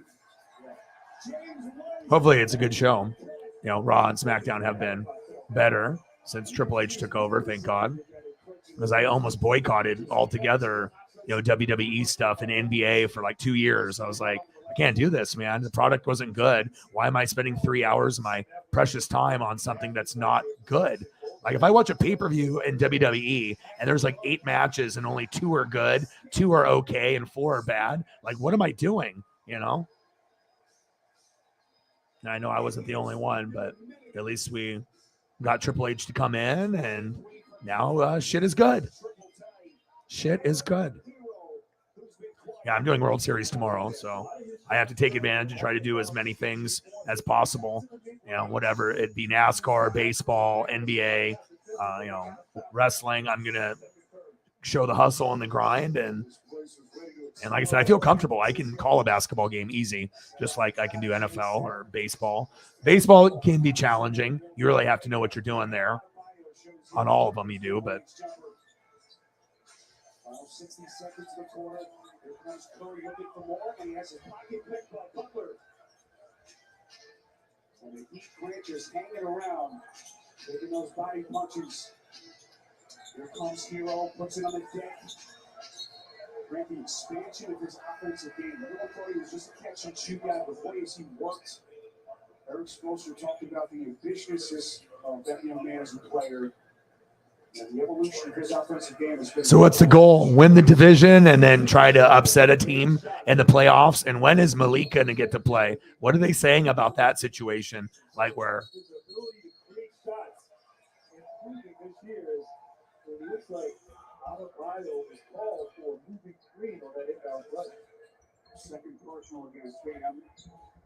That's what I want to see.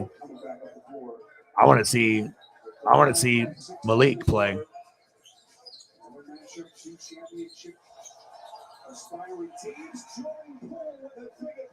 Because I honestly think out of all the quarterbacks that have come out the last couple of years, he's got potential to be one of the top, I think, 3. Like, that's saying something with all the guys that have come up in just the last couple of years for rookies and whatnot. And sometimes if you're on a shitty team, like the Bears with Justin Fields, you're not going to get the full Justin Fields effect. Now, if he was on the Niners, can you imagine what Justin Fields would be able to do? He'd be more of a bigger name there. And he'd have more supporting cast and better coaching. But that shows you it really depends on not only what team you go to, but what pieces are there when you're new. And is the coaching good? And is the play calling good? And sometimes it is, and sometimes it's not. So, yeah, I saw that. CM Punk, I mean, I used to like him back in the day. Rooted for him when he came to AEW. But it just does seem like CM Punk cares about CM Punk, and he's making it more difficult for other people there. And when you're going to be an asshole like that, I mean, that's going to rub the people the wrong way that supported you. So even though I used to be pretty supportive of CM Punk, and I have action figures and shit of collectibles of his, but it's not like, I'm more of a Kenny Omega guy and a Young Buck, so I would rather have them there than CM Punk. And I don't know. It just seems like these toxic things that were rumored all these years, but most people thought it was just talk. It's like starting to come to light that a lot of the stuff that was said by other wrestlers and other people were true. They weren't making it up or lying. So.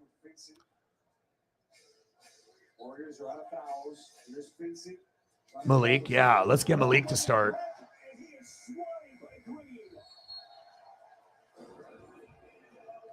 That's actually one of the most anticipated rookies for me that I wanted to watch. Him and obviously George Pickens I wanted to see, and Sauce Gardner on defense. I knew he would be good.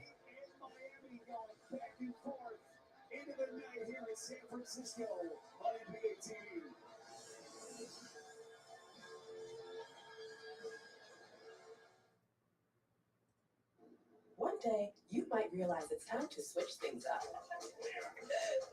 When your sisters come to town and you say, Tommy, Crushed it, little bro. When your friends come over to watch the game. No, when you go to the game. Total power move. When you realize your vacation days won't use themselves. Yeah, so hopefully it's this weekend. Way out. When you're with Amex, it's never a question of if you'll make it happen. It's when. Titans love to play that tough and physical football. And plus the division sucks, just like mine. AFC South, NFC South is just bad. It's just not good. Like, it's like I'm not sure if either team, Titans or Bucks, if we both made it, if we could even win a playoff game. You guys have a better chance of winning a playoff game than we would. This team is not looking good. Yeah, let's get Malik.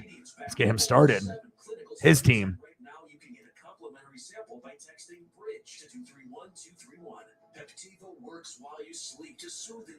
I saw a preview of it and I haven't got a chance to watch it yet, but from my friends that have watched it, they said they enjoy it. It just depends on if you are very into the old stuff and you're old school and you're not willing to give the new stuff a chance. And for me, if it's anything Star Wars related, I'm watching. I'm too big of a fan and I will just take it for what it is. If it's a movie that's newer, of course it's not going to be like the top 6 or the first 3 that came out. It's not going to be like 3 in the 70s, 80s, and the 3 in the 90s. It's, you're going to get ones that are unique. And if you're a fan of the series, then you're going to enjoy each one. And sometimes people will talk shit and not like the newer stuff. I get it. George Lucas is he's special, man. But I would recommend it from, and like I said, my friends know, like my Mandalorian and, Boba Fett and all the other ones,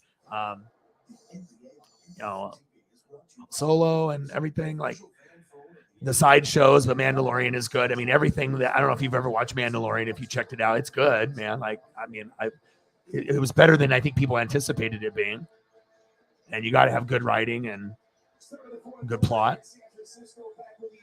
I used to watch the old one. That shows you how old I am, but I haven't caught the new one yet.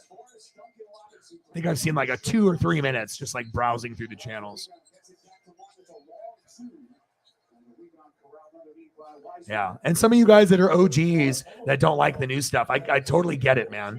I think I'm just so hardcore in the toy collecting and, I just love everything Star Wars. I'm a nerd like that. I love Star Wars. I don't really do Star Trek, but I respect it. But Star Wars is more my thing. And then Marvel and DC and Iron Man and Batman. And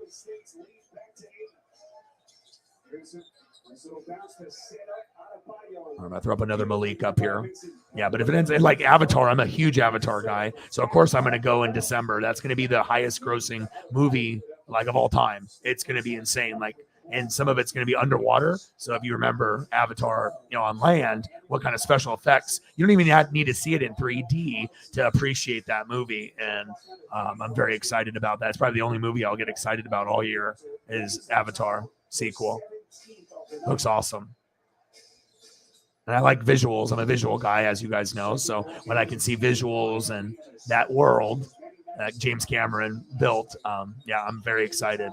And supposedly they wrote and filmed 2 and 3 together, or tried to for the most part. So 3 is either finished or it's getting close to being finished when 2 is finished. So.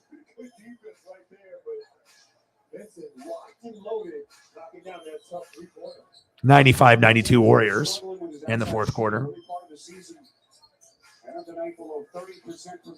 What would you grade it? Because I'm a big TV movie guy and stuff when I'm not working here, which is all the time, or I watch while I'm working. But what would you rate it on a scale? Did some people think it was cheesy? I guess it just depends on if you watch the old one and you're comparing it to the new one, or if you're just brand new and younger and you're watching it for the first time and you have no recollection of the old one, then you're going to have a different opinion. So, JT in the building, what to do? Yeah, we want Malik to play, man. And Tannehill is questionable. I'm on the website right now going over all the injury reports.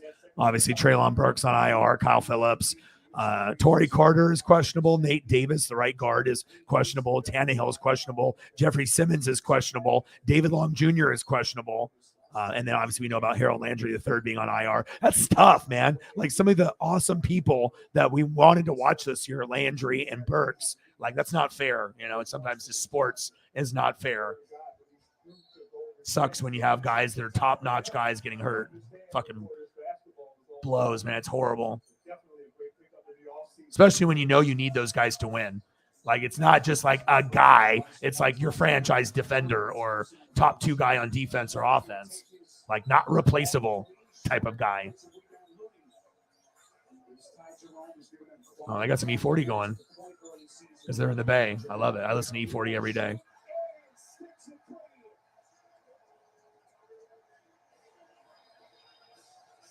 $192 Warriors. Malik at Liberty. It's dope. It's a matter of time, you know, just like with the Trubisky thing, he got hurt, so Pickett got in. Desmond Ridder hasn't got a chance to get in yet because Mariota's been playing very fucking good. You know, he can run, he can throw, and he's doing much better than people anticipated.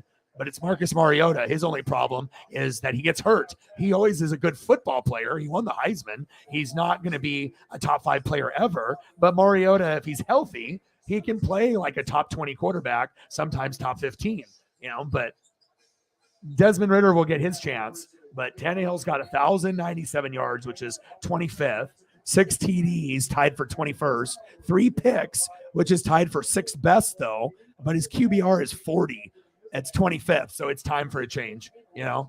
It's like if you're already getting that low of play, even though you have 6 TDs and 3 picks, bro, you're already like how many weeks in? It's time for someone to have a higher than a 40 QBR. You have to get at least like 80 or 90. Sometimes people get over 100, but 40 is ridiculous. That's a tall tale sign if O-Dog picks up the phone. Hello?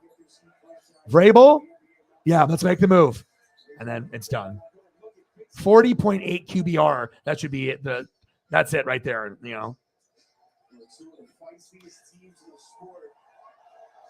Yes, I did see that.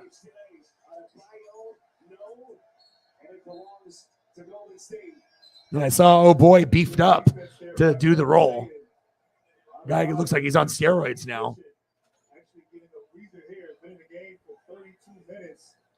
Yeah, but Zac Efron, I mean, he had like an accident and it like busted his face and chin open. I think he was like fucked up and he was running around in his mansion and he fucking slammed into like a fucking statue or something and his fucking jaw came out and he had to have like facial surgery.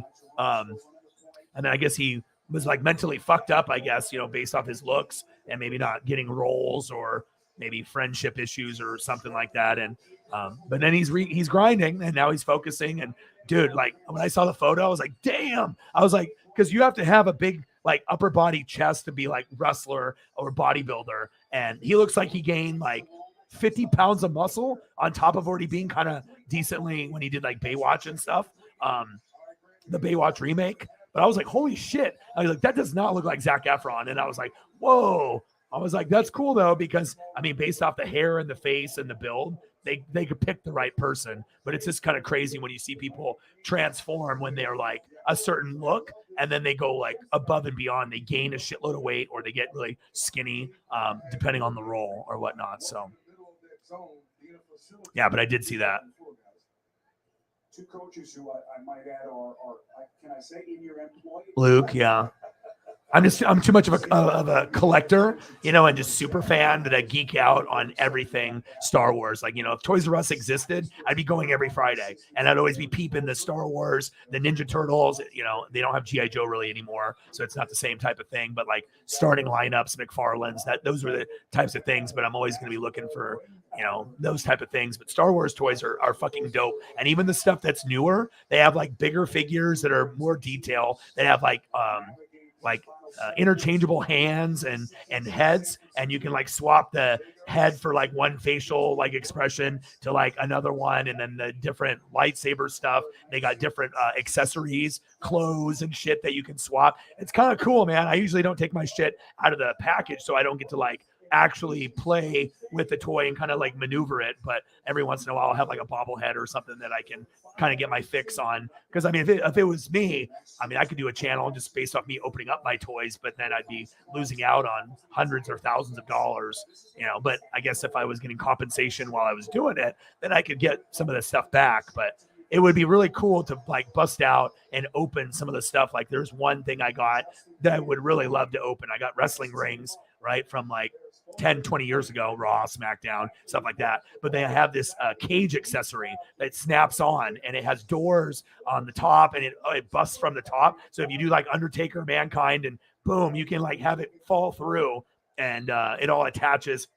If I would have had a cage accessory back when I was like 5, 6, 7 years old, 10 years old, I probably would have never went to school. I would have just been playing with my wrestling figures, watching VHS, playing Nintendo and Sega Genesis. But there's certain things like that where I helped raise. Like this girlfriend that I had before this one had a kid, and I was raising the kid, and he didn't have a dad. And we would go to Toys R Us together and do the wrestling figure thing. So I could kind of, show him what's what and whatnot. And, obviously if you're a kid, you're going to be super aggressive with the wrestlers. So I see him with like Brock Lesnar that's worth like $40, and he's just smashing fucking Brock's head into the fucking wrestling ring, and paint is coming off, like eyebrow paint is chipping off. And I'm like, oh fuck, but then you just got to have a kid play with the toys and experience what it's like. And the figures now are just so much more detailed, and they can maneuver, especially the expensive stuff. And yeah. But I mean, if Toys R Us was still going, I'd be going every Friday or twice a week, and I'd be peeping all the wrestling figures, AEW, WWFE, anything like that. But I got some really cool newer stuff. Like I got a Darth Vader that if you put batteries in it, it's like a play set, and it makes noise when the character goes through it. Based off like, I don't know, lightsaber noise, or maybe like what they're talking. And you can put other figures stormtroopers next to Darth Vader, and it's big enough for like 3 or 4 big character guys that are like maybe 5 to 6, 7 inch, just like a good size, not like a G.I. Joe figure size. It's fucking cool, man, but I can't open it because it's got one of those cardboard boxes. If I open it, the box is open and the fucking thing is ruined. So for me to keep it mint, it's like you can have a $30 toy from Toys R Us, but if the box is mint, someone will pay you $100 or more, for a $30 toy, or a $40 toy. Sometimes if it's a mint box, because most people, when they get the toys, the boxes aren't mint. So you can jack the value up a lot if the box is in like great shape. And every time I would go and hunt, I would buy shit myself. I wouldn't go on Amazon. I would, go to, not necessarily like flea markets or like garage sales, but I would go to the stores, Target, Kmart, Toys R Us, Fred Meyer, and I'd be peeping the toy sections and trying to find all the expensive shit. And if I could find one that was in good shape, and then I would try to buy it because I know I could flip it. $20 WWE figure, right? But if it's mint, you can maybe get 40 or 50. Because sometimes people send that shit in to get graded, or they just want the top of the line where the box is pristine and there's no creases and there's no smashes from like some fucking little kid, Johnny. Mom, can I get this WWE figure? I'm Stone Cold. She's like, no. He's like, fuck you. And then just fucking Gronk spikes it. And I'm looking at this like $50, it's like, and I've seen it happen so many times where I was like, oh my God, I see this like gem toy that this little kid is just like flopping around. And I'm like, oh, I hope he just puts it back. And then of course, when they do, they, stomp on it or fucking ruin it, rip the toy out and steal it. And, whatever, throw it at me, whatever.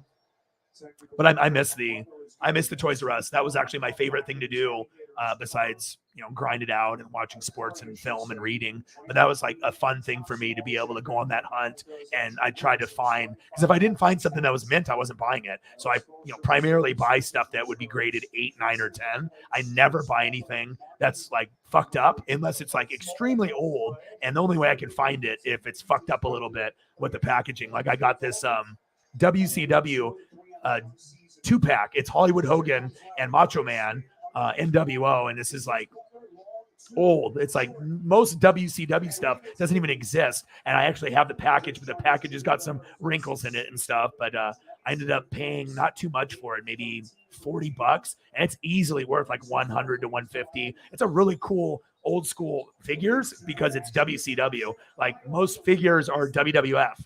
or WWE. Like you never see WCW figures or like LJNs from back in the day. That's like the expensive shit. Like if you got LJN figures, if you got that shit in your fucking closet or in your attic, fucking hold on to that shit or sell it because that's a lot of money right there. Ooh, what a dunk.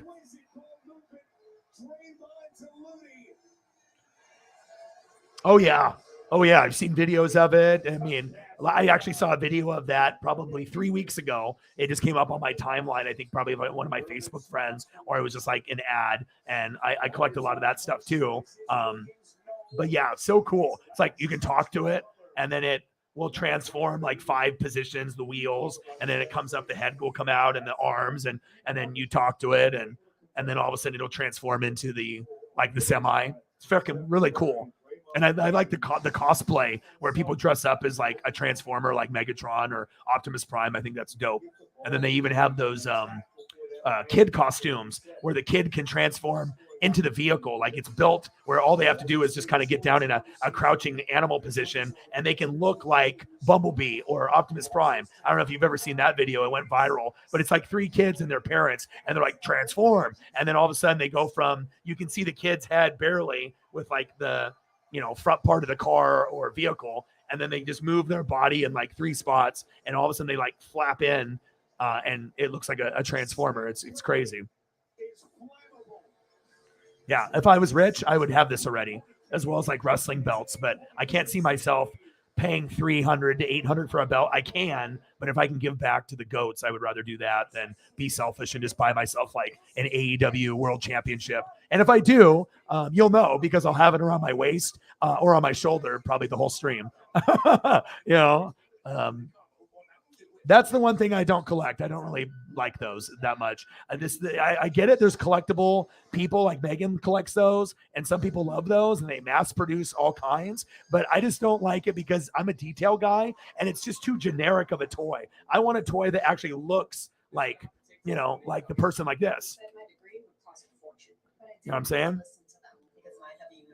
I want something that looks like Randy Johnson or, Dan Wilson. I want the stuff, the realistic stuff. And to me, it's just too cartoony for me. But I do see like potential value. I saw a guy on YouTube. It came on my timeline. He's got $300,000 Funko Pop collection that he's trying to get rid of. But the problem is if you obsess about something like that, you're never going to get your money's worth back because there's not going to be very many people on your level because you just took the pop craze to like being number 1 in the world where like who's going to like, and if you do sell it, $300,000 worth of pop, and someone's probably going to get it for like 90,000 because you're not going to get someone to pay, $200,000 for a big ass collection of pops. They'll just, they'll build their own collection, because that's a part of the joy of building, not just buying a completed, here, boom, I have every pop made. No, you want to, search for them, buy them, and have it be an experience. No one buys like everything. I mean, I guess if you're super rich, you can, but I mean, you don't get as much enjoyment, I think, out of that. I mean, as being a collector myself. So, but I don't collect those. I don't even have any. So we're not into those. It's like the one toy that I'm not into out of anything. I just don't like those. But yeah, I do have the WCW. One of these days I dig it out. I'll show you. It's epic.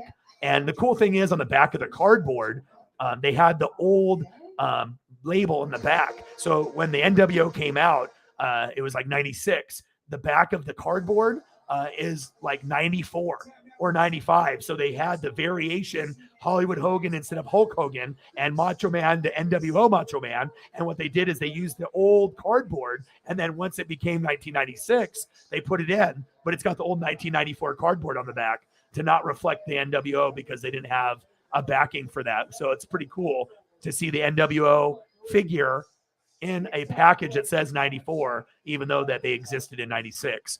But they're very cool, but they're rubbery and they're bigger. They're definitely not as cool as the LJNs as far as value, but the best figures to me were WWF figures. They had, all kinds of amazing figures that they've done over time. And a lot of them are very, very valuable. That's like one of my number 1 things that I collect is wrestling figures because I got shit that it's old and new. Even the thumbs where you put it on your thumb and you do the thumb wrestling. I have Hulk Hogan and they did a few different like Ivan Volkov and a few others, maybe like Hercules, Roddy Piper. But I have the little thumb Hogan And those ones usually are pretty collectible. I mean, typically if you want a thumb Hogan, even if it's fucked up, you're paying 20, 25 bucks usually, unless someone's giving it away for like 10 or 15. So, oh, bro, I wouldn't be able to do it in a stream. I have my collection is my toy collection is, yeah, it would take a long time. And I would say 95% of my stuff is a box still. So still in the package, everything is, very, very rarely do I have something from eBay, but if it is, it's extremely rare, and I wasn't able to find it here in Oregon, so I had to purchase it. So, but yeah, I could do that one of these days. People would flip out, but I mean, I just have it wouldn't be able to, I don't know, man, just way too much stuff. Lots of cool stuff too. I just like collect legends. So if I feel like I respect you, or if I think your shit is going to be valuable, or it's valuable, I'm always trying to get as many different sports and cover as many things from Star Wars to G.I. Joe to Walking Dead. Because I just know I can get stuff for Daryl Dixon. Like I got the Daryl Dixon motorcycle and figure. It's one of the coolest Walking Dead accessory packs that you could buy. And obviously the show used to be really good with Rick, and then once Rick was gone, it went downhill and a lot of people stopped watching, including myself. But being a Daryl Dixon fan, Daryl was always one of my favorites, and him and that iconic motorcycle, and the way they did the detail, it's through McFarlane, so they really made the bike a miniature version of a bigger scale model artwork piece, and the pieces move, got a crossbow holder, and I haven't taken it out. I want to take it out and fucking mob around with it and see how it feels, and position him in like in like an action scene.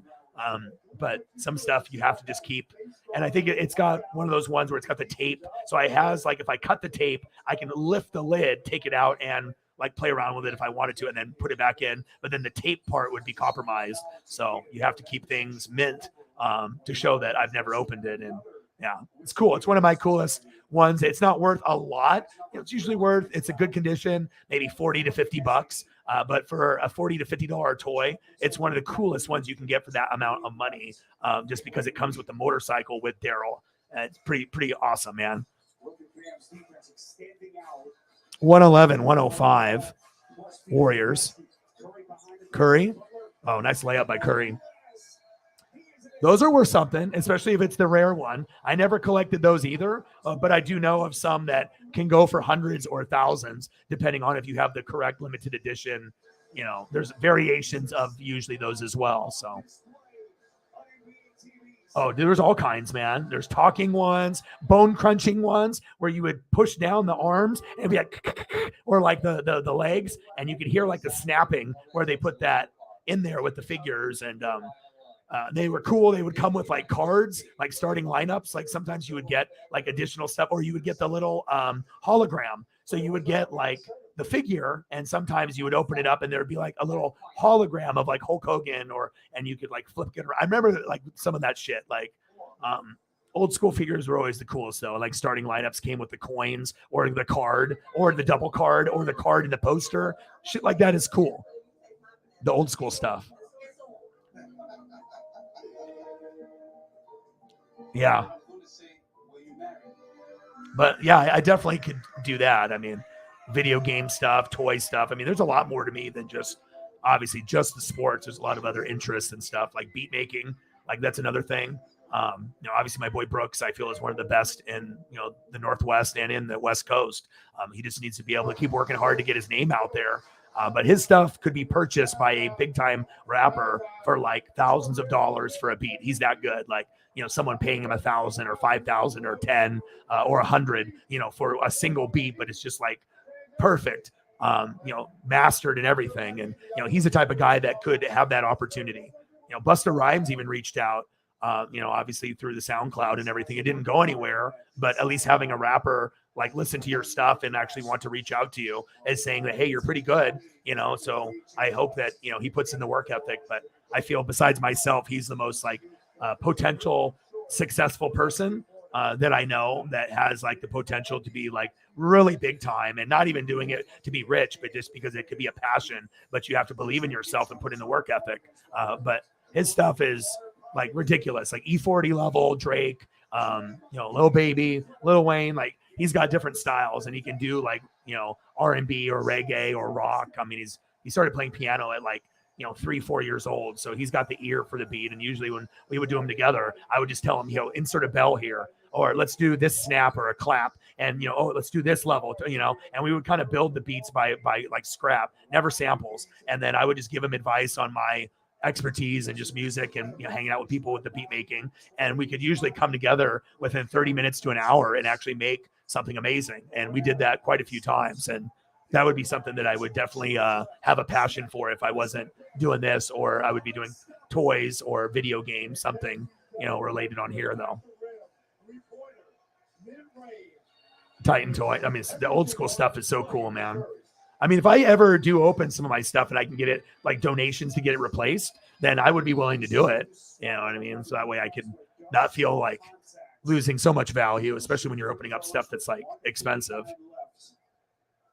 But sometimes you just gotta, pose the figure, or like, it's like you got the bobblehead, sometimes you gotta, you gotta live life, and sometimes like stuff that's in the box is like so cool. Sometimes the box is the coolest thing. Like the box is cooler than the actual toy itself. And that's what makes the toy so expensive, because of the box and the detail or whatever cool pictures it has on it. But one of these days I'll bring in a box maybe, and we'll go over some of the stuff. Dale Jr., Dale Sr., Star Wars. I mean, who the hell knows what's in their starting lineups? I mean, and I don't have like labeled. It's just like I put them in there to make it surprise. So it's not like, oh, this is the Star Wars box or this is the starting lineup box. It's like I just decided what I could fit in there without ruining my shit. And you have to be careful, because not every toy I have has a case. A lot of it's just in the elements in like a Tupperware or like a moving box. So, but yeah, that would be cool.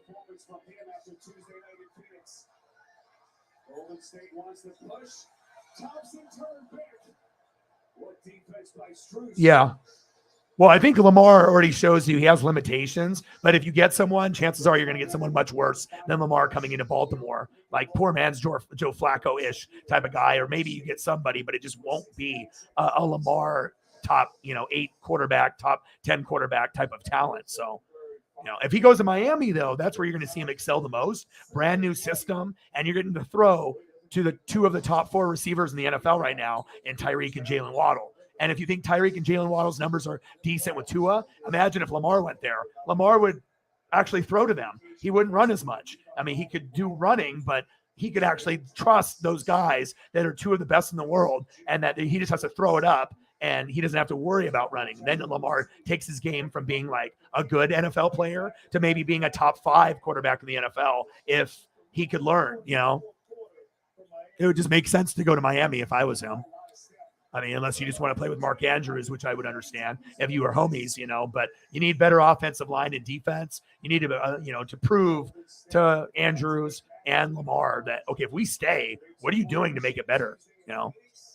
Otherwise they're just going to be like 500 or like a 10-win team.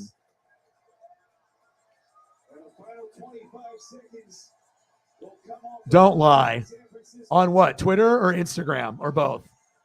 And if I was Aaron Judge, I would leave, because he got booed. It's like you cheered for him and you wanted that home run ball. He did 62. And then when he slumped, just like everybody else against the Houston pitching, Yankee fans booed, right? And you don't realize by you booing, that might have decided him not coming back. He wants to know that you love him, good or bad. I break records and get 62, and I'm at my lowest point. I'm 0 for 12, and I've struck out 12 times. Are you going to boo me? Are you going to keep supporting me? And I think those fickle fans in New York might have done enough where he's like, fuck you. All right, I'm going to go to my hometown team, the Giants, or I'm going to go to the Dodgers or a big contender, hopefully the Seattle Mariners with Julio Rodriguez. Can you imagine Aaron Judge and Julio? Then I could win a 2 World Series in the next 3 years if Aaron Judge comes to Seattle. But getting booed by fans after what I did, and I got you 62, and you're going to boo me? I get it. I'm sucking right now, but everyone's sucking. It's, but fans only see it from the player striking out or grounding out or popping out. They don't realize that the guy that they're pitching is a stud. He's Aaron Judge. He should hit 100 home runs, and that's where fans can make a player leave like that, and I would not be surprised if he dips. I can't imagine Yankee baseball without him. So if they lose him, Giancarlo can be pretty good, but it's not the same Yankees anymore. So. This is the kind of energy you're going to keep up all season long, what you put on in the fourth quarter? I mean, we hope so. Like, we're still building. It's a brand new team, even though we, coming off the championship, we have. Yeah, but people listen, They want to feel appreciated. You got to feel it, and we got to get more reps, add it together to build our chemistry for this year. And then if you told the Yankee fans and the kids right beforehand of them thinking booing, if you boo Aaron Judge, there's a chance that he's going to leave the team because he doesn't feel loved unconditionally. Do you think a lot of those people would still boo if they knew that he actually would seriously leave if you booed? Of course, a lot of them would shut the fuck up, because they probably just are assuming that he's just going to bleed that pinstripe New York love forever. But, I mean, there's other teams that give you a better chance to win. Astros, but I don't think he's, I would think hit there. But Dodgers, Braves, there's opportunities. Mariners, you could go somewhere else and possibly get further than you get with New York.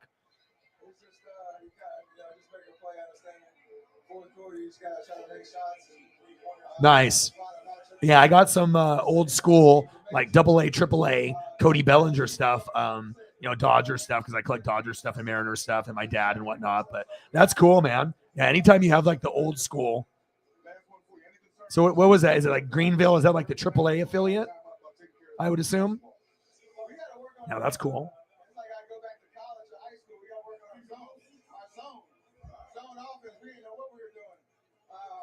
We've been worried about our defense so much, we didn't even know what to do with their zone. So, some good film for us to.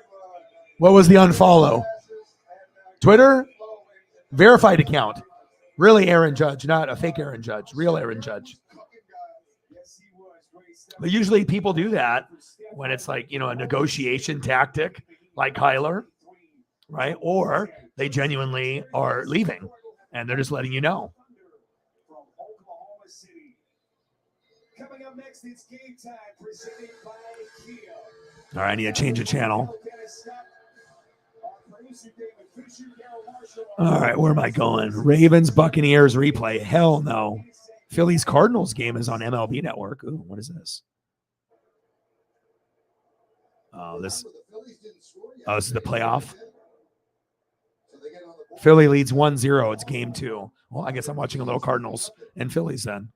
That's better than watching the football game over again, unless I can find something college football related. Ooh, Utah, Washington State. I've already watched that baseball game already. Okay, I'm watching college football.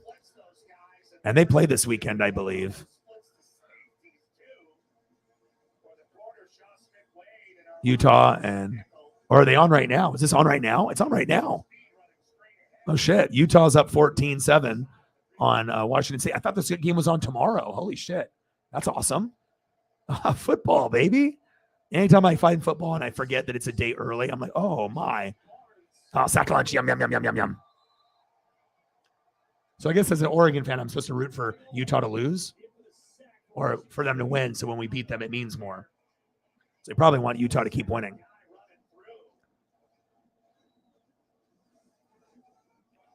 Kyle Thornton was first, and he's the one that gets picked up by Jalen Glover, but not Francisco Mauigoa. All right, where do we want to go? Just kind of freestyling it. I mean, we don't have to do food, but if you guys want to go down that avenue, you guys run the show, not me. So you just type what you guys are looking for, and there we go.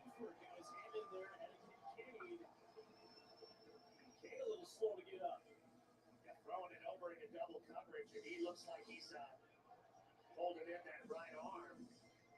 Kincaid goes up and kind of goes down on that shoulder wrist area. Langford in the area. Jake Hicks also. He gets back to the huddle. A little worse for wear and tear. 16 for Washington State.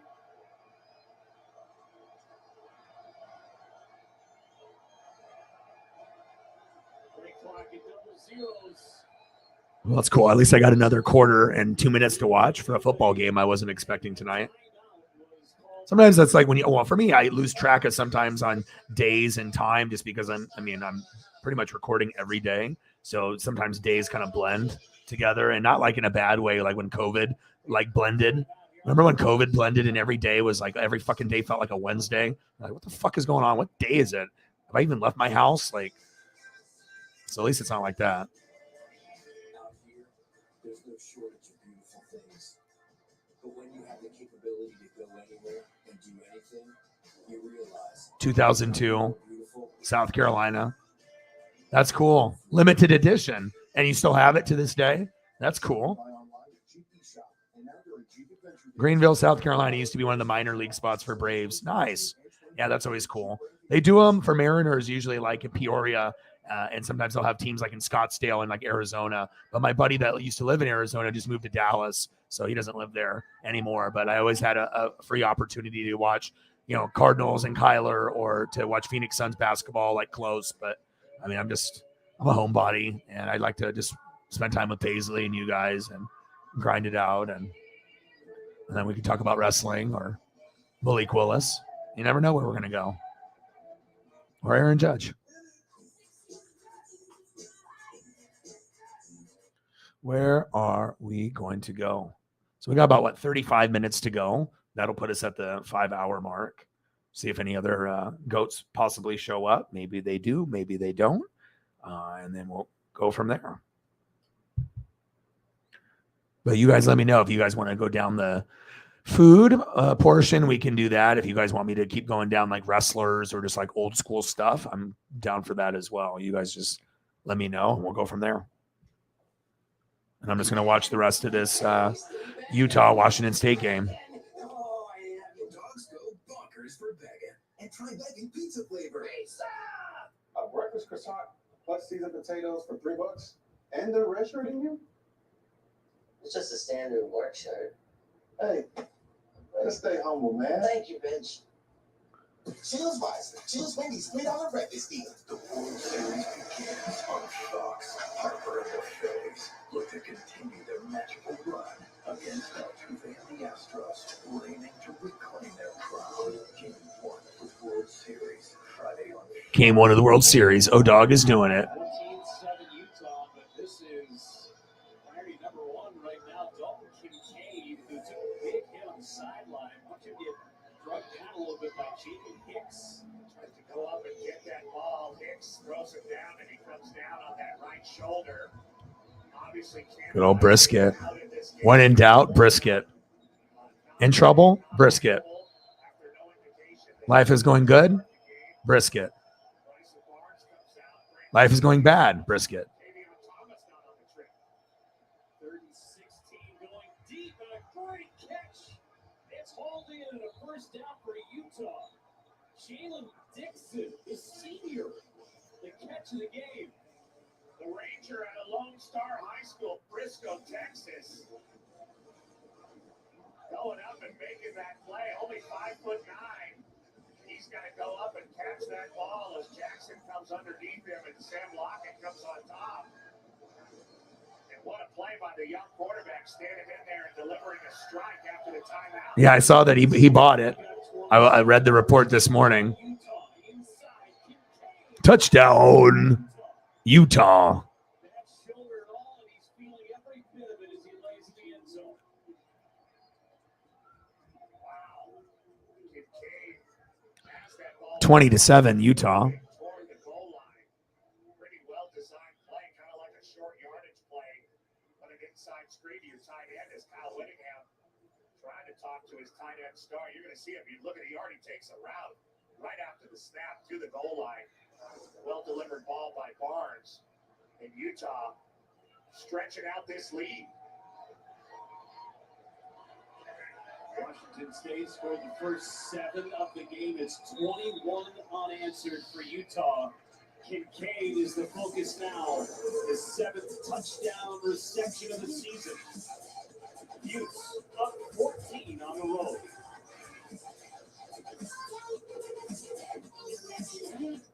Buying a home? Rocket Mortgage will cover 1% of your rate for the first year at no cost to you, saving you hundreds, even thousands with Inflation Buster. That means more mini vacations, a lot more lattes, more date nights. Now imagine if rates drop within 3 years of your home purchase and you get exclusive savings when you refinance at that new lower rate. More cash in your pocket. Save when you buy today and refinance tomorrow. Visit inflationbuster.com to get started.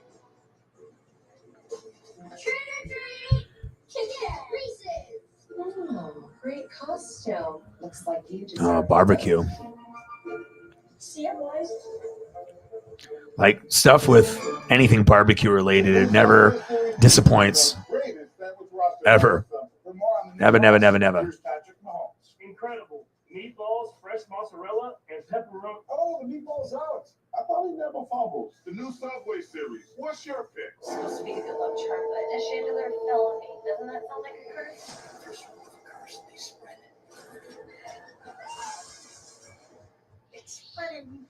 911, all new Monday, November 7th on Fox.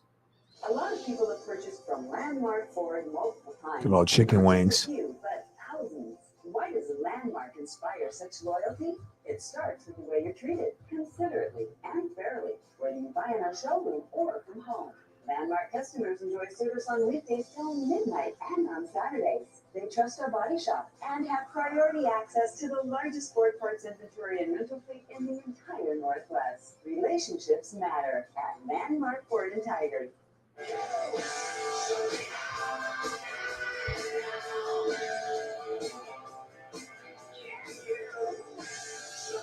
Yeah, it's one of my favorite apps. I mean, like out of everything that I do YouTube, obviously, right? But I mean, Facebook, I'll just, kind of scroll with it and stuff. But I mean, and Instagram is, you know what I mean? Like the picture thing. But I like Twitter because I can read and I can get information. I can see highlights. It kind of brings everything in one spot where I can get everything I need: memes, GIFs, information, articles, highlight stuff, little whatever, 5-second clip or whatever of an athlete dunking or getting a touchdown. It's just, I don't know. It's ideal to have everything there. And I don't know how things are going to change. Hopefully it stays relatively the same. I hope less bots would be good, but that would be good for any platform, Such a focal point of this offense in the third quarter, 5 catches, 48 yards. Already down Brent Keefe out for the rest of the year. Another other senior, Dalton Kincaid. Big question mark moving forward. It's Victor on the return. Spins out a long tackle. Look at that marinade. It's like insane. That 4K HD shit is just something else, man. That marinade, it's like you could like bite into the screen. So realistic. Sometimes I can taste the photos. Not every single food, but some of them I can feel like I can taste the photo and like have that flashback of when I had that food the last time. Oh, burnt ends, anyone?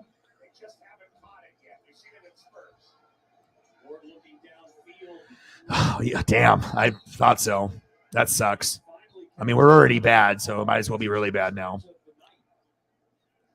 Good thing it doesn't give me like depression or sadness. Like, I have love for all 32 teams, and I'm not going to let it take over my life like it did when I was young. And I just feel so much better at this point.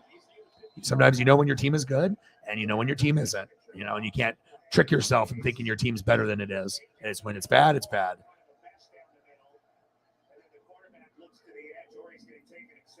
But I don't mind. At least I got 2 Super Bowls that I got to see.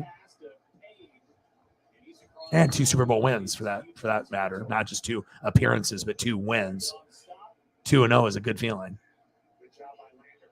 And the teams were completely different too. And I prefer the first one. But do appreciate the second one. A little rhythm here, but this is usually when it's stalled out. They're going to try to get another play before the quarter ends, I think. Officials letting Utah substitute some players, slowing down the tempo just a bit. Ward. Oh, yeah, I saw that. The blackout. Those are tight. Maybe I can find a good photo. Zion Numely. 5 expires in the third quarter, and just what the Cougs needed. 39 yards on the stop and go to Nemely.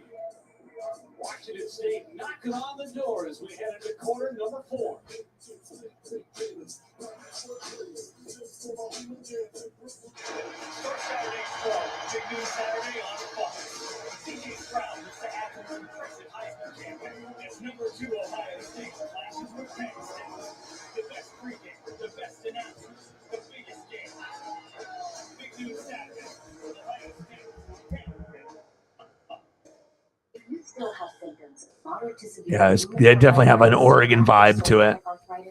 Lots of swag. And when you go black, you have to make sure it's a blackout. Like you have to make sure you're going for that right like color and the visor, and you want it to be shiny and holographic, and you want that shit to fucking pop when you see it. And when you look at the Tennessee uniforms that they're gonna wear, I mean, dude, if we're talking about that's like the coolest black and orange combo that maybe anyone's ever seen. Just the placement of the colors. It's primarily black instead of orange, and the orange isn't too overbearing. It actually pairs really well, kind of like with the blue and the orange for Florida Gators. But that's it right there. Hey, yeah, boy. We need to leave the stadium.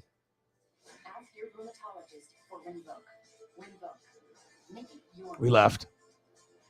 Yeah, it's dope, though. I'm the captain of the Pee Wee football team. We may be small, but we are annoying. And you are so tired of playing defense against us that your focus is about to ride the bench. Go. Thanks, Mom. Yeah, you're going to get that everywhere. Yeah, Panthers are. That'll look good. So get it all state. I'd be better protected from mayhem, like me.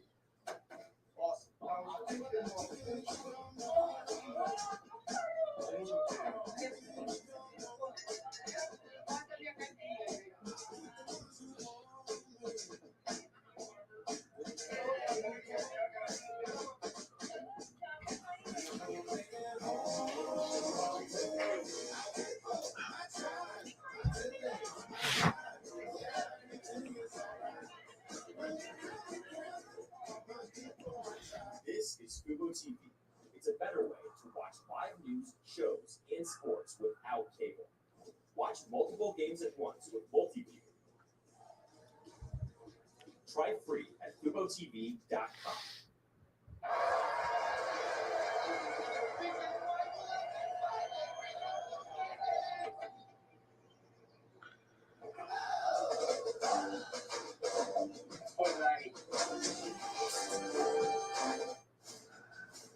The Pac-12 football season is underway, and that means the competition is on for the 2022 Pac-12 Football Championship game in Las Vegas. Get your tickets now to Pac-12 high-octane football, Vegas-style entertainment, and so much more at Allegiant Stadium. Gumbo. Now, even if you are against gumbo or scared of gumbo, I mean, you can just take a quick look at that and understand that that's not going to be something that doesn't taste good. That's going to be something else right there. Wish I was closer to certain like cultural places that had the authentic stuff. I could eat this easy. 21-7 Utah, fourth quarter. See if Washington State can make it interesting.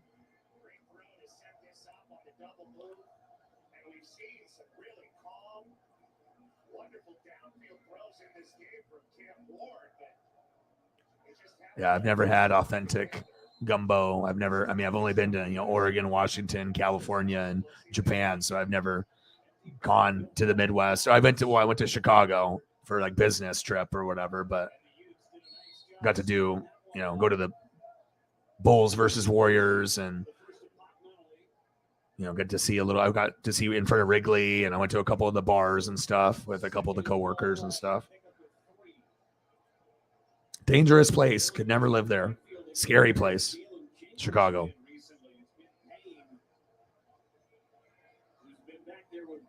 Food, though, off the chain. I mean, there's a reason why people are like very overweight in Chicago, because the portions are huge and the food is just delicious. There's no self-control. It's just, it doesn't even have to be deep dish pizza. Oh, Washington State scored. Bang. 21-14, Cameron Ward with the tutty.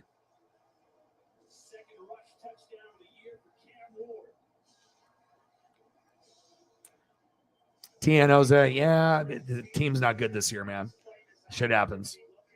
He had a great career. And plus, like I said, even if the team was good, he wouldn't be as good because of the Giselle situation. So you can't run from that, It's going to affect, like when you feel like you are alone or you don't have support. And Tom doesn't seem like the type where, he, if he ends up being kind of like a Leonardo DiCaprio and he's just a womanizer and goes from girl to girl, but if Brady's going to still try to play, that wouldn't necessarily be the best thing for him.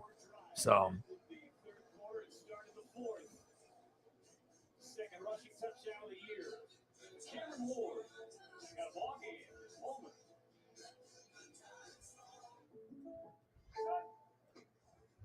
State Farm.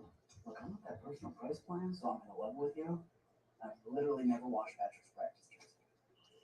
Superstitious. Yeah, you don't need to get that person. The State Farm personal price plan simply helps you create an affordable price just for you.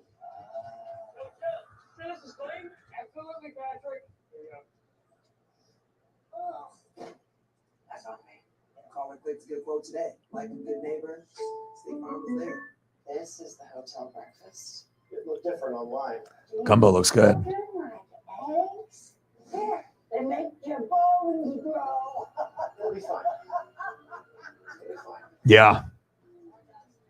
I'm rooting for the Jets, but they just have so many injuries too. When free hot breakfast can make or break your You did? When did you go? How many times have you been there? One time or multiple times? I got friends that have, been down there and stuff, but I've never been. I got some really good gumbo. It's got the rice and the meats and the broth. The pictures for the gumbo are top notch. Let me coach you on this. Just say, show me the Carfax value. You'll get the most accurate price based on the vehicle's accident history. Look for me and stop overpaying. Shop at the all-new Carfax.com. Is Dad posting a farewell to his favorite college freshman? No. He's switching his choice cashback category to gas. The road to college can be emotional. Fish taco looks good. With the Bank of America customized P1 Kev, you went there once? can't stop getting rewarded. I would for me, it's like I know there's a lot of stuff to do, but I would just want to go there and eat. Just like I want to go fly to Maine to go eat lobster and crab off the Atlantic. I would actually do that, fly all the way across the country, not to do anything besides go to a really fancy restaurant on the water and eat seafood with a good view and watch the waves and just, have that vibe. We got good stuff here on the West Coast because I'm only about 2 hours away from the Pacific Ocean. So some of the halibut and the cod and the fresh crab and other stuff that they get from Alaska, it's insane, how good the lobster and the crab is, even if you're not really into seafood. But if you try, fresh, top of quality taste, they got butter and stuff you can dip the lobster tail in and stuff. But yeah, crispy shrimps and if you like French fries and tater tots and stuff like that and cheese sticks, some of the stuff, the crispy shrimps are just insanely good.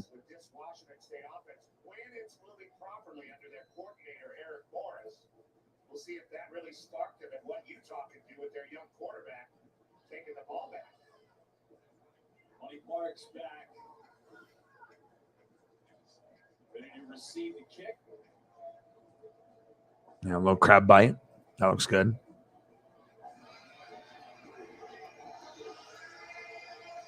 They're going to need Bryson Barnes here. And pretty good thus far. Play for Cameron Rising, unavailable today. Bryson Barnes doing it through the air and on the ground. Yeah, this was really his first great throw. So Money Parks had run the ball. He's been tough doing that. Been able to set his feet, not afraid to throw the ball downfield. That was great on third and long, getting it to Jalen Dixon. That's one thing I always look forward to after, obviously, a long grind. Just being able to have a meal once I'm all settled and done. 7 years ago. What was the best food that you had down there? Because I mean, like I said, it'd be really cool if I could get like big enough where I could actually do like a vlog and have a team and just we go travel and eat and just record the experience. I think people would watch. It'd be cool to be able to get like Fanatic family members and do something like that.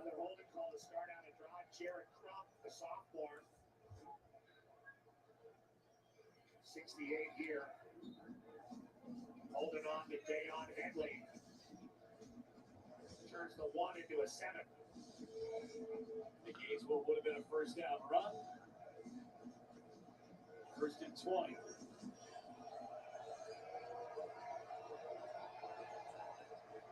(21-14) Utah. Jackson in the backfield again. He's had a great night.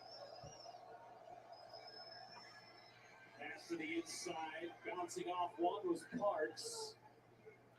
What's specialty food there? Barbecue or? Francisco Mauigoa makes the play, but bounces off the first tackler.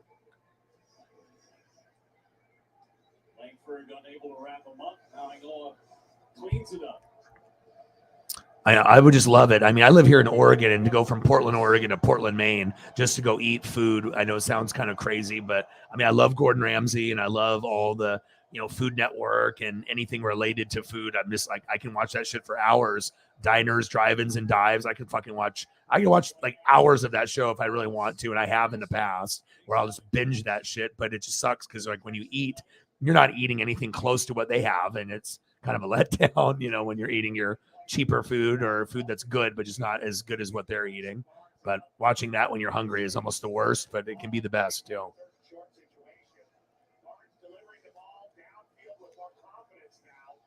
Oh, Drew Brees signed with the Saints. Oh, nice. So you made it like a whole, like a vacation type thing.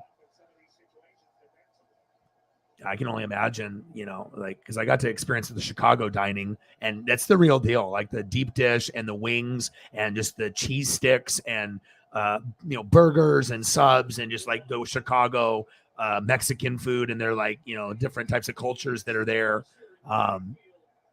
Brazilian and all kinds of like, Cuban, lots of Cuban food. And so it's just amazing just to go somewhere. I mean, we have food carts in like Oregon, so we have a little bit of people that go from different places to come there to share their greatness. So I'm used to trying a bunch of different things, and you could have someone that's a Chicago port to come from there to Oregon and then open up something to give it that Chicago vibe here.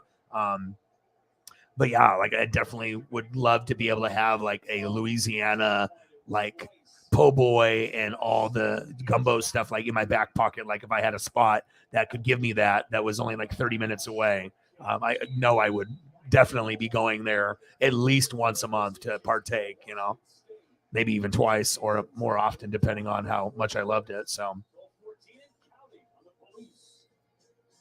besides the gumbo, those were good, huh? Yeah. And I've seen so many different po' boy options with like sandwich. And I mean, I've watched all the fucking, diners, drive-ins and dives and all the man versus food, which is another one I love, like the challenges. And I mean, it just fucking, you get fucked up mentally though. Cause like Adam Richmond and a lot of those guys, when you do like competitions and you're eating things like this, like trash can nachos, you start to like hate food. It's like, you don't love it anymore. And, you're gaining weight and maybe you get depressed or whatever. And I mean, stuff tastes good, but especially if you don't work out and then all you're doing is just fucking eating all the time. And it can be like alcoholism or drugs. It's like you get addicted to food and all of a sudden you don't know when unless your stomach will shrink or whatever. But it would be dope though. I would love to be able to, go to different spots and try the best of what everything Texas has to offer, Florida, Maine and Portland, Maine, and just a little bit of everything. The Carolinas and Virginia and Kansas City barbecue and everything in between. I mean, you're going to get good food everywhere. And I think New Mexico, like border of Mexico, New Mexico, I think would be really ideal too, because you'd be able to get a lot of the authentic stuff so close by. So you don't have to actually go to Mexico.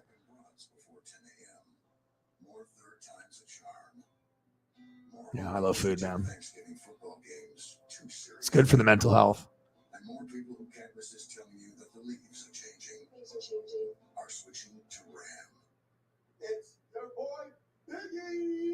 That is Reggie Bush dressed up as a Wendy's goodie bag. We've had it for 3 months, and you're still playing people online. That's crazy. Well, this resume is getting Fusion. You need a better plan. I need Indeed. Damn, sounds like I need to go. An Indeed resume gets you seen by the right people. All without having to do one dance move. Well, just 4 weeks, the biggest spring event on the planet returns to Fox Sports. First time ever, it's taking over the holiday season. The FIFA World Cup begins on November 20th, FIFA World Cup. I'll be doing that. That'll be interesting. Washington State with a touchdown and an extra point, an opportunity to tie. Ward was perfect on the last drive. See what he comes up with. Starting at his own 33-yard line. We'll get a false start right out of the chute. Yeah, the shift there. False start.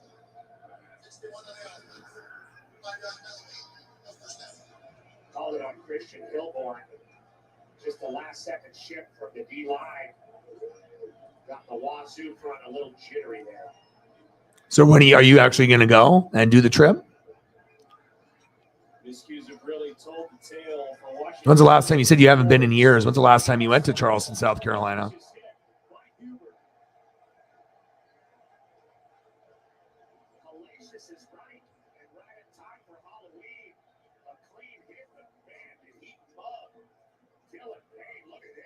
Oh, shit.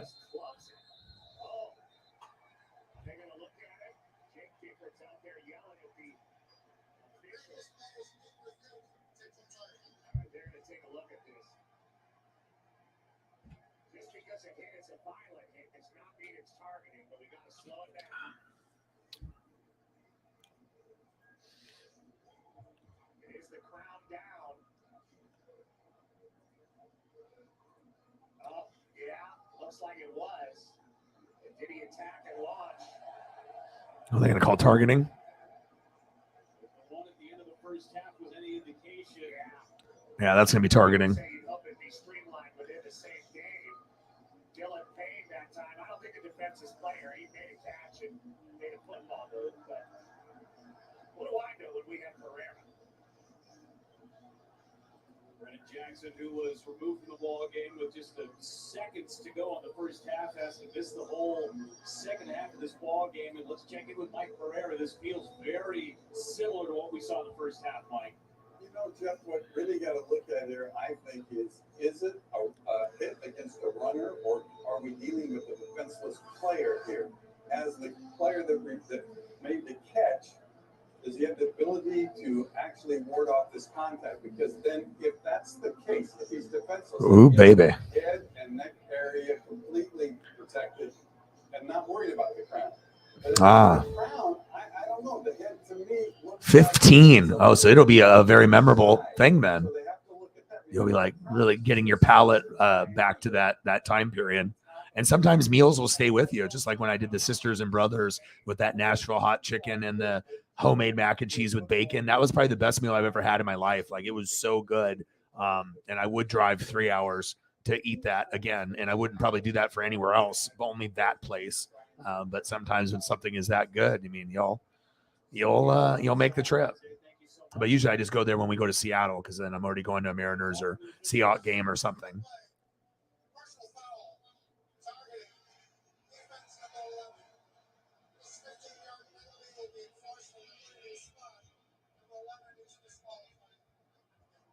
So now Hubert is out for the rest of his fourth quarter, the rest of the ball game, and the first half of next week's game as well.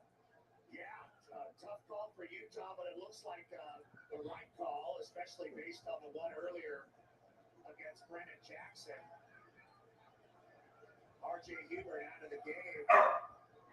Well, was a dangerous looking. Oh, Paisley did a woof woof. And we saw similar action just with the head dipping at the last moment. Keeps those chains moving for Washington State. Negates what would have been 5 or 6 yard loss into a first down, and you're nearing Utah territory for Washington State. I mean, 7 of the points for Utah came off of that targeting flip, and the captain of their team. That's one thing I wish I could eat, like more like fast food stuff, but I'm on this. This is the closest thing that I'm going to have to being able to eat it. I have to, just be able to admire photos like that. But I mean, every once in a while I'll see something insane like this, but Very efficient tonight in the second half.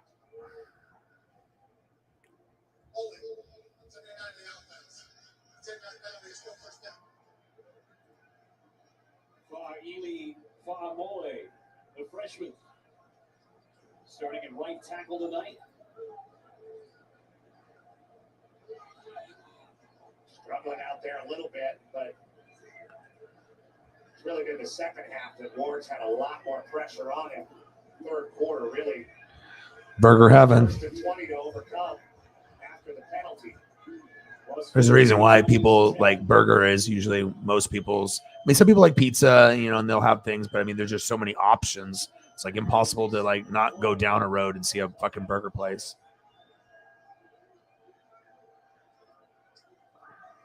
Able to get it away. Quick pass inside and a great stop again right at the point of attack. Strickland made the catch. You could say Smithson on the catch. And Cole Bishop was the one to slip it out. Cole Bishop very active in this game, and he's been great for this Utah secondary. Ward flushed out again. 4 stacks. Keeping the play alive. 4 stacks. And he gets his tight end. Quad. Revere makes something out of nothing. 3 stack. A triple. This is a tough situation. Dylan Payne was asked to block. Fries in the background, just chilling. Massive patty, just cheese, onion, tomato, lettuce, steak fry, just unwrapped. Just a couple there. So a lot of pressure from Utah. I don't know if I don't eat it too often. I'm not going to necessarily say be like Pizza Hut and Domino's or Little Caesars. Of course, if I'm going to do something, I want more higher end stuff like Bellagio. They have a place called Round Table Pizza that's around here, and that's kind of expensive. Most pizza places are expensive, but sometimes, I can do a cheap Papa Murphy's for $10 or $20, and sometimes that turns out better than like a Domino's or a Pizza Hut. It just kind of depends on how much money you're willing to spend, because some pizzas that used to cost like $8, $10, $15. Now it's like, if you want a good sized pizza, you're already paying 25 or more, sometimes like $40, like for shit that was half that back in the day. So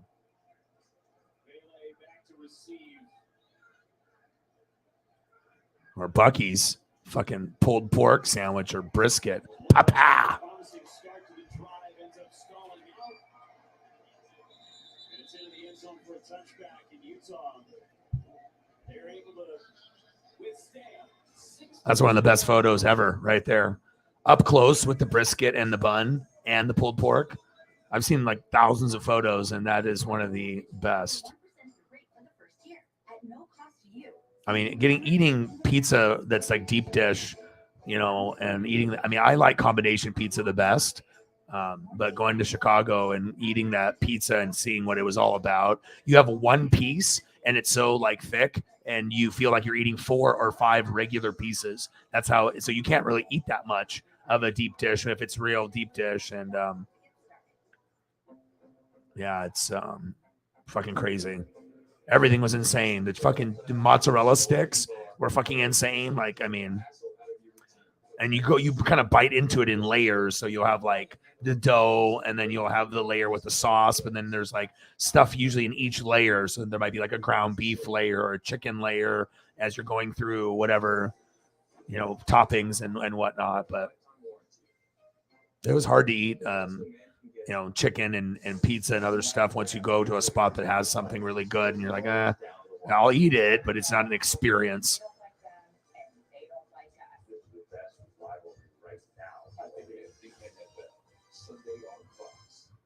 Oregon, I want to tell you about my friend Tina Kotek. She's the real deal. Tina knows things are broken, but she's a fixer to tackle Oregon's challenges, fight for the values we share. Vote for Tina Kotek for governor. Paid for by friends of Tina Kotek 4792. And Batteries Plus. Sometimes you don't want to have a deep dish. Sometimes you just want pepperoni or cheese or, you know, or combination pizza, or some people like Hawaiian. Like I don't mind. I can eat a Hawaiian pizza once in a while. Am I going to eat it every time? And I know some people think it's just like, you know, horrible to eat pineapple on a pizza, but there's like a combination of sweet and savory if you got like sausage or something with the pizza where you can have it kind of balance out. And I know some people hate it, but I don't think it's bad. I mean, I can eat a fucking whole pizza. I mean, I'm not picky, you know. Tina knows things are broken, but she's a fixer to tackle Oregon's challenges, fight for the values we share. I'm easygoing like Pickle Rick. I make shit happen. A no-loss Oregon team, a one-loss SC, UCLA, and Utah within the conference. And Petros, this is a conference that could be decided in the second to last regular season. USC, UCLA, the cross-town showdown, and the story rivalry between the youth. Steak quesadilla. Oh boy, likes the steak quesadilla. Over the years, battling in Pac-12 championship game and going at it. Going to be great to see those two teams play at USC, missing Oregon and Washington this year. There's Utah. Jackson spins around. 45-yard line.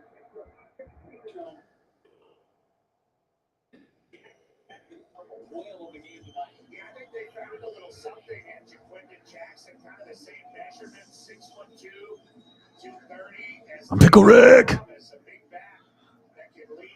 Is that good enough for you? Look at that masterpiece. You want steak quesadilla? Oh, fucking, I got you.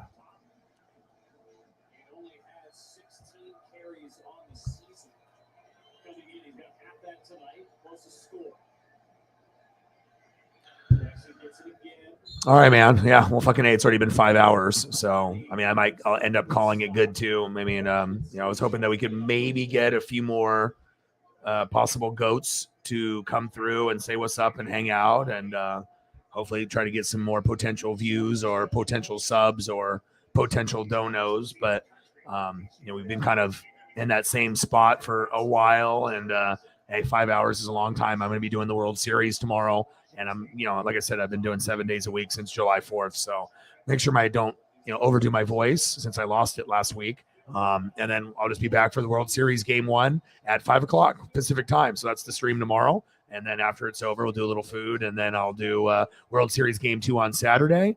And then I'll do NASCAR on Sunday morning. And then Sunday night football, Packers versus Bills. And then on Monday, I'll either do World Series game 3 or the Bengals and the Browns. But I paid for a Bengals-Browns thumbnail already, but I might decide to switch it and just get another thumbnail made for game 3 because I don't know. I mean, it just depends. I mean, there's no Jamar Chase. I like doing the NFL games and whatnot, but I don't know. No Jamar Chase. Burrow would be fun to watch, but I'll have to see. I do want to make sure I do all the World Series games if I can. So we'll figure it out, and I'll see how the series is going. But especially if Philly wins 1 or 2 of the first games, that game 3, that first game in Philly, I want that energy. I want to do the stream based off that Philadelphia fan energy. So that's why I'm thinking I'm going to pay for another thumbnail, and then I'll do that instead because I think that's going to be a better game. I would assume the energy and the excitement rather than just a Monday Night Football game with no Jamar Chase and the Browns and the Bengals. I don't think anyone really gives a shit. Like, I mean, I love NFL, and I'm always going to put it number 1. But over World Series takes kind of more importance factor, I think. So I'm pretty sure I'm going to have him make me a game 3, and I'll just do that. And then we'll just watch the football game too. But I don't know. I think I'd get better views on it. And I think I would have more excitement doing World Series game 3, especially if Phillies are 1-1 or 2-0 and they have a chance to go up 3-0 or just feeling that energy from the crowd. So I think that's what I am going to do. So. But I have a few days to change my mind, but I'm thinking I'm going to try to do every World Series game. I think it'd be worth it. So that way I can have it on the platform as future, you know, content and past content. So, well, I love you guys and I appreciate you guys. I hope you guys have a great rest of your night. Hope you guys enjoyed the pictures. Let's go through the pictures one last time, and then I'm going to take off. So that way we can kind of end it there. So we got about probably 30 of them to go through. So this will be another like probably 7 minutes, and then we'll call it a stream. Want to make sure I go through them. Sometimes at the end of streams, after I end them, I will fast forward all the way to the end just to look at these photos, just to see what the food looks like on a TV or a laptop or my phone. Tacos. Yeah, so I'm excited though, and I definitely want to. I mean, it's like that game 3. I mean, if it was in Houston, maybe I wouldn't care as much. You know, like if Philly had the first 2 games there, but game 3 with a chance of, even if the Phillies are down 0-2, just to feel that energy from the crowd, I think would be something I wouldn't want to miss. Even if they are down 2-0 going into that game, I think it just would be fun to root the Phillies on and to feel that energy from the crowd, and maybe Bryce can make some history. Motion man scribbling. Mr. Farrell on the outside to create a midfield tackle again. Good old burnt ends. They look so good on the screen. Long corner with long arms. Broughton gets to the slot guy Farrell as he's kind of backing up, and he ends up on his behind. 10th tackle for a loss in this game for Utah. Nobody seems to want to use their field goal kicker in this game. It'll be an interesting call to see what they do on 3rd down and how much of it they want to get. Burgers, man. God, I miss them. Long is 38.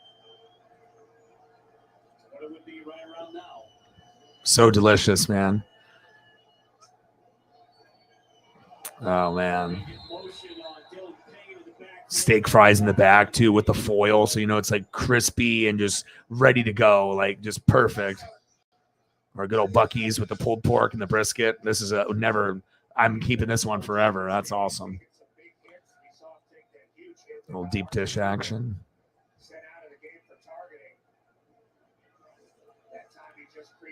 Sometimes all you need is just a little pepperoni or a cheese pizza.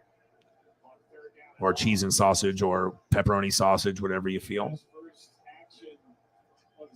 And then a monster steak quesadilla.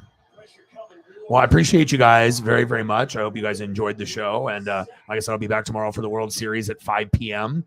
Houston Astros hosting the Philadelphia Phillies. Go Bryce Harper, go. And we'll see what happens there with Yordan Alvarez and company, and Jeremy Pena going against Bryce Harper and Rhys Hoskins. I'm super excited, so I'll be doing that. And thumbnail's already taken care of, so I'll be ready to go. And I look forward to hanging out with you guys. And I got one question for you. Who you know talk sports like us? Your boy Ryan, Northwest Sports Fanatics, and I'm out. Gang.